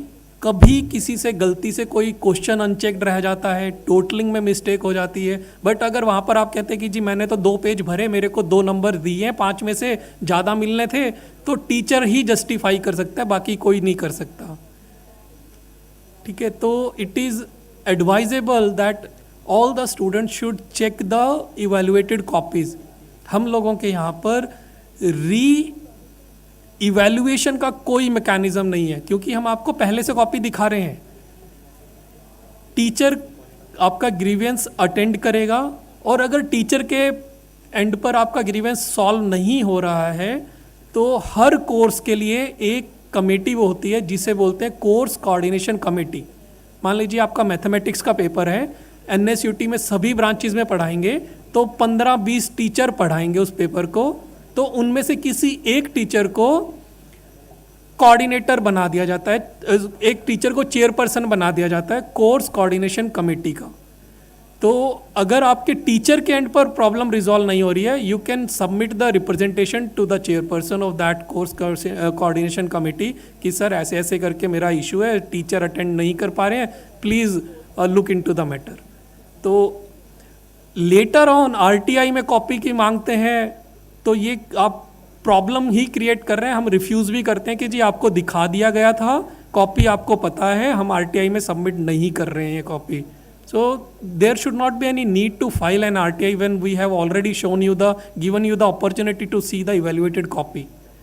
Totalling गलत है, कोई अनचेक्ड है, वो सब कुछ आप उस समय रिजॉल्व कर सकते हैं. बट होता क्या है, बच्चे का एंड सेमेस्टर एग्जाम खत्म हुआ, दिल्ली से बाहर के हैं और इमीडिएटली घर भाग गए. तो भाई थोड़ा दिन, 2-4 दिन यहाँ पर रुक जाओ, और अगर नहीं रुक सकते हो तो अपने फ्रेंड को बोलो कि वो देख लेगा. सो रीटोटलिंग, रीचेकिंग होती है, बट जो आर्ग्यूमेंट होता है कि 2 दिए, 3 दिए, 5 मिलने चाहिए थे, वो टीचर ही अटेंड करेगा. They can give the representation to chairperson CCC, और तब भी नहीं होता है तो वाइस चांसलर तक जा सकते हैं. Now I told you that we have relative grading and absolute grading. All the marks that you score, they gets translated to the grades. ये प्रेजेंटेशन मैं आपको शेयर कर दूंगा, कोई इशू नहीं है अभी. जो ईमेल्स आपको अभी तक मिली होंगी, आपको रास्ते के लिए बताया गया होगा कि भैया एंट्री पॉइंट पे जाम लग जाता है, द्वारका मोड़ से यू टर्न करके आना होता है, तो वो सब कुछ कम्युनिकेशन मेरी एंड से ही हो रहा है. I am controller, I am head computer center, and I have the additional responsibility of security also. तो आपको जो भी कम्युनिकेशन होना है, आपकी जो फीस हो रही है वो हम लोग मॉनिटर कर रहे हैं. कोई दिक्कत आ रही है, आप, मैंने ईमेल बताया भी था, उस पर भी बता सकते हैं, या जो कंप्यूटर सेंटर है वहाँ पर जाकर रिजॉल्व करवा सकते हैं. So this presentation and the presentation of professor Tarun will share with you. So all the marks, they are translated to the grades, and we have O grade for the outstanding, means 10 out of 10. D grade for the passing, 4 is the numerical value, and below D grade there are fail due to detention, absent. W we do not use. Now grading, which grading will be applicable, it depends upon the class strength. If there are less than 30 students, absolute grading will be used. And if there are more than 30 or more than 30, then relative grading will be used. Absolute grading, this table is used. You score 36 marks, you will get D grade. You score say 75, you will get A grade. So wherever your marks are falling in whatever range, you will get the corresponding grade. What your other students have done what the other students in your class have done, that is not affecting your performance at all in the absolute grading. आपकी class में पूरी class का marks 40, 45, 50 है और आपका marks 70 है, तो आपका तब भी ग्रेड इसी रेंज में बनेगा. दिस इज एब्सोल्यूट ग्रेडिंग, मतलब जितने नंबर आए उसके हिसाब से जो ग्रेड हो रहा है वो दिखा दिया. But there is another mechanism which is called relative grading. Relative grading में क्या होता है, आपसे ऊपर कितने हैं, आपसे नीचे कितने हैं, उससे पता चलता है कि आपको क्या ग्रेड मिलेगा. Okay, so this is simplified, but then there is relative grading. BTech के केस में मैक्सिमम कोर्सेज में रिलेटिव ग्रेडिंग ही लगेगी. आपके यहाँ पर ऐसा नहीं होता है कि 30 बच्चे होंगे किसी कोर्स में, एक्सेप्ट किसी इलेक्टिव कोर्स में. अदरवाइज अधिकतर में आपको 50-60 बच्चे तो मिलेंगे ही. 100 प्लस भी हो सकते हैं फर्स्ट ईयर में, या फिर 70-80 रहेंगे. तो मतलब 50 से ऊपर ही रहेगा, रिलेटिव ग्रेडिंग ही लगेगा. और रिलेटिव ग्रेडिंग कैसे कंप्यूट करते हैं, 100 बच्चे हैं क्लास में, उन सभी के जो टोटल मार्क्स बने 100 में से, उसका एवरेज निकालते हैं, which we call as mean, जो यहाँ पर m लिखा हुआ है. और वो मार्क्स किसी को 75 मिले, 78 मिले, 72 मिले, तो ये जो डिफरेंस होता है इसका एक चीज़ बोलते हैं स्टैंडर्ड डेविएशन. सभी पेरेंट्स साइंस बैकग्राउंड से, मैथमेटिक्स से नहीं है, तो इतना डिटेल में नहीं जाएंगे. तो 2 चीज़ें निकालते हैं, एक को बोलते हैं मीन और दूसरे को बोलते हैं स्टैंडर्ड डेविएशन. तो इसको यूज़ करके फॉर्मूला बनता है. मीन को हम कुछ ग्रेड देते हैं, उसके बाद mean plus 0.5 multiplied by standard deviation, उसको उससे ऊपर वाला ग्रेड देते हैं. Mean plus 1.0 into standard deviation, उससे ऊपर वाला ग्रेड देते हैं. Mean plus 1.5 into standard deviation, ये आपका ओ ग्रेड का लोअर कट ऑफ बनता है. मतलब जिसके मार्क्स मीन प्लस 1.5 एसडी से ज़्यादा होंगे उसको ओ ग्रेड मिलेगा. इसी तरीके से जब हम नीचे आते हैं, mean minus 0.5 SD, mean minus SD, mean minus 1.5 into SD, mean minus 1.5 into SD से जिसके मार्क्स कम होंगे उसको एफ ग्रेड मिलेगा. ये रिलेटिव ग्रेडिंग है. तो इसका फ़ायदा क्या होता है, मान लीजिए कोई एक कोर्स है जिसमें टीचर काफ़ी स्ट्रिक्ट है, मुश्किल भी है कोर्स, तो उसने आपको नंबर जो दिए मैक्सिमम ही 75, 80, 85 इतने आए हैं, 90 प्लस आए ही नहीं, तो मार्क्स लोअर रेंज में है. But it does not mean that you will not get O grade. अगर एब्सोल्यूट होता तो एब्सोल्यूट टेबल ये कहती है कि जी 90 से ऊपर होंगे तभी ओ ग्रेड मिलेगा. रिलेटिव ग्रेडिंग में आपका 90 से कम होगा तब भी आपको ओ ग्रेड मिलेगा.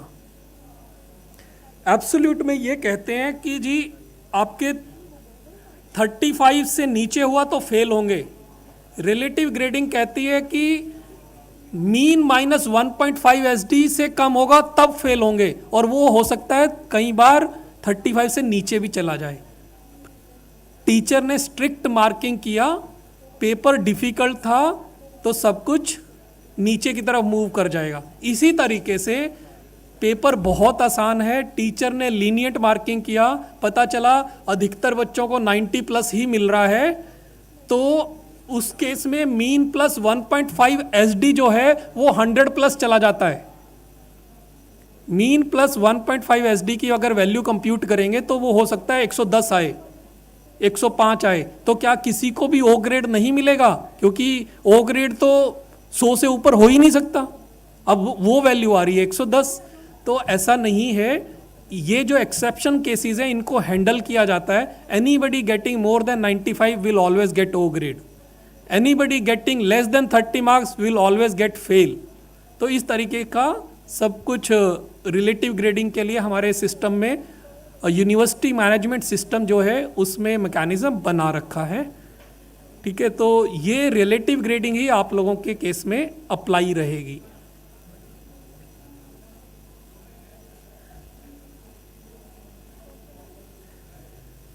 Professor Tarun has already told you about the promotion to the next year. तो NEP में सिंप्लीफाई कर दिया है. आपको एक साल में 2 सेमेस्टर में मिनिमम 20 क्रेडिट्स अटेन करने हैं. मतलब आपको 5 कोर्सेज पास करने हैं. नॉर्मली सभी कोर्सेज का क्रेडिट 4 है, तो 10 कोर्सेज आपको पढ़ाएंगे तो उसमें से 5 पास करने जरूरी हैं. तभी आप फर्स्ट ईयर से सेकेंड ईयर में मूव करेंगे, या सेकेंड ईयर से थर्ड ईयर में मूव करेंगे, या थर्ड से फोर्थ में करेंगे. ठीक है, सो ये जो कंडीशन है जो अभी दिखा रखी है, ये पहले के स्टूडेंट्स के लिए एप्लीकेबल थी, बट अभी वो न्यूमेरिकल वैल्यू 20 है। ये जो करेंगे इससे भी 20 ही निकल के आता है। फर्स्ट सेमेस्टर में 20, सेकंड में 24, तो मिनिमम 20। ठीक है, तो एक न्यूमेरिकल वैल्यू है कि 20 क्रेडिट अटेन करने जरूरी हैं। तो parents please keep a check कि बच्चा अच्छे से पढ़ाई कर रहा है। उसका जब रिजल्ट आया देखिए कि उसके प्रॉपरली मार्क्स आए हैं कि नहीं आए तो सेकंड सेमेस्टर में उसके ऊपर थोड़ा सा और ध्यान रखिए, ताकि एटलीस्ट वो कंडीशन ना आए जिसमें ईयर बैक लग जाए कि फर्स्ट ईयर का फर्स्ट ईयर में ही रह जाए, नेक्स्ट मूव ही ना करे। हमारे यहाँ पर क्या प्रोविज़न है, अगर आपका फर्स्ट ईयर में 20 क्रेडिट्स नहीं आया तो आप सेकंड में मूव नहीं करेंगे। तब आपको क्या करना है, फर्स्ट सेमेस्टर के कोर्सेज दोबारा रजिस्टर करने होंगे। पर कोर्स 7,000 फीस देनी होगी। आप पूरे साल की फीस नहीं देते हैं, मतलब पूरे साल की जो फीस रहती है वो 2-2.5 लाख रुपए, 2.5 लाख के आसपास पहुंच चुकी है, तो वो फीस नहीं देते हैं। वो फीस हम तब लेते हैं आपसे जब पूरा का पूरा सेमेस्टर ऑड और इवन आप कंप्लीटली स्टडी करते हैं, सारे कोर्सेज पढ़ते हैं। बट अगर आप अपना कुछ बैकलॉग क्लियर करने के लिए ही क्लासेस अटेंड कर रहे हैं, तब उसमें 7,000 रुपीज़ अभी है। वेर चेंज होता है तो 7 का 10 हो जाएगा, 8 हो जाएगा, अभी कुछ कह नहीं सकता, बट प्रेजेंटली 7,000 लेते हैं। तो 7,000 रुपीज़ पर कोर्स आपको रजिस्टर। मान लीजिए आपने पहले सेमेस्टर में 5 कोर्सेज थे, 3 पास कर लिए, 2 रह गए, और सेकेंड सेमेस्टर में आपने 1 ही पास किया, तो टोटल 4 हुए, आप अपग्रेड हुए नहीं। तो आप फर्स्ट सेमेस्टर के जो 2 कोर्सेज पास करेंगे उसके लिए आपको 14,000 पे करना है। पढ़ाई करिए, सेमेस्टर क्लियर हो जाएगा, बट ईयर बैक तो लग चुकी है। अब जब आप नेक्स्ट टाइम होंगे तब आपको फुल फीस पे करनी है। We don't have any provision for the supplement examination. 12th में नॉर्मली ऐसा रहता है, बच्चे का कुछ कम मार्क्स आया या फेल हो गया तो 2-3 महीने के बाद, जैसे अभी रिसेंट जून जुलाई में जो पेपर रिजल्ट आया उसका अगस्त सितंबर के दौरान वो दोबारा से पेपर ले लेते हैं। But we don't have any such mechanism. हम लोग समर सेमेस्टर के दौरान इम्प्रूवमेंट या बैकलॉग का ऑप्शन देते हैं, या फिर नॉर्मल अगला वाला जो ऑड और इवन सेमेस्टर आएगा तब आपको चांस मिलेगा। If a student fails in an elective course, हम लोगों के यहाँ पर 2 तरह के कोर्सेज हैं। कोर कोर्स जो पढ़ने ही पढ़ने हैं, और इलेक्टिव कोर्स अलग अलग तरह के इलेक्टिव्स हैं, जैसे ईडी। बेटा आप लोग उठ के तो जा रहे हो, बट भगवान ना करे ये चीज़ें अप्लाई हो गई तो फिर कहोगे कि हमें बताया नहीं था।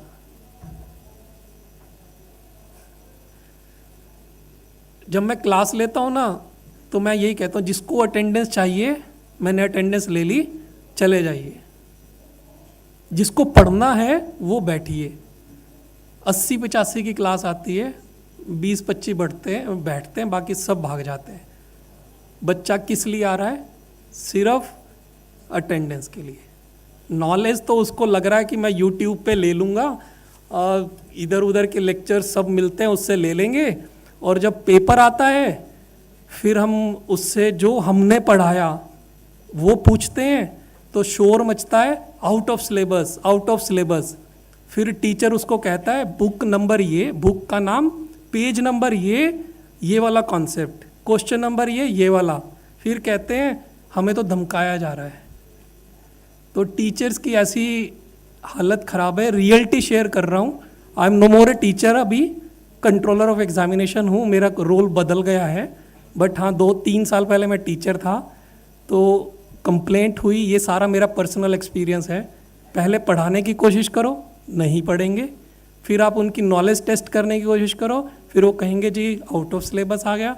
आप उन्हें जस्टिफाई करो कि आउट ऑफ सिलेबस नहीं है, फिर वो कहेंगे धमका रहे हो। फिर वो फेल होंगे तो कहेंगे टीचर ने फेल कर दिया, मैंने तो कुछ नहीं किया इसके अंदर। चलिए, यूएमएस का अकाउंट आप लोगों का बन चुका है। हम लोगों का ये वेबसाइट है, यहाँ पर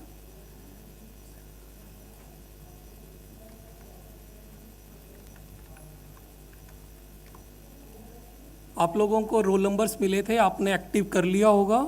सब कुछ डे 1 से इसी पर ही चलना है। जो कुछ भी करना है पेरेंट्स को अपने बच्चे का अकाउंट लेकर यहीं पर उसकी परफॉर्मेंस देख, आपको आपका याद है, लॉगिन कर पाओगे? एक बार लॉगिन कर दो।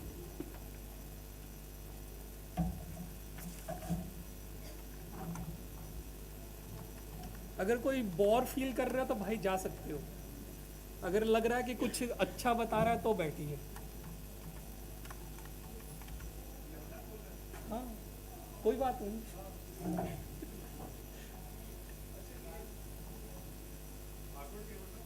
नहीं नहीं, उससे कुछ होगा नहीं, वो रीसेट कर लेगा।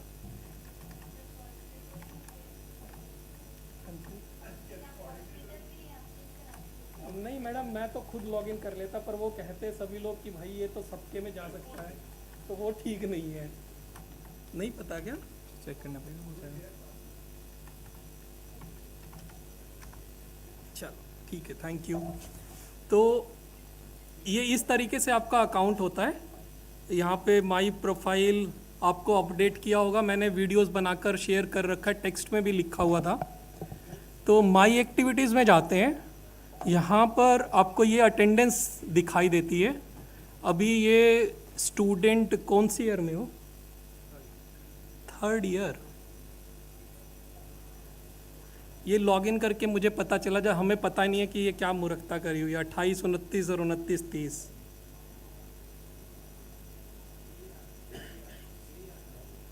हाँ, मैं अब फ़ोन उठा लिया मैंने, मेरी टेक्निकल टीम है जो उसको दिखा रहा हूँ कि भाई ये क्या खेल है।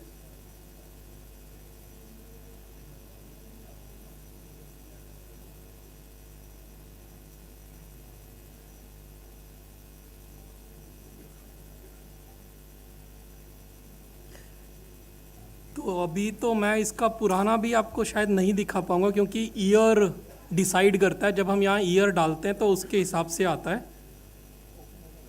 हो रहा है? तो अभी ये एग्जामिनेशन एडमिट कार्ड जो मैंने आपको दिखाया था, यहाँ से आपको करना रहता है वो, ये एडमिट कार्ड। ठीक है, तो उससे पहले यहाँ पर आपके पास करंट सेमेस्टर रजिस्टर्ड कोर्सेज आते हैं। ये देखिए, ये बच्चे ने किया है, वो 28-29 को बग है, वो ठीक करवाऊंगा मैं। तो ये कोर्सेज जो बच्चे ने पढ़े हैं, अब यहाँ पर इंस्टीट्यूट ने अप्रूव कर दिया, स्टूडेंट ने भी देख लिया। अब आपको मैं बता रहा हूँ एक और चीज़, स्टूडेंट कहते हैं कुछ आगे ऐसे कोर्सेज आएंगे और कहेंगे कि मैंने तो रजिस्टर किया था, अभी उसमें तो मार्क्स चढ़ नहीं रहे हैं। भाई तूने रजिस्टर किया था और ये अप्रूवल स्टेटस देते हुए तो यहाँ पर लिखा हुआ था कि I have seen all the courses and कुछ ज़्यादा हो गया। अच्छा, तो आपको ये ध्यान से देखना होता है कि आप कौन से कोर्सेज पढ़ रहे हैं, कौन से आपने रजिस्टर किए हैं। ठीक है, तो ये अकाउंट है बच्चे का, इसमें आपको सारी इंफॉर्मेशन मिलेगी, क्या फीस पे की है, कब की है, कितना उसका कौन से उसके कोर्सेज रजिस्टर्ड हैं, if the student does not mind, उसकी परफॉर्मेंस यहीं पर ही दिखेगी। चलो कोई नहीं, अच्छी परफॉर्मेंस। सर जी A+ खेल रहा है बच्चा, तो इसकी दिखाने में कोई दिक्कत ही नहीं है, बता दिया। ठीक है, तो इस तरीके से पूरा का पूरा दिखता है। और ये माई अटेंडेंस भी है, तो इसमें मान लीजिए लास्ट सेमेस्टर की इसकी देखते हैं, तो इसकी अटेंडेंस भी आपको विजिबल हो जाएगी पूरी की पूरी। तो सभी पेरेंट्स से रिक्वेस्ट है कि ये जो अकाउंट है ना बच्चे का, इसका कंट्रोल अपने पास भी रखिए, पीरियोडिकली देखते रहिए कि भाई क्या हो रहा है। यहाँ पर चाहे प्रॉक्सी लगी हुई अटेंडेंस है पर दिख रही है, बच्चा आया नहीं आया अपने फ्रेंड को बोल दिया, पर हाँ अटेंडेंस तो लगी, तो वो दिख रही है। So this is the UMS and इसी पर आपको सब कुछ उस बच्चे का परफॉर्मेंस दिखेगा। और हम लोगों का जो रिजल्ट आता है सब कुछ इसी पर ही आता है, ओपन डोमेन में। उसके लिए आपको अकाउंट की भी ज़रूरत नहीं है। नोटिस सर्कुलर में जाइए, यहाँ पर सारे नोटिसेस हैं। ठीक है, हम 50 दिखाते हैं। पहले नीचे क्लिक करेंगे तो इट विल ओपन 2016 से लेके आज तक का सब कुछ। तो ये हैवी हो गया है थोड़ा, ठीक है। तो ये आ गया यहाँ पर,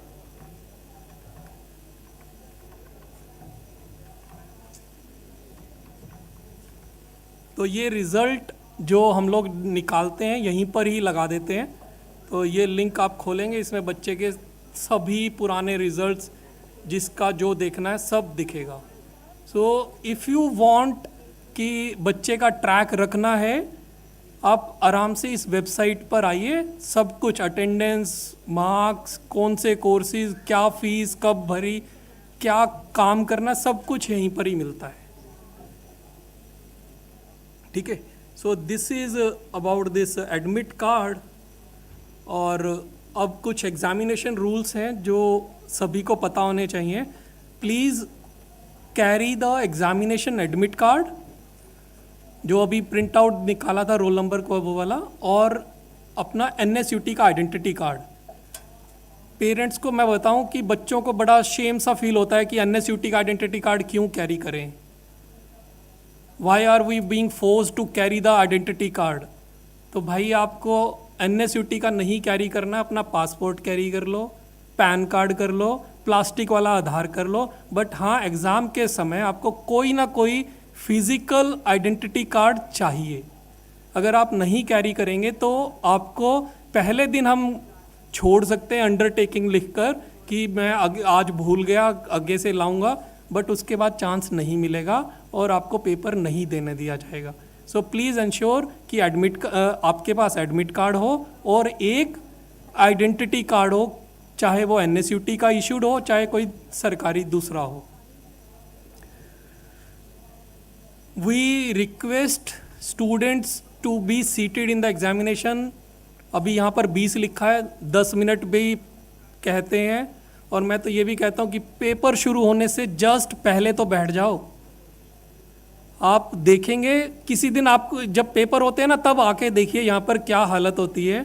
ये एग्जामिनेशन हॉल है, सब बाहर खड़े होंगे, अंदर कोई नहीं होगा अपनी सीट पर। जैसे ही टाइम होता है कि पूरा टाइम हो रहा है, सब भागेंगे दौड़ेंगे। यार इतना ही पढ़ना था तो क्या 2-3 मिनट पहले भी बैठ नहीं सकते? सो प्लीज़ पेरेंट्स अपने बच्चों को समझाइए कि भाई 2 मिनट पहले तो बैठ जाइए यार जाकर। हम लोग आइडियली कहते हैं, क्योंकि ये आइडियली हमें लिखना पड़ता है। जब कोई आर्ग्यू करता है तो उसे कहते हैं कि भाई देखो 20 मिनट लिखा था और तुम अभी 10 मिनट लेट हो, तो मतलब 30 मिनट लेट हो। No student will be allow to carry any textual material, bits of paper in the examination hall. और सबसे लास्ट इंपॉर्टेंट पॉइंट जो अब खतरनाक बन चुका है, मोबाइल फ़ोन जिसमें इंटरनेट एक्सेस भी है, जिसमें चैट GPT भी चल रहा है, जिसमें क्वेश्चन आप डाल दीजिए और वो पूरा का पूरा सॉल्यूशन आपको देगा। किताब में गलती हो सकती है बट चैट GPT गलत नहीं दे रहा है। तो मैं कल मीटिंग है, उसमें एक प्रपोज़ल ला रहा हूँ कि भाई अब बच्चे ने अगर मोबाइल फ़ोन यूज़ किया, एग्ज़ाम के अंदर कैरी करके आया, हम 1 साल के लिए इम्पाउंड कर लेंगे। कारण अगर एक पेपर से नकल किया है तो कितना मटेरियल, ज़्यादा 1 क्वेश्चन 2 क्वेश्चन कितना लेके आ सकता है। बट मोबाइल से नकल किया, और अगर चैट GPT वाला ज़माना नहीं था तो बुक रखेगा, ढूंढना पड़ेगा। पर आज चैट GPT में तो क्या है, उठाया, क्लिक किया, सॉल्यूशन दे, वो आपको उठा के पूरा सॉल्यूशन दे देगा। तो वो पास तो हो जाओगे, इंजीनियर नहीं बनोगे।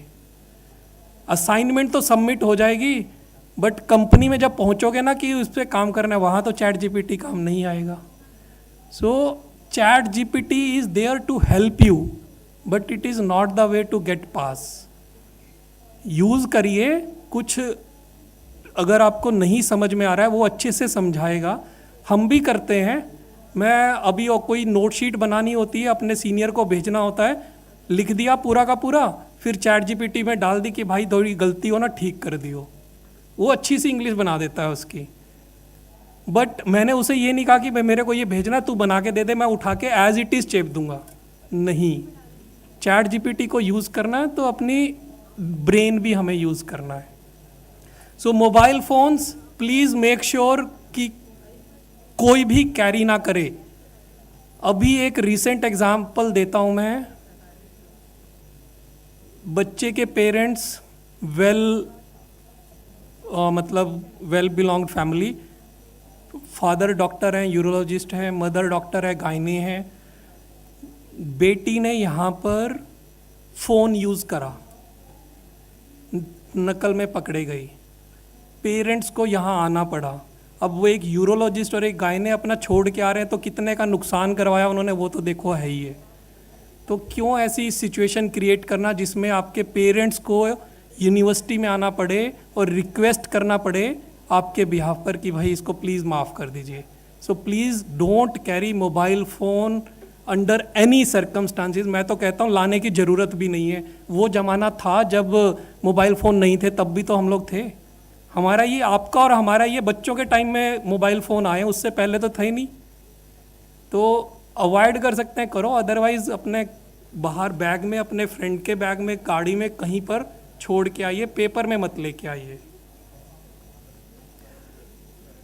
बट अगर आप लेके आए हैं पेपर, मोबाइल फ़ोन या ऐसी कुछ चीज़ें और पकड़े जाते हैं, तो यूनिवर्सिटी डिसिप्लिन मेंटेन करने के लिए, एकेडमिक डिसिप्लिन मेंटेन करने के लिए आपको पनिशमेंट भी देती है। अगर depending upon the level of unfair means warning देकर छोड़ सकते हैं, या आपका जो वो कंपोनेंट है, जैसे मिड सेमेस्टर का एग्ज़ाम हुआ उसमें 0 मार्क्स दे सकते हैं, या वो पेपर कैंसिल कर सकते हैं जिसमें आपने नकल किया, या उस सेमेस्टर के सारे पेपर कैंसिल कर सकते हैं, या वो पूरा का पूरा ईयर कैंसिल कर सकते हैं। और अगर आपने किसी टीचर की पिटाई कर दी तो आपको रिस्ट्रिक्ट भी कर सकते हैं। So depending upon the level of offence आपको, और ये पूरा सभी बच्चों को बताया जाता है कि ये पनिशमेंट है ये वाले लेवल पर।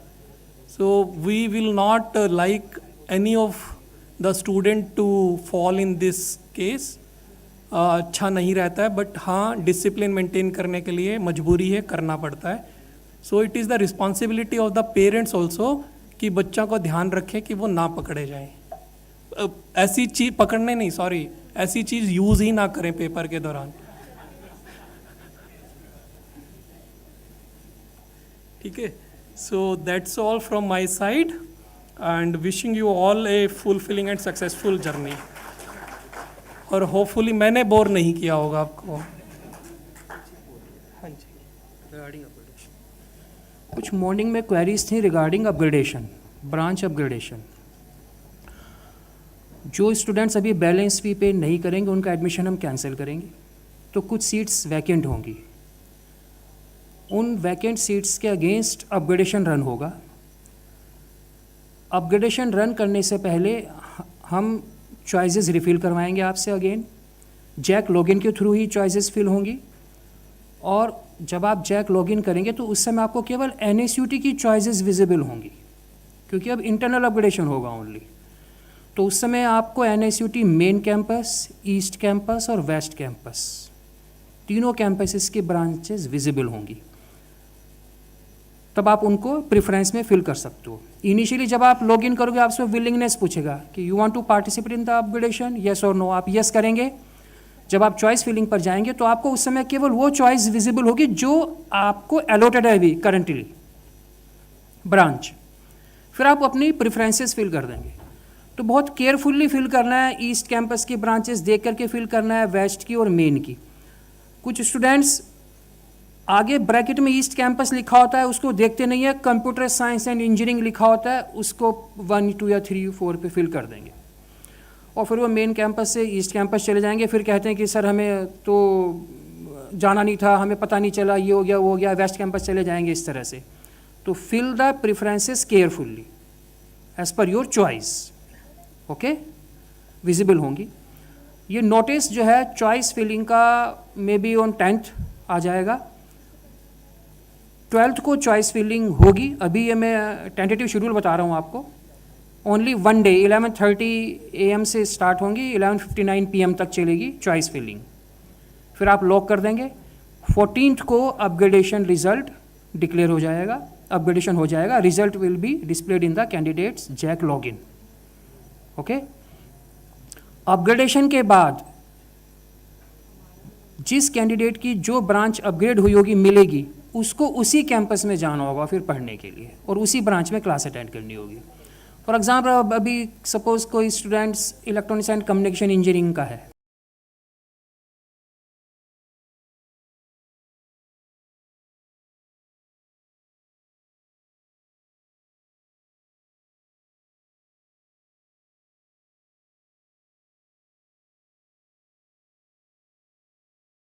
एडमिशन जो है वो CRL पर ही होगा, जैसे हमारे रेगुलर एडमिशन में ड्यूरिंग रेगुलर एडमिशन्स अपग्रेडेशन हुए हैं उसी तरह से होगा। तो ये नोटिसेस जो हैं, सर्कुलर एंड नोटिसेस जो भी खुशील जी ने बताया है, दिखाया है, वहाँ पर डिस्प्लेड होंगे, मेन वेबसाइट पर भी डिस्प्ले होंगे। उनको केयरफुली स्टडी करना है, जो भी इंस्ट्रक्शंस लिखी उनको फॉलो करना है।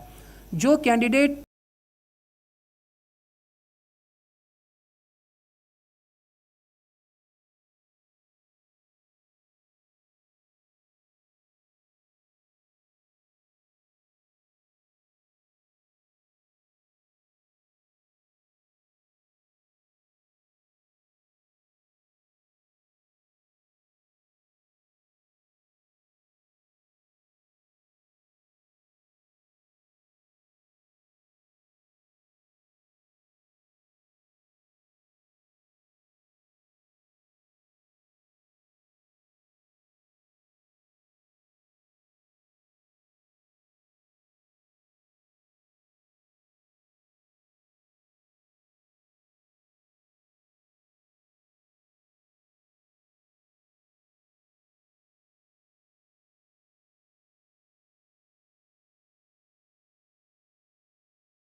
such valuable insights into the opportunities and support available to our students for building such successful careers. A university experience is enriched not only through academics, but also through a supportive and inclusive campus environment. To introduce the various student welfare initiative, we now have the honor to inviting Professor Aarti M.K. Ma'am, Dean of Student Welfare. May I request everyone to welcome her with a warm round of applause.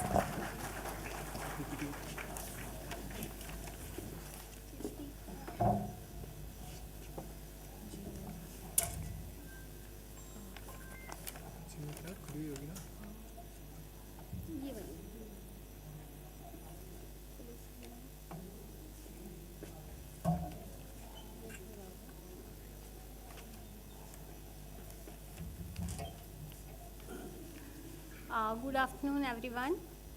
It gives me immense pleasure to welcome you all here at NSUT. And congratulations to you and your parents for becoming a part of this technical leading university. At NSUT, education is not only limited to the classrooms. In coming 4 years, you will participate in different cultural activities, in different sports, in different dramatics, and represent university at international and national level. And most importantly, you discover yourselves. So there are several activities which comes under the office of DSW. It is related to almost every aspect of your college life outside the academics. So, co-curricular activities, scholarship and aids, anti-drug committee, health and well-being, these are some pillars of this Dean Student Welfare, right? So exactly we are trying to cover almost every aspect of your college life outside academics. Okay. In NSUT, we have several societies, several student societies. Broadly, approximately we have 50 to 60 societies here. And broadly, we can classify these societies in these 4 categories: technical, cultural, management, and well-being. After my presentation, Dr. Dinesh Kumar will give presentation about all these societies, so you will get the details of these societies. Then,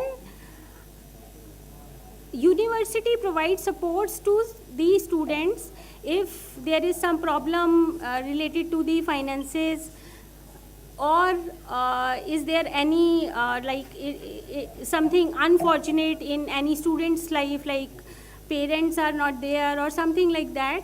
Then in that case, there are several schemes by which we support, university support the students, and we believe that no deserving students should be prohibited from a good study. So there are several scholarship schemes. The details of these scholarship schemes will be given by Dr. Swati Gangwar. She is again a faculty in charge of Dean Student Welfare Office. Then we have the university supports the research, because there are, as Bhatia sir said, students at UG level present several papers in conferences, they publish papers. So it is again supported by the university. Then we have the support, the university provides the support for the projects also. Projects are different, like these projects can be research oriented, these projects can be product oriented. So these type of the projects are supported by university, as well as the other, like we have just received approximately 75 lakhs from the Google. So this is Google grant scholarships, and students got these scholarships based on their projects and internships. Then we ensure, from the DSW office, we ensure that your journey should be safe, productive, and memorable at the NETAJI SUBHAS University. So here we have very strict guidelines for the ragging. We have a anti-ragging committee, and after this presentation, proctorial board presentation will give you a list of punishments. So it is actually very strict part. This is very strict part of your college life. So please don't indulge in these ragging activities. We have a proctorial committee. Then we have internal complaint committee. For the, if you get any problem, you can definitely reach out the internal complaint committee. Then we have the equal opportunities cell. So these are several committees through which we ensure that the campus should be safe and secure for you all newcomers and for all the students. Then recently our Honorable Prime Minister launched drug-free campus or Nasha Mukt Bharat Abhiyan, and we are already in it. In morning session, I also request to the parents that please cooperate with us in this particular mission, because if students come at the college, they feel stressed, or sometimes they feel overwhelmed, sometimes into the influence of the friends or seniors, they indulge in these activities. So I want to request to the parents that please keep an eye for this particular task, and we are committed that there should be no drugs, there should be no alcohol in the campus. For this we have a complete SOP and proper mechanism. So if any student caught in these activities, then the punishments are there, and the full policy we have to follow.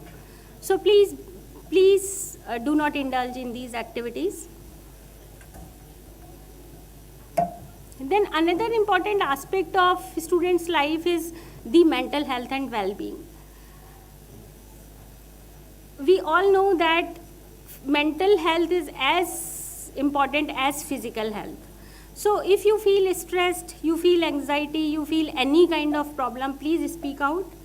The university has psychiatrists and 2 counselors. Counselor days, you will get notified. You can reach those counselors, and please, there is nothing wrong to be stressed. It is perfectly all right if you seek help for your problems. So we have a proper mechanism to heal that. We have proper mechanisms for treating this mental health and well-being issues. And beyond all these things, we have some fest here, Moksha, Resonance, Society Fest, which are continuously, you will get these fests continuously throughout the years. The major fests are Moksha and Resonance. So the details of the societies will be provided by Dr. Dinesh Kumar, and I want to introduce Dr. Dinesh and Dr. Swati. Please come.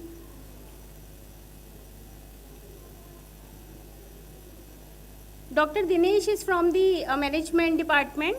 He is faculty in charge of Dean Student Welfare. Dr. Swati Gangwar is from Mechanical Department. She is also from faculty in charge of Dean Student Welfare. So this is our office. We all 3 are there. You can reach us for any problem. NCC, NSS, all these things comes under the office of DSW. And I want to request Dr. Dinesh to provide the details of these societies. Thank you. Thank you.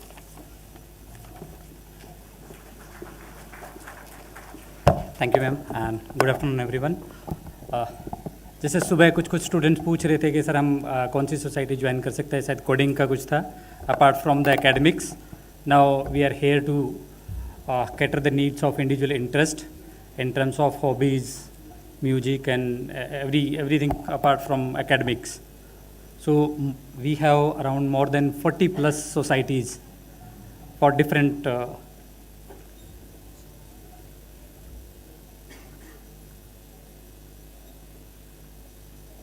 So I'm just running down the slides. There are more than 40 plus societies, so it's very difficult to announce everything about every societies. So here we have the details of FIC of that particular society, and student spokesperson's detail. Both of the details are here in the slides. So any students who wants to, rather I would urge all the students to join at least one of the society, so that जो अभी ma'am कह रही थी mental health और वो सारा चीज़ें balance बना रहे, पढ़ाई के साथ कुछ डांस म्यूजिक है ना, और other extra curricular activity. See, academics provides the knowledge, and societies or these kind of activities provide you the sense of team spirit, team building, leadership, and networking, and of course, long-lasting memories, right? So here we have one of the societies, Crosslink, Enactors. So we divided the societies into different chapters. Some of the societies are cultural societies. Some societies are under the management chapters, where all the activity related to the management. Some societies are under the technical societies, where coding and all hackathons were being organized.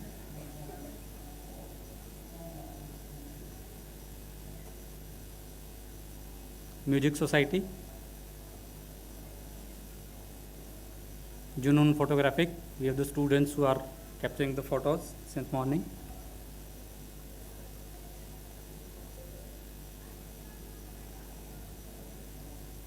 Dance society. Debating societies. Fine art. NCC, NSS.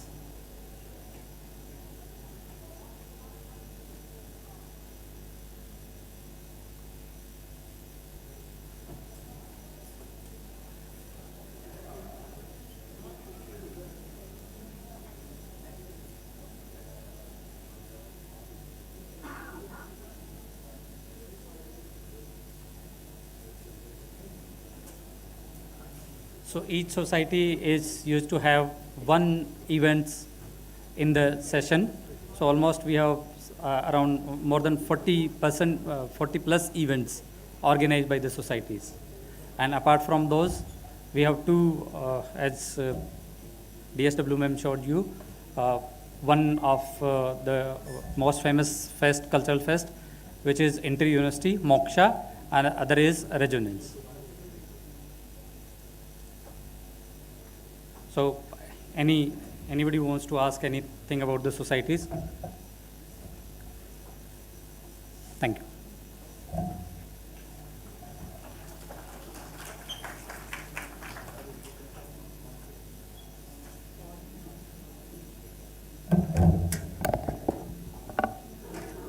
Okay, so in the continuation, I just want to tell you the different scholarships which comes under the DSW domain.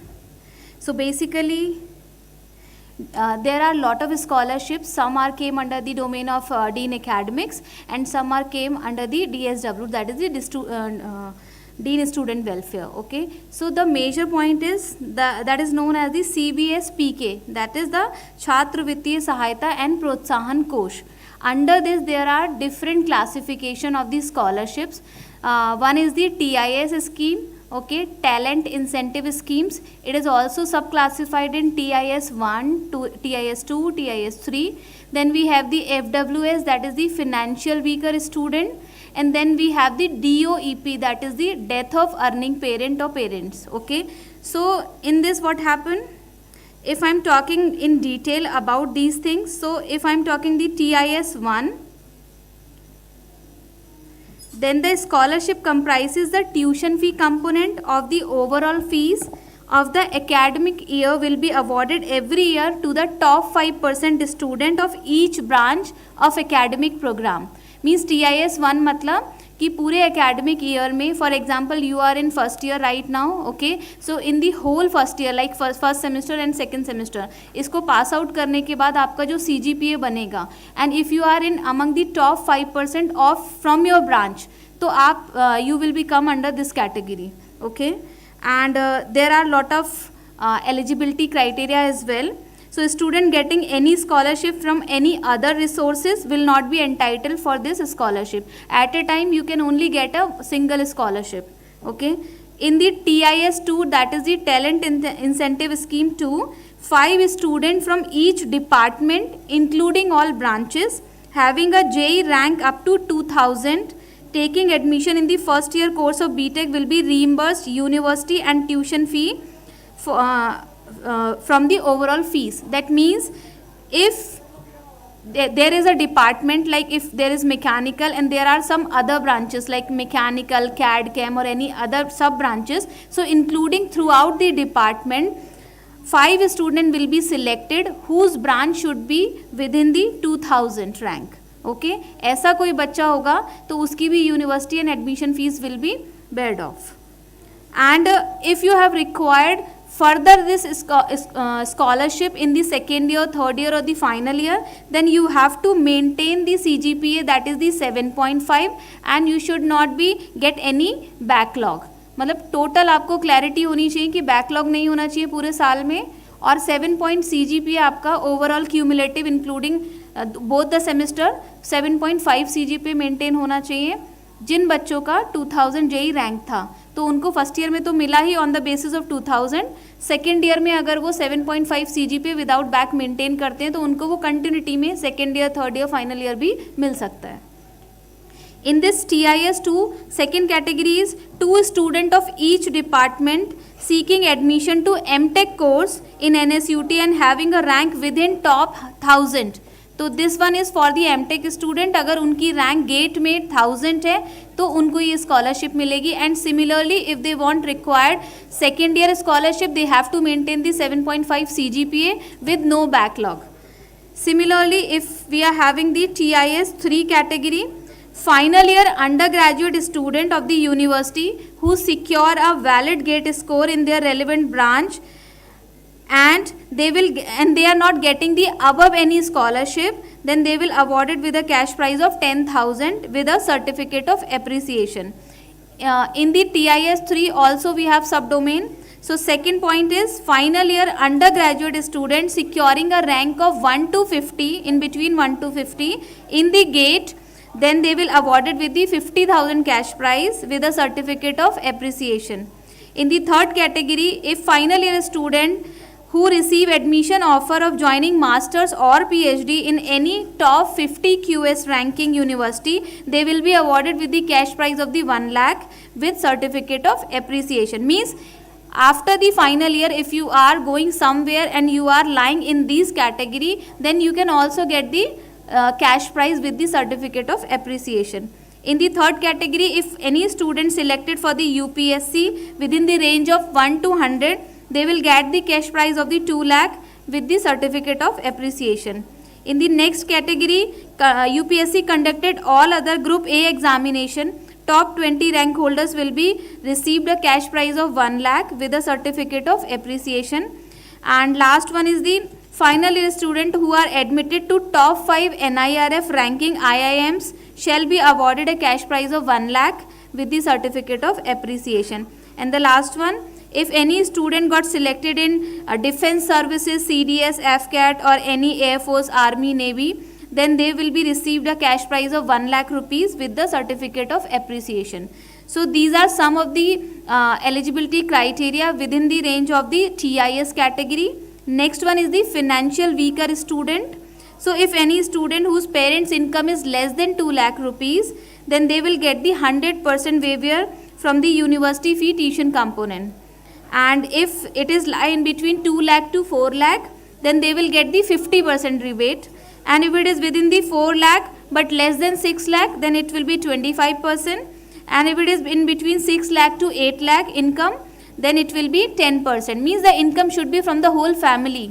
ऐसा नहीं है कि पापा की income तो है 8 लाख से पर मम्मी भी 20 लाख कमाती हैं. So that means whole family income should be this much. Okay. And these are some of the category comes under the FWS. Then we have the last one, that is the death of earning parent.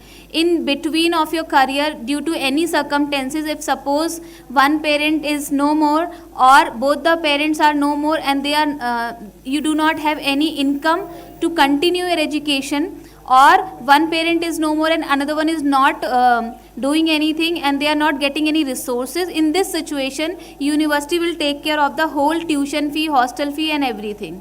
Okay, so these are some of the scholarships which comes under the CVSPK scholarship, and related this everything is available on the NSUT website. You just go to the Google and just write down NSUT incentives. Okay, then the whole thing will come, every eligibility criteria, everything, whatever you want to seek, you will be get there. And other than this, if you have required any information, there is one flag, I hope you all have seen that large flag. Okay, in that left hand side there is one building, academic building, administrative building. In that ground floor, room number 1 is DSW office. So if you have any problem regarding the scholarship, any problem regarding anything, okay, you can come to there. Okay, and other than this scholarship, I just also want to address one or two incidents. I think अभी कुछ बच्चे first half में कुछ बच्चों को कोई senior लेके गए थे क्या ग्राउंड में कि हम आपको यूनिवर्सिटी घुमाएंगे, यहाँ से कुछ बच्चे गए थे क्या? कौन कौन गया था? Just raise your hand. कुछ सीनियर्स आपके पास आए होंगे और उन्होंने बोला होगा कि हम आपको यूनिवर्सिटी का टूर कराते हैं. गए थे बच्चे? यस और नो? आप लोगों में से कोई भी नहीं था? अभी हमारे पास एक इंसिडेंस आया था कि कुछ सेकेंड ईयर के बच्चे आए हैं और वो 70-80 बच्चों को फर्स्ट ईयर को ले जाके कैंपस टूर करा रहे हैं. तो ऐसा कुछ भी हमारी तरफ से नहीं था. यही आप लोगों को बताना है कि आपके पास अगर कोई सीनियर आ रहा है और कुछ भी वो, आई थिंक कल भी मैंने ये कम्युनिकेट किया था, फिर से यहाँ पे बता देती हूँ. जैसे ही अब आप पास आउट होके फर्स्ट डे पे जब आप आएंगे यहाँ पे 10th of August को, या जब भी आपकी क्लासेस हैं, तो बहुत सारे सीनियर्स आपके पास आएंगे और बोलेंगे कि हम लोग एक फ्रेशर्स पार्टी ऑर्गेनाइज करा रहे हैं, फलाना जगह पे है, इसके लिए 2-2 हज़ार या 5-5 जो भी एक अमाउंट बताएंगे, ये आपको सबमिट करना है, NSUT की तरफ से हो रहा है, ऐसा बहुत कुछ बोलेंगे.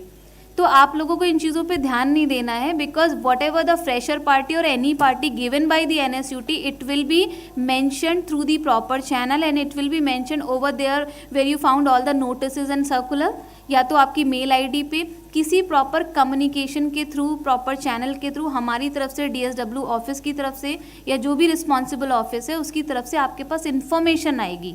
NSUT कभी भी फ्रेशर पार्टी कैंपस के बाहर नहीं करता, जितनी मेरी नॉलेज है वो कैंपस के अंदर ही होगी. तो ऐसे 1-2 साल से इवेंट हो रहे हैं, तो आप लोगों को इसलिए यहाँ पे सब लोगों को इसलिए बताया जा रहा है कि पेरेंट्स आप भी थोड़ा सा इसमें ध्यान दीजिएगा कि अगर बच्चे पैसे मांग रहे हैं तो रीज़न पूछिएगा कि क्या है. तो NSUT पहली बात तो पैसे नहीं मांगता किसी भी इवेंट के लिए, अनटिल वो अगर शॉर्ट टर्म कोर्स या कॉन्फ्रेंसेज ना हो, उसका रजिस्ट्रेशन चार्ज अलग होता है. फ्रेशर्स के लिए कभी भी नहीं मांगे जाते और जो भी प्रोसेस होगा वो प्रॉपर चैनल के थ्रू होगा. तो एक तो आप बच्चों ये ध्यान रखना.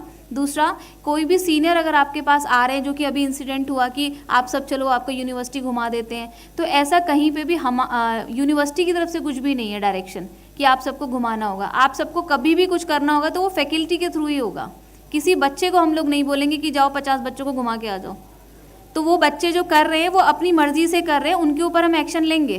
प्रॉक्टोरल बोर्ड में उनका जो भी केस है वो दिया जाएगा, सारी चीज़ें होंगी. बट क्योंकि आप लोग नए हो, तो जब भी कोई फैकल्टी कुछ बोलेगी उस पर ध्यान देना है. बच्चे कुछ बोल रहे हैं तो उनसे पूछो कि आपको किसने बोला है, नोटिस दिखाओ कहाँ पे लिखा है कि आपको परमिशन दी गई है आपको घुमाना है. तो you have to counter the certain questions. ठीक है, ये सारी चीज़ें आपको ध्यान में रखनी है.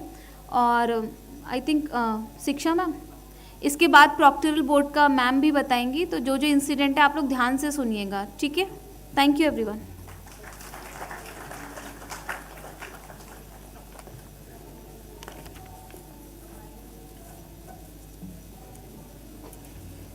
Thank you, Aarti ma'am, Dinesh sir, and Swati ma'am for highlighting the university's unwavering commitment towards student welfare and holistic development.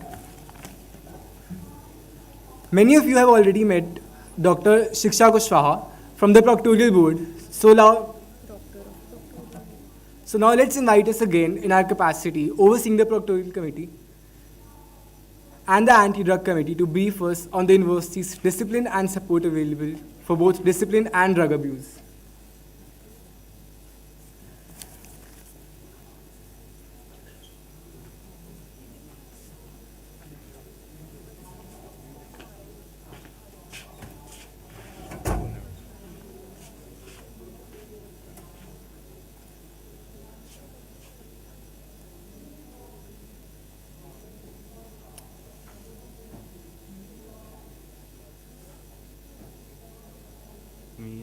ये है ना this one. This one, right? हाँ.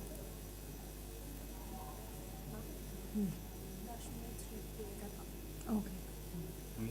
Yes. Thank you.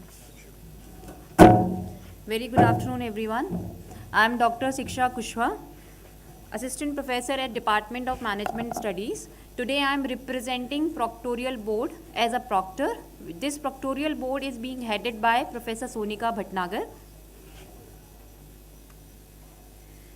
So as we all know that inside the universities, the learning is not limited to the classroom. So the guidelines has been, this Proctorial Board has established certain guidelines to ensure safe and productive environment for all the members of the community. However, there are certain kind of activities which comes under the disciplinary action. So we would suggest that you should you should first understand what are those different kind of the activities which comes under the purview of the Proctorial Board, and then you should avoid these certain kind of the situation during your stay at NSUT. So some of the common kind of the activities which are strictly prohibited inside the campus are possession or influence of banned substances like alcohol, cigarette, weed, tobacco or any other harmful or banned substances. Misbehavior or fighting, the Proctorial Board has the access of all the cameras. You will find cameras at every place inside the universities. So any kind of misbehavior or fighting should be avoided inside the campus premises or outside also. But if any complaint received, then the Proctorial Board will take the appropriate action. Harassment and ragging. As per the UGC guidelines, the NSUT follow all the procedures and the process suggested by NSUT. The raggings are completely prohibited inside the campus or outside the campus. If you feel or you come across any particular kind of the instances, you must report to the Proctorial Board, right? Property damage, any kind of the property damage inside the hostel or inside any other part of the campus will also come under the purview of the Proctorial Board.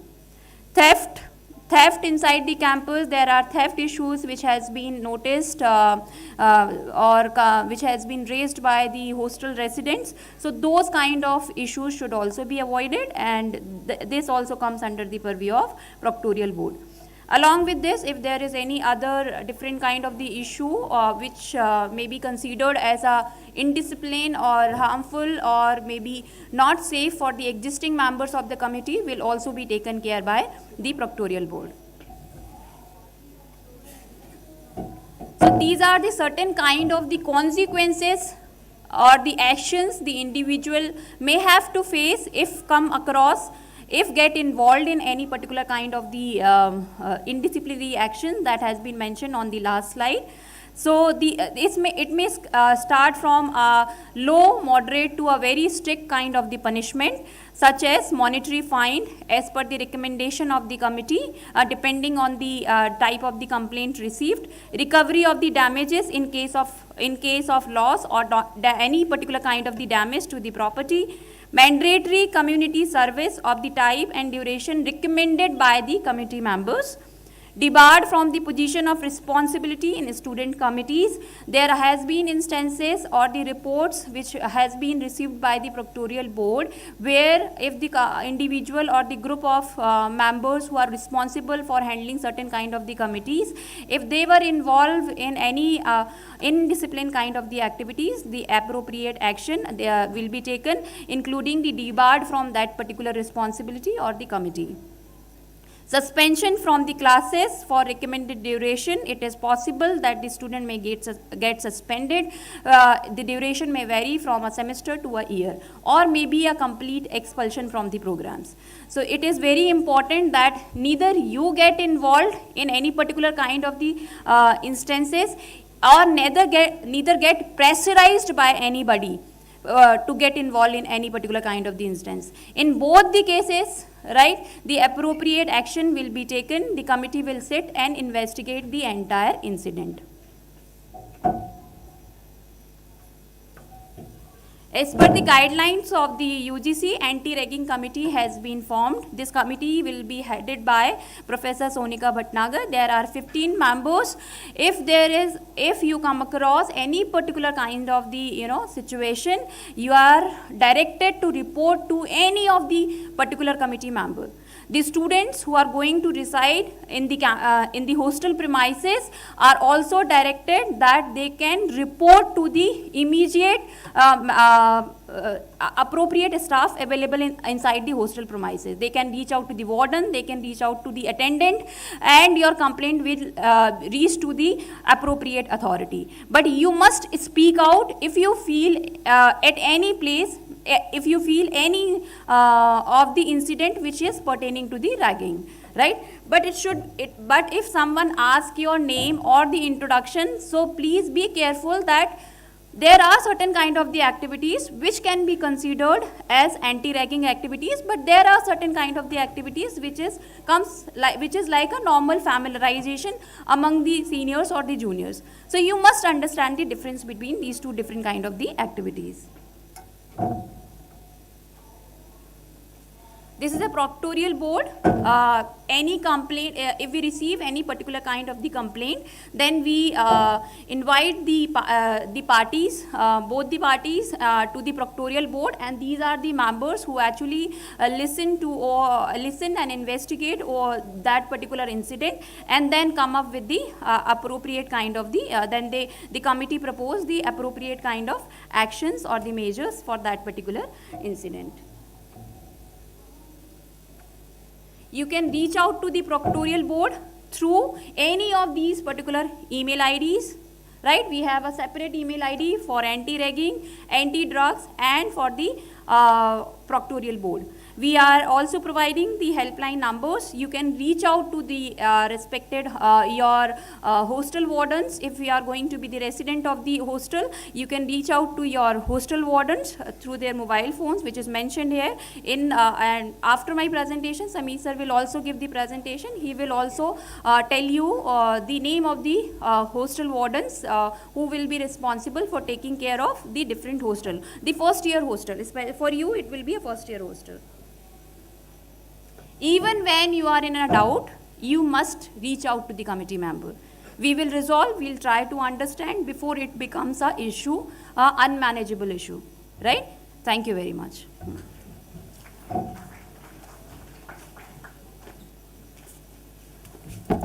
Thank you, ma'am, for your valuable insights. Following this, our students from Ashmead Street will perform an informative act on drug abuse. Let us welcome them here.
NSUT कहाँ पढ़ना है NSUT? Dwarka कौन सा द्वारका? दिल्ली वाला द्वारका दिल्ली वाला द्वारका। दिल्ली शहर का सारा मीना पे सैर चलिए। मैडम, उनसे ये तुम मुझे उनके टेस्ट में बनाते हैं। हाँ, आगे टेस्ट में बनाता है, दर्शन का बताता है, मनीषी बाबू या अनुजैन। अबे तो फेस्ट से क्या होता है? हमारे यहाँ पढ़ाई तुमसे बहुत ज्यादा है।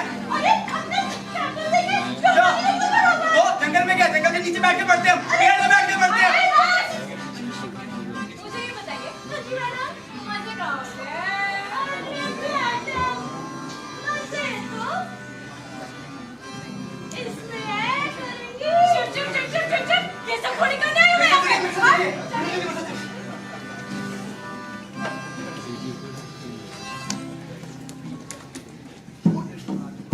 Good morning parents, myself drugs.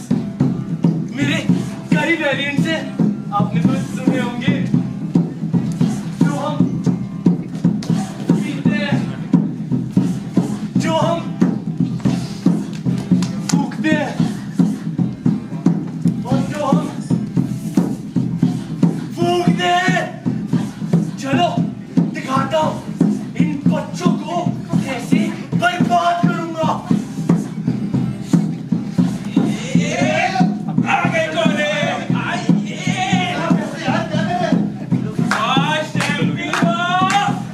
अब क्यों देने लग गया तू? तो बड़ा हो गया बहुत भाई। इस एमपी को बताना पड़ेगा। तू क्या जाने क्या किया मेरे साथ? क्या हुआ यार? यार नहीं देख पा रहा हूं मुझे। अरे तो नई बात कौन सी है? पहले कौन से बता तेरे को? अरे तो कॉलेज शुरू हो गया ना। तेरा भाई सीएस वाली रहेगा। अजी हाँ, सीएस वाली वो बैठेगी एप्पल में, तू बैठा टीसीएस में। मैकेनिकल स्पोर्ट रूम बताओ।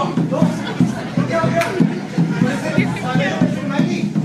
एक बार व्यक्ति ने बोला था, मैं फॉलो कर रहा था। मेरे क्लॉक से आ रहा है, वो याद है? यहाँ पढ़ाई की बातें नहीं होंगी, यहाँ होंगी यहाँ देख की बातें। पलस मजे के लिए तो अपना भाई मेरी बात कर रहे। तुमको नशे मजे करवाऊं? अच्छा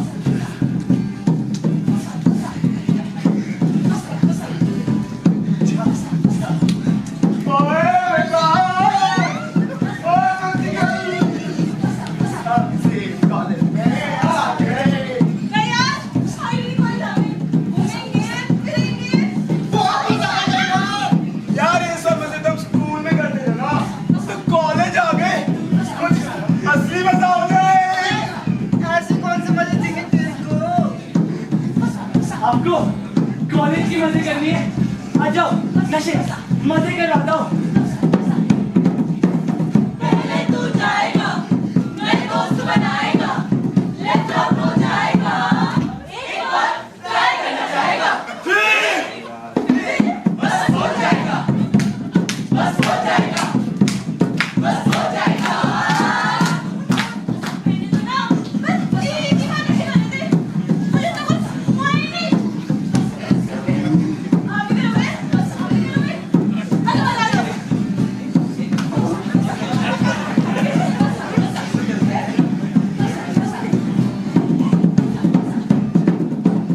आंखें खोली रात भर, घड़ी में चिल्लाएगा, डेडलाइंस को देखकर मेरा स्ट्रेस बढ़ जाएगा।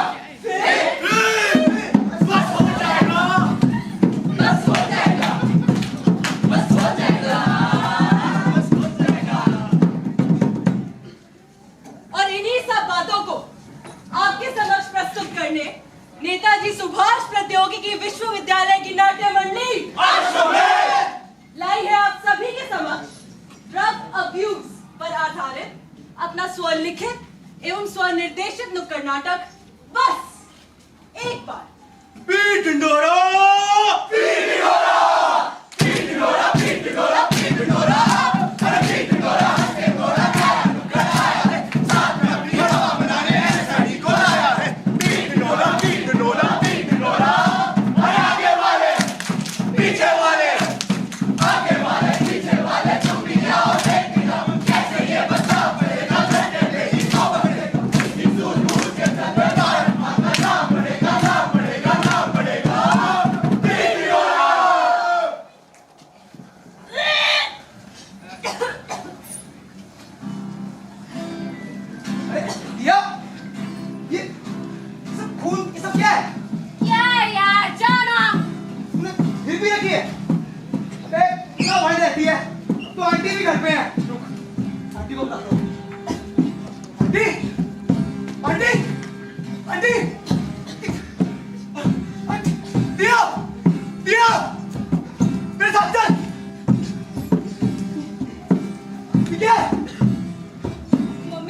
कितने महीने में तो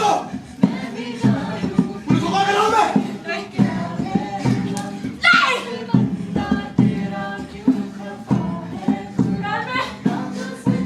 मैं तो सिर्फ इसीलिए होती हूँ ना कि स्ट्रेस होता है। स्ट्रेस किसको नहीं होता है? मुझे भी होता है, सबको स्ट्रेस होता है। यार लेकिन एग्जाम का स्ट्रेस, मिड सेम का स्ट्रेस है। मैं पागल हो गई है, तुम पागल कुछ भी बोल रही है। नहीं, मैंने नहीं करा। कोई है मेरे अलावा घर पे? है कोई? मैंने नहीं करा। नहीं करा ये? ये मैंने नहीं करा। मैं ही करा है। मैंने नहीं करा। तूने? ये मैंने नहीं करा।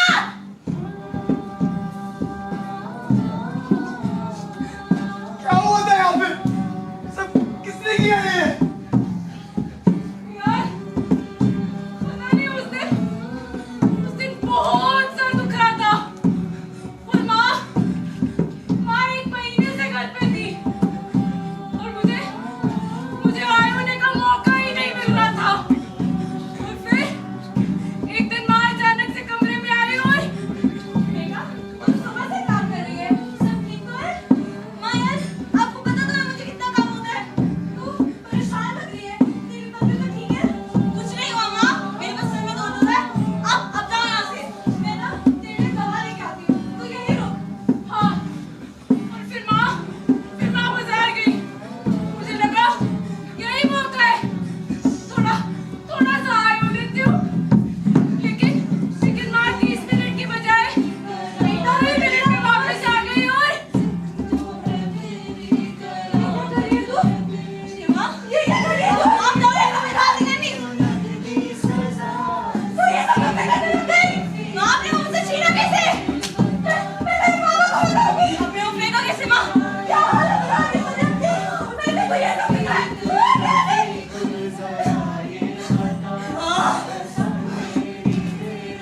माँ, मैं फिटनेस काट लूंगी। क्या कर रही है तू बच्ची? हम तेरे लिए कोई, मैं फिटनेस काट लूंगी माँ। मैं तेरे लिए किस तरह से आप बच्ची? मैं तो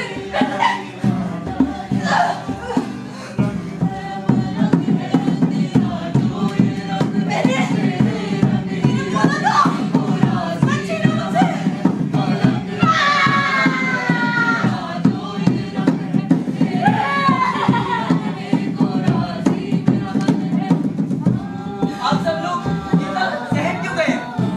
इतना बड़ा गुनाह सिर्फ 2 पल की खुशी के लिए, यही सोच रहे हैं ना आप?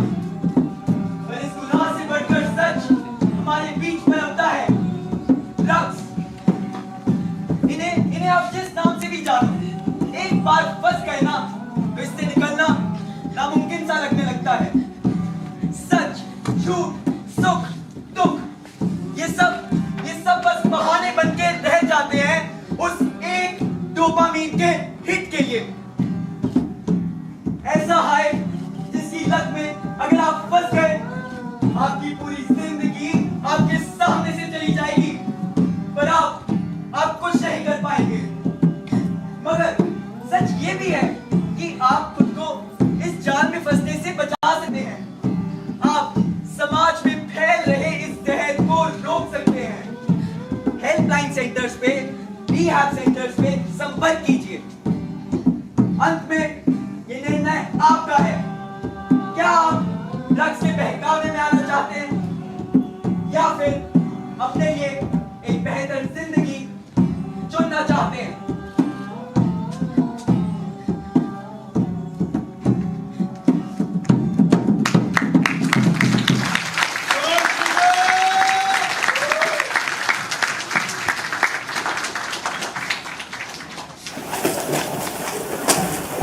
Our sincere appreciation to the Ashramate team for that moving performance. Let us appreciate that wonderful performance with huge round of applause.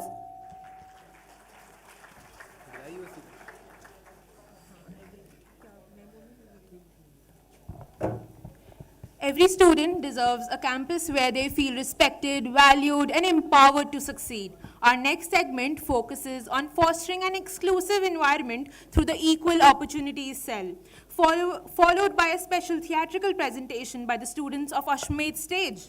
May I invite Professor Anjana Sarkar, Ma'am, Chairperson, Equal Opportunities Cell, to address the gathering.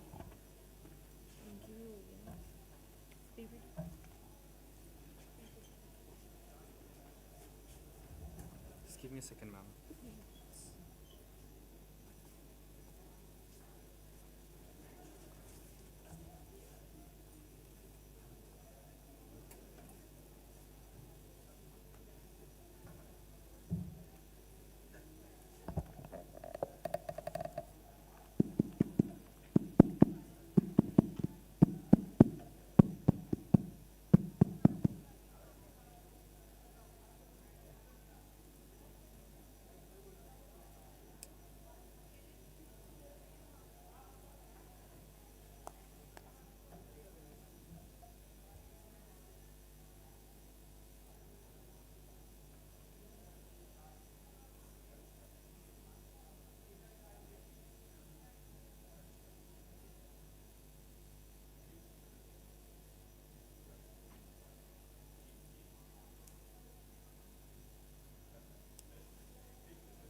1 second, ma'am.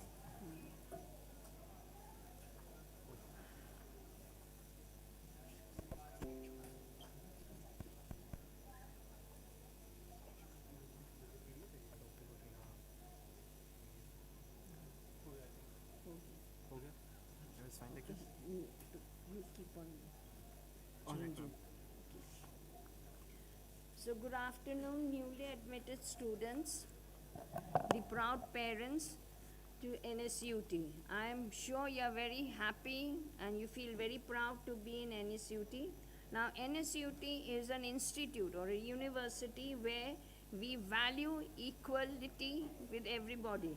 Now obviously because of different coming from different backgrounds, religion, caste, creed, then financial status, there is always an inequality. But in NSUT, you are all equal.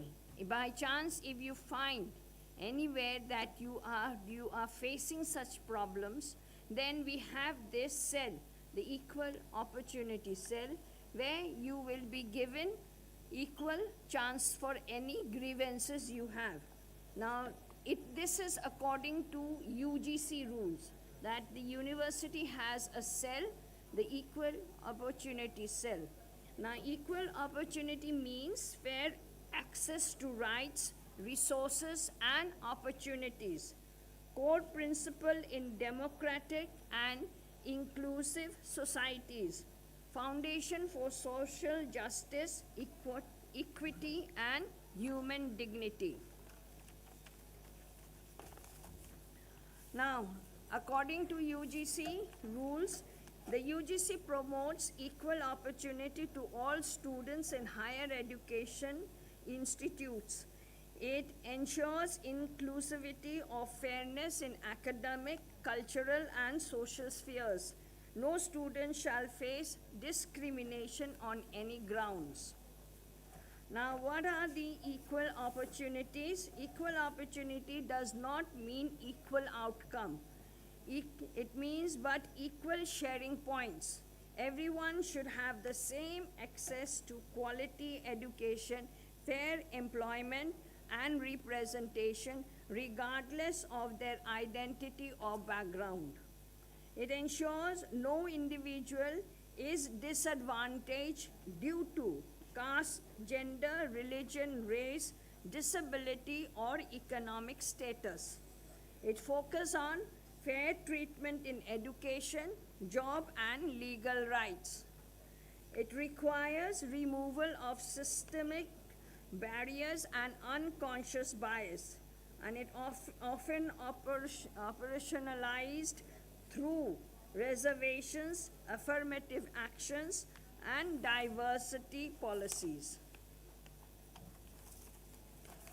Now, our mission at NSUT is that inclusion is not a policy, it is a practice. In NSUT, diversity is our strength and equity is our goal. So here we have a very good environment, but by chance, if anybody, any student feels that something is not, that is, there is some discrimination towards him, there is an email where he can address his grievances and his identity will be kept secret. So there's no need to, that is fear that I may be outcasted. No, you will not be done, and everything will be kept in secrecy. So there's no need to fear. Now it promotes equality and inclusive on campus, sensitize students to the values of respect and non-discrimination, foster a safe and welcoming environment for all students, build an equal future together. So obviously, now one thing is that if you do not learn equality or learn that that should be no discrimination by yourself, then you are the future of this country. So whatever that is you learn here or whatever you face here, later on that goes to the society. So obviously, as that is teachers, or as UGC, that is University Grants Commission, as a whole, since you are going to be highly educated, you see you're in an institution or you're going to have a degree which has very high professional value. So that is that, and later on you will be going for higher education. So if you yourself do not have a strong character and learn that everybody is equal, there's no need for discrimination. You should feel safe. You should respect everybody. If you want somebody to respect you, first of all, learn to respect others. So there's no need because of caste and status that or religion, the other person is inferior. No. Everybody has equal rights, has equal respect. So this is what you have to learn. Here when you learn in this institute during your education, I know there will always, there will be, that is a biased environment will always be there. So therefore, we want that you grow up to be a very respectable person, so that what happens later on, it is you who is going to build the future of this country. So if you do not have that respect yourself, if you do not respect others, don't expect them to respect you. So this is what the cell is. So if you by chance for any other of these reasons you feel discriminated, that is welcome to address your grievances. Now the student rights in NSUT, ensuring inclusion, dignity and protection, equal access to campus resources, everybody. All students have the right to access academic and co-curricular resources without any form of restriction or bias. It includes classroom, laboratories, libraries, hostels, sports facilities, digital infrastructure, and extracurricular events. Facilities must be accessible to students with disabilities. Right to be heard and respected. Every student has a right to voice concerns, feedback, or grievances respectfully and without fear. Platform like student council, town halls, and departmental meets provide channels for expression. Faculty and administration are accountable for listening and responding fairly.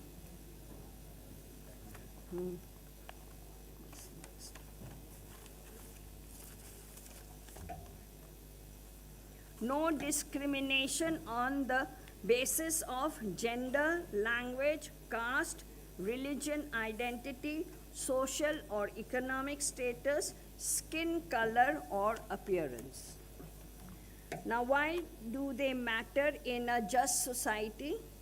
It prevents marginalization and exploitation, promotes economic productivity and innovation, reduces social tension, discrimination, and inequality, strengthens democracy and social cohesion, supports the idea that merit must prevail, not privilege, promotes fairness and justice, reduces social and economic disparities, respect human dignity and rights.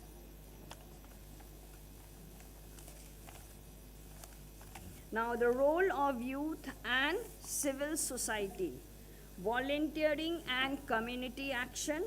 Young people and citizen groups can organize awareness drives, skill building campus, and social outreach program to uplift disadvantaged communities. Now, social entrepreneurship, youth-led startups and NGOs are solving real-world problems like education gap, disability access, and women's hygiene through innovation and sustainable models. Advocacy through media and art, campaigns, documentaries, street plays, music, and digital storytelling can challenge stereotypes and spread awareness about equality and inclusion. Driving policy change through activism. Civil society movements have influenced policy reforms on gender rights, disability inclusion, environmental justice, and education equity. Now, what does the Equal Opportunity Cell have to offer? Awareness, workshops and sensitization programs, support for grievance redressal, inclusivity policy implementation, collaboration with academic and non-academic departments.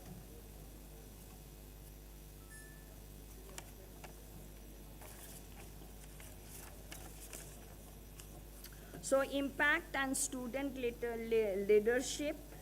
Year in review 2025-26 conducted extensive sensitization workshops from class to class and launched the Equal NSUT campaign.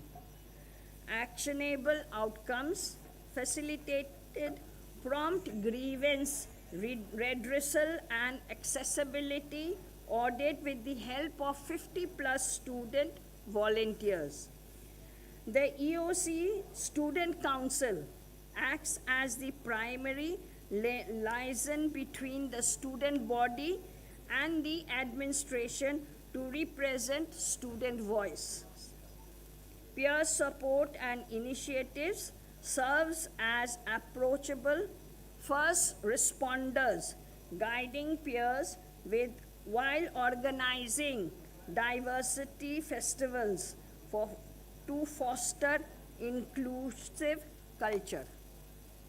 So now get involved, join the student-led diversity initiatives, volunteer in inclusive drives, become a campus ambassador for equality, report incidents of discrimination without fear. So thank you. So now at NSUT, your rights aren't optional, they are institutional. Guarantees, know them, use them, and protect them. Now the Ashwamedha group they are going to present a small street play or skit on equal opportunity. Equal opportunity is not about treating everyone exactly the same. It is about ensuring that everyone has a fair chance to participate, contribute, and succeed, regardless of their background or circumstances. Often, inequality does not arise from deliberate exclusion, but for assumptions we make without realizing how differently people experience the same situation. A choice that feels simple or affordable to one person may become a barrier for someone else. True inclusion begins when we stop expecting everyone to fit into the same circumstances and instead create spaces where everyone can participate with dignity. This play explores how empathy, awareness, and thoughtful choice can transform everyday interactions. It reminds us that inclusion is not achieved through sympathy or charity, but through understanding, respect, and the willingness to make opportunities accessible to all. Equal opportunity is not about giving special treatment. It is about ensuring that no one is left behind simply because life has placed them in a different circumstances. So now we have the small skit by Ashwarida.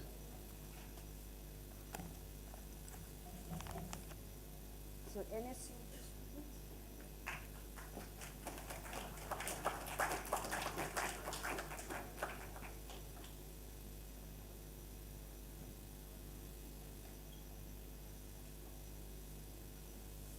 Ready? Ready. 3, 2, 1, go!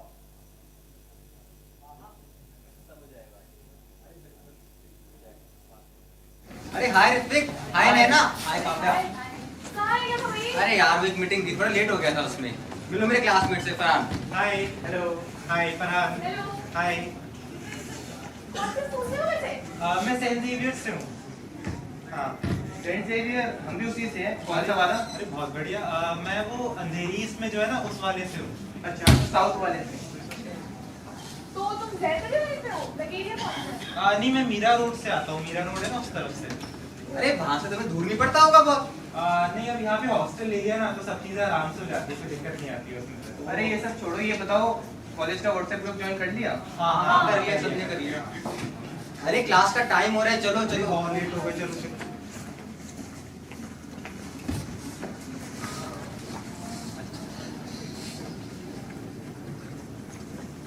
Guys देखो ये कितना बड़े resort है।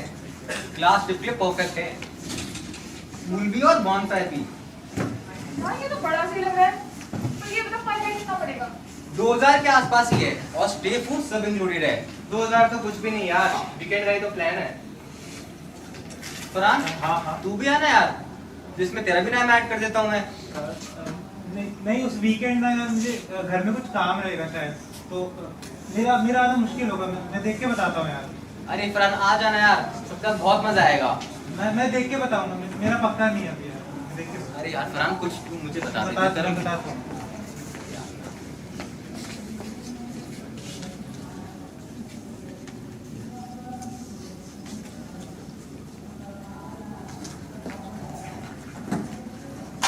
यार एक हफ्ता हो गया, अब एडवांस पेमेंट करनी है। ये तो कैंसिल कर देगा वो बुकिंग।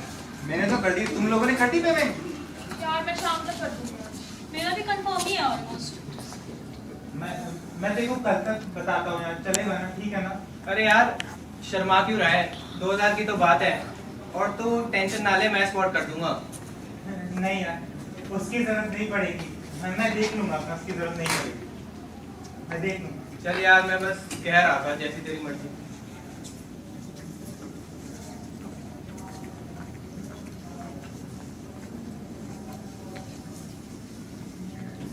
हाय फरहान। हाय काव्या। वो ट्रिप वाला प्लान तू आ रहा है ना उसमें? मैं बताया था ना मेरे घर में कुछ काम होगा इस वीकेंड, तो मैं देख के बताऊंगा। फरहान देख सच बता, सही में कुछ काम है या फिर पैसे का कोई सीन है? नहीं नहीं, वैसी कोई बात नहीं। फरहान तू मेरे को बता सकता है, मैं किसी से कुछ नहीं बोलूंगी। देख काव्या, 2000 ना मेरे लिए छोटी बात नहीं है। मेरे घर से भी जो पैसे आते हैं ना, वो भी सब बजट एकदम टाइट ही चलता है, तो 2000 मेरे लिए छोटा अमाउंट नहीं है काव्या। तो अगर ऐसी बात थी तो तुझे हम सबको बताना चाहिए था ना पहले से। बताने से कभी कोई फायदा हुआ है? जब भी बताओ या तो ये सुनने को मिलेगा कि 2000 जैसा अमाउंट भी नहीं दे सकता, या फिर ऋत्विक कहने लग जाएगा कि मैं स्पॉट कर देता हूँ, मैं पैसे खर्च कर देता हूँ। ऐसा हो जाता है कि हर समय मेरा हिसाब खुल के आ जाता है सबके सामने। तो कोई बताने से आज तक फायदा हुआ है कभी? कोई फायदा नहीं है। हाँ वैसे ऐसे तो मैंने सोची ही नहीं थी ये बात। कोई नहीं सोचता काव्या, कोई नहीं सोचता है। मैं ही हूँ जो हर समय कैलकुलेटर खोल के बैठ जाता हूँ। कोई भी ट्रिप होती है मेरा कैलकुलेटर खुल जाएगा, कहीं भी जाना हो मेरा कैलकुलेटर खुल जाएगा। कोई नहीं सोचता है काव्या। तो अगर ऐसी बात है तो हम लोग प्लान ही चेंज कर देते हैं ना, कुछ ऐसा जो सबके लिए रियलिस्टिकली काम करे और तेरे को अलग से मैनेज भी ना करना पड़े। हाँ हाँ, वो सही रहेगा। हाँ ठीक है, हाँ मैं बात कर ली एक बार ऋत्विक से। हाँ वो प्लानिंग कर रहा है। ट्रिप तो जाएंगे यार, मजा आएगा बहुत। जा रहे हैं। गाइस मेरी बात सुनो, अभी वीकेंड वाला जो ट्रिप का प्लान था उसको कैंसिल करते हैं और कुछ ऐसा करते हैं जो सबके लिए रियलिस्टिकली काम करे। अरे ऐसे कैसे? बुकिंग तो ऑलमोस्ट सबका मतलब सबका होता है, बस उनके लिए नहीं जिनके पास आसानी से 2000 रुपए एक्स्ट्रा बड़े होते हैं। यार मैंने जो स्पॉट कर देता हूँ वाला छोड़ो ऋत्विक, छोड़ो।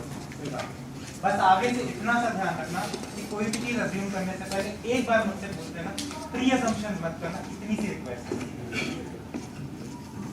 यार चलो ये नहीं तो लोकल ट्रिप पे चल लेते हैं यार, सबके बजट में भी आ जाएगा और मजा भी आएगा।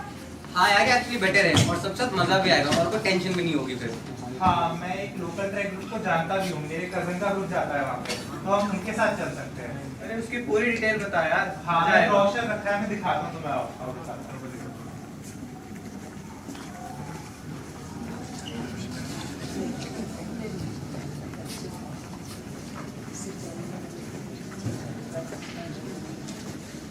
Thank you very much. इस छोटी सी नाटिका द्वारा हम बस इतनी सी बात कहना चाहते हैं कि आइए मिलकर एक ऐसे समाज का निर्माण करें जहां हम सब एक दूसरे को साथ लेकर आगे बढ़ें, जहां हम सब किसी के साथ कोई भेदभाव ना करें और जहां हम सबके पास इक्वल अपॉर्चुनिटीज यानी कि सामान्य अवसर हो।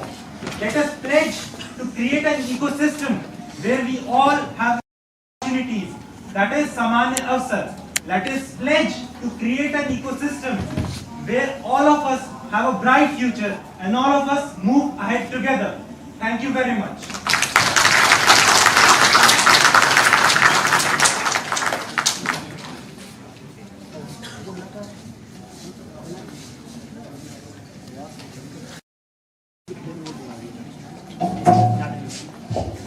Thank you, Ashwini team, for that performance. Can we have a round of applause for them?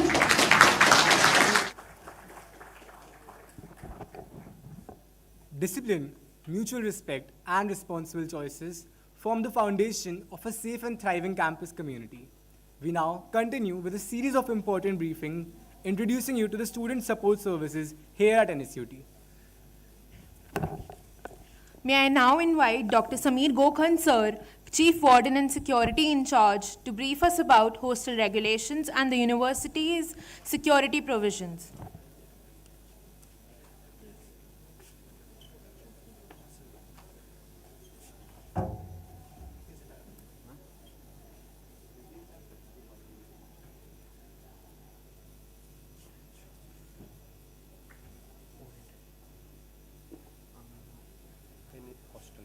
Yes sir भाई देख रहे हैं यहाँ पे ना एक फोल्डर है तो उसमें होगा।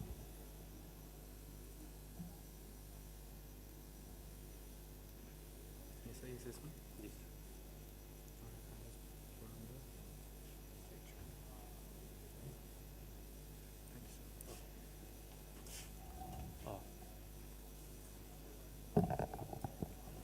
A very good afternoon.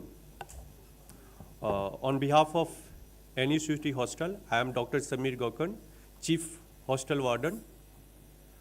On behalf of entire team, I welcome once again you all to the NSUT. And there is a small correction, I don't have any charge of security. I am only the Chief Warden.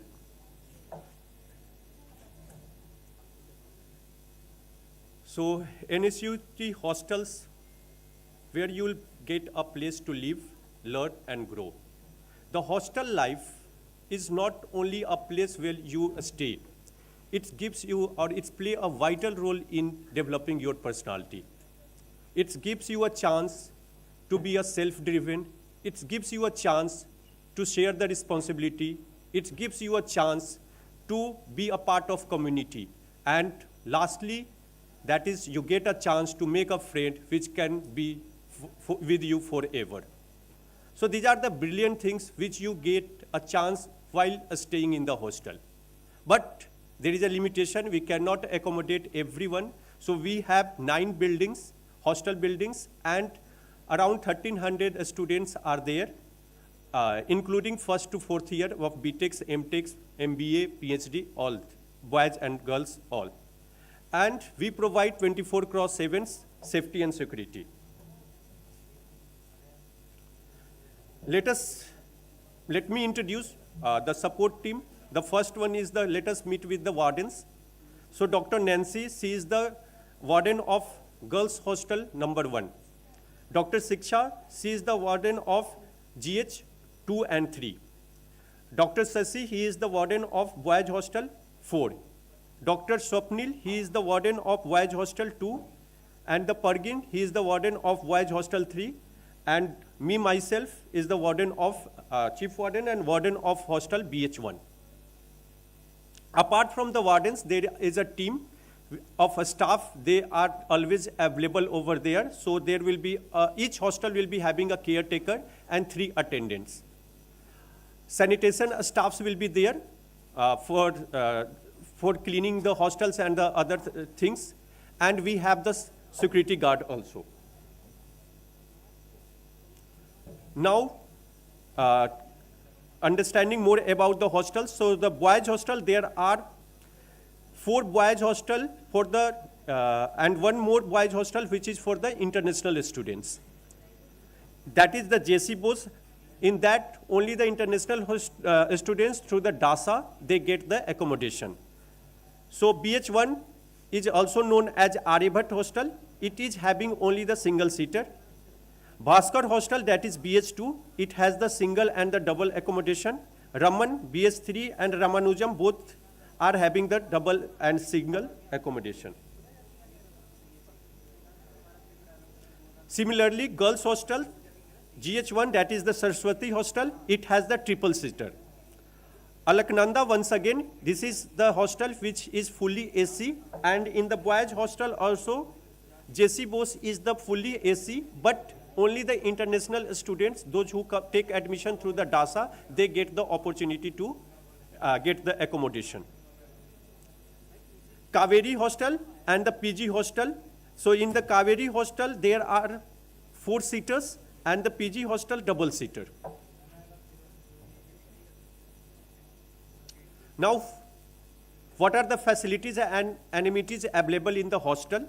So we have the common room where the students can watch TV and get certain type of relaxation and chit chat. We also provide certain indoor sports and the games. Newspapers facilities were there. Currently we are not providing. If some student is interested, they can reach to the warden, we can restart it.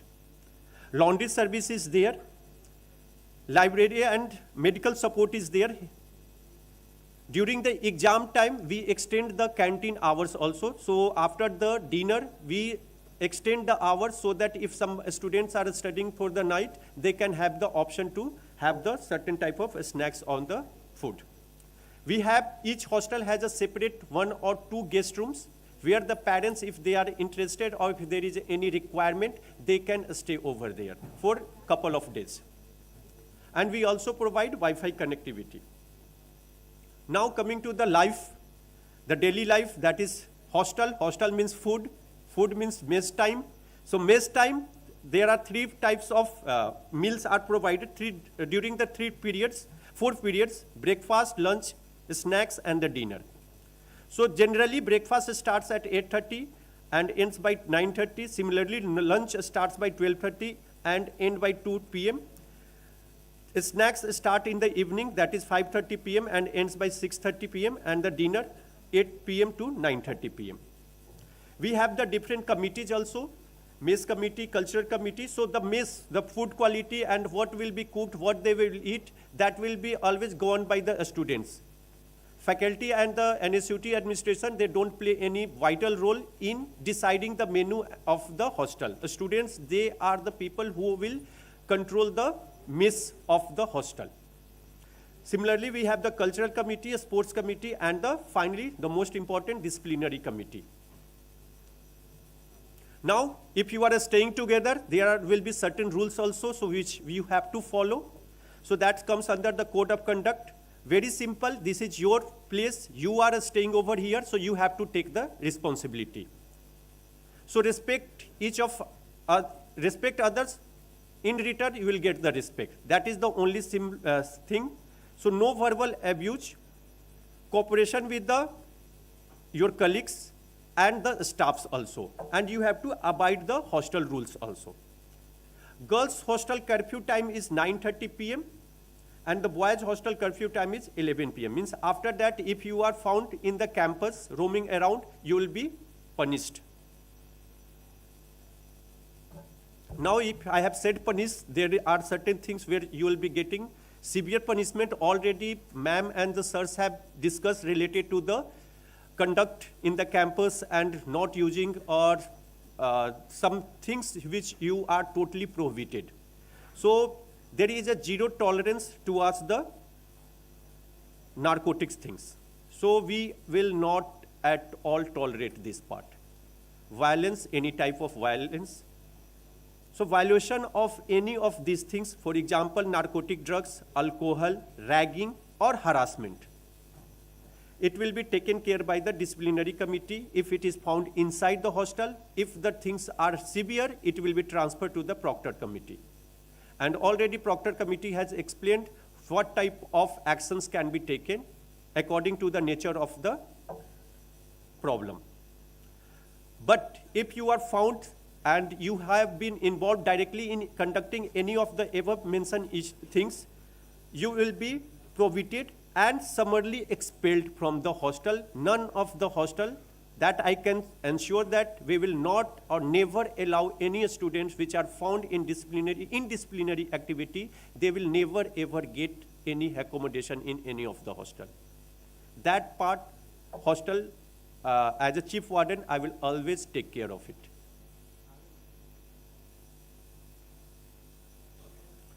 Now, just the summary, takeaways, what you have to remember regarding the hostel.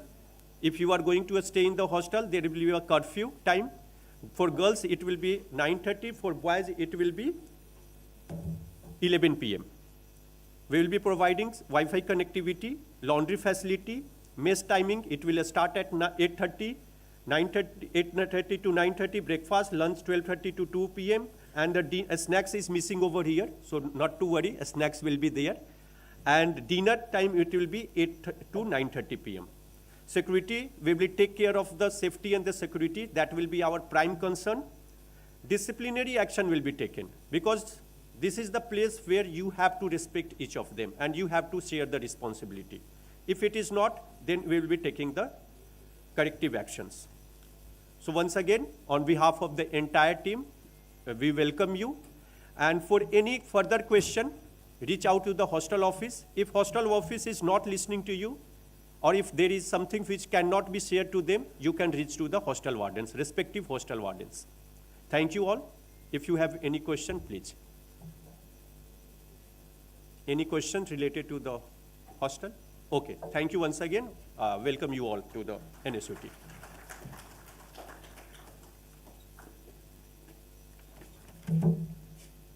Thank you, sir, for giving us such a clear overview of the hostel facilities. We truly appreciate your time and support in making our freshers feel at home. Sports cultivate discipline, teamwork, and resilience. Many of you also met Dr. Praveen Siroha this morning as he led the icebreaker sports session. To introduce NSUT sporting facilities and activities, we invite him again in his capacity as head of the sports Department of Physical Education. Let's have a warm round of applause for him.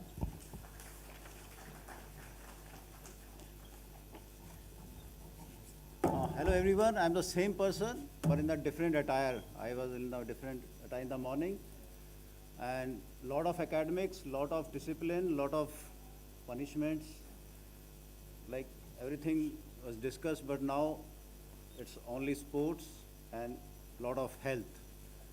Stress-free environment, no tensions, no worries, come and play. Let's have a few things which relate to our fun also. So it doesn't mean that you means coming to university, taking classes, going back or some research work. You also enjoy some part of your life by taking into some kind of a sports activities. So we have a beautiful sports complex. I guess today in the morning it was very heavily raining. So we lost the opportunity to get into the hostel, this sports complex. But now we have a beautiful sports complex, and you can have the glimpse of the sports complex on the screen, and we can talk on different, you can play all these. Slides बहुत सारी हैं, तो इसमें आप चलाते रहो. So since we are into the university, and those who are like a keen interest to be in a professional sports or some professional sports activities, so we give opportunity to the students to come and have something which is related with the professional sports, like we take the selection trials, we select the teams, and we participate at the inter-universities, Northern inter-university, all India inter-university levels tournaments. And I guarantee you, with the certificates of such kind of a sports competitions, you have a better edge to be placed at the better placements. You have an edge. Suppose, for an example, you have some kind of a CGPA around 8 or 8.5 or something which is lesser even. With the certificates of some good sports achievements, you have a better edge to be placed in a good companies. So try to get something out of this. You have a better chance. If you have some previous experiences in your school in some games, so we'll arrange selection trials for you all, and you come and give your trials and be a part of the inter-universities team or universities team. In addition to all the sports facility which we will have in our sports complex, we have a beautiful indoor state-of-the-art your gymnasium. And for the students, we have opened this for extended hours, because in your classes hours you are not able to get into these gym equipment. You cannot use all these gym equipment. So we have this facility. We have kept this facility open starting from 6 in the morning until 8 in the evening. So it's an extended services given to the students. You can come, you can take your classes, you can go back to the hostels, you change your clothes and come back to these facilities, you use these facilities. It's an air-conditioned, full state-of-the-art facilities. Besides these gymnasium, we have a good billiards tables, billiards and pool table. We have a table tennis table room. We have indoor sports facilities like carom, chess, and some indoor activities. We have the facility of badminton court inside the student activity center. So you name the activity, we have the facility of that particular sports. In the morning, some parents has asked for a question regarding the swimming pool. So though we do not have the swimming pool, but if someone is interested to join this as an activity, he or she can train at some swimming pool near to his or her place.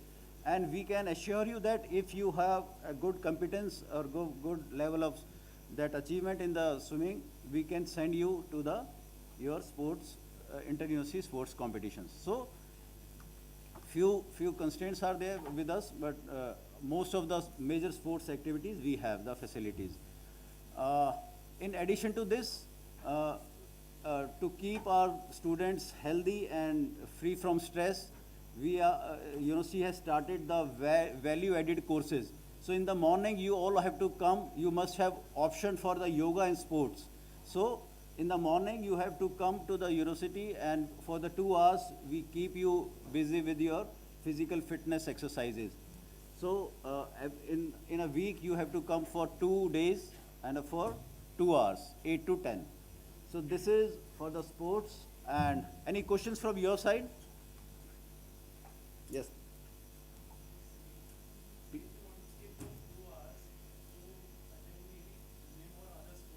No, these 2 hours is mandatory to attend because it is a compulsory course under New Education NEP 2020. It's a compulsory course, you have to attend this. Our attendance will be marked for these 2 classes. So you need to come, it's a compulsory. It's a non-credit course, but it is a compulsory course. You have to clear this course to get the degree. Any questions from?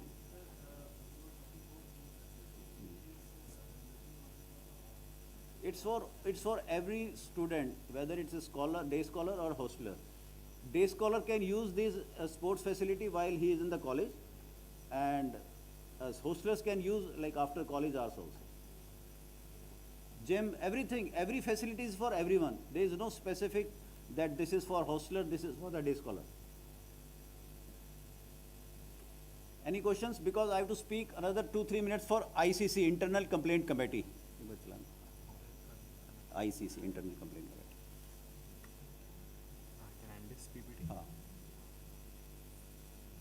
We also arranged in the previous 4-5 years, we have organized 4 inter-university tournaments at our university. We hosted that tournaments. So, yes. Yeah. ICC है, Internal Complaint Committee होगा.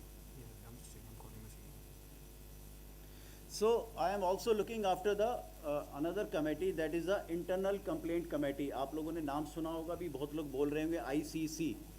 तो it is an Internal Complaint Committee, and that is meant to for the like someone who is complaining or someone who is doing some sexual advances against our girl students. तो कोई अगर ऐसा कोई girl student को ऐसा कुछ लगता है कि आपके जो साथी, आपकी क्लासमेट या आपसे कोई सीनियर या आपसे कोई जूनियर, कोई भी आपको कोई ऐसे कंटेंट्स या आपके साथ ऐसा बिहेवियर कर रहा है जो सेक्सुअल एडवांसेस, जो आपको ऐसा लगता है कि ये मतलब मुझे अच्छा नहीं लग रहा और ये कोशिश कर रहा है, तो वो आप उसको रोक सकते हैं, आप उसको नो कह सकते हैं. No, you should not, stop immediately. दूसरा क्या है, अगर वो नहीं मानता है तो नहीं मान रहा है तो आप उसके जो एविडेंसेस हैं, those you should like keep all this evidences with you. आप वो जो एविडेंस, मान लो फ़ोन पे आपको कुछ कंटेंट्स भेज रहा है या आपको मिसबिहेव कर रहा है, सेक्सुअल फेवर मांग रहा है, या कोई ऐसी चीज़ है जो it's not means you are not comfortable with that, तो you should immediately first ask him to stop. And if he is not like वो आपको नहीं कह रहा है कि भाई मैं मतलब कंटिन्यूसली उसको कर रहा है, तो आपको जो वो चीज़ें भेज रहा है या तो एविडेंसेस उसके स्टोर करके रखें. और there is one committee that is known as internal complaint committee, and इसको आपकी ईमेल है, आईडी है icc@nsut.ac.in. गर्ल्स इसको नोट कर सकते हैं, पेरेंट्स नोट कर सकते हैं, icc@nsut.ac.in. दूसरा एडमिनिस्ट्रेशन ब्लॉक है, जो एडमिन ब्लॉक है, उसमें एक बॉक्स रखा हुआ है, कंप्लेंट बॉक्स रखा हुआ है. उस कंप्लेंट बॉक्स में आप अपनी कंप्लेंट को लिख के डाल दे सकते हैं. वो आपको बिल्कुल उसकी कोई किसी को एक्सेस नहीं है, वो जो ऑफिस बेरर हैं उन्हीं को एक्सेस है, वो उसको देखेंगे और आपका इमीडिएटली उस पर एक्शन होगा. दूसरा इसमें ये है कि आप जो है directly you can file a complaint to a police, local police, FIR. आप you can file FIR to the local police, जो आपके यहाँ पर डायरेक्ट फाइल भी कर सकते हैं, और पैरेलली आप ICC को कंप्लेंट भी कर सकते हैं. So these are the way how you can do on this ICC. और आप लोगों को ये कंप्लेंट आपने पुलिस में भी कर दी है और आपने इसके एविडेंसेस को आपको स्टोर करके रखना है ताकि आपके केस में वो हेल्प आउट कर सके. इससे रिलेटेड किसी को कोई क्वेश्चन है तो आप पूछ लीजिए. We have a zero tolerance against these sexual advances. कोई अगर आपको कोई ऐसी कोई कोशिश करता है तो हम लोग उसको बहुत स्ट्रिक्ट एक्शन लेते हैं और university take care of all the this thing. और दूसरा, in addition to this, as a parent we should like give to our boy student that कि लड़की को हम लोग रोकें नहीं कि उसको रात को देर से आना जाना, बल्कि हमें अपने बेटों को बताना है कि ये जो है लड़कियों की रिस्पेक्ट करें, है ना, रिगार्ड करें, रिस्पेक्ट करें. लड़कों को ये समझाना है, इनको ये टीच करना है कि वो सब आप ही की तरह हैं, उनको ऐसे परेशान या उनको हरास नहीं करना है. Give due respect to the girl. And आप जो गर्ल की भी अपनी फ्रीडम है, उसको हमें ऐसा नहीं कि उसको रोक के रखना है, उसको भी उसको जीने का अधिकार है. तो हमें अपने जो बेटों को ये समझाना है कि ये ऐसा नहीं करना है. So any questions on this? I guess आप लोगों को सब क्लियर हो गया. Thank you very much for all the things you have given to us. Thank you very much.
Thank you, sir. Between this morning's energy and this brief, it's clear that sport is a very much part at life here at NSUT. As we come to the conclusion of today's orientation program, we hope each one of you leaves with a greater confidence, curiosity, and excitement for the journey that lies ahead. Dear students, your years at NSUT will offer countless opportunities to learn, innovate, lead, and create lasting memories. Make the most of every opportunity. Remain curious, stay disciplined, and never hesitate to seek guidance whenever needed. A quick reminder, orientation program continues through the evening induction sessions from the 10th to 18th of August. So this isn't a goodbye, just a short pause. On behalf of the organizing committee, we extend our heartfelt gratitude to our dignitaries, faculty members, staff, volunteers, the students of Ashwamed, parents, and every one of you for making today's program a success. We wish each one of you a fulfilling, inspiring, and memorable journey here at NSUT. Thank you and have a wonderful day.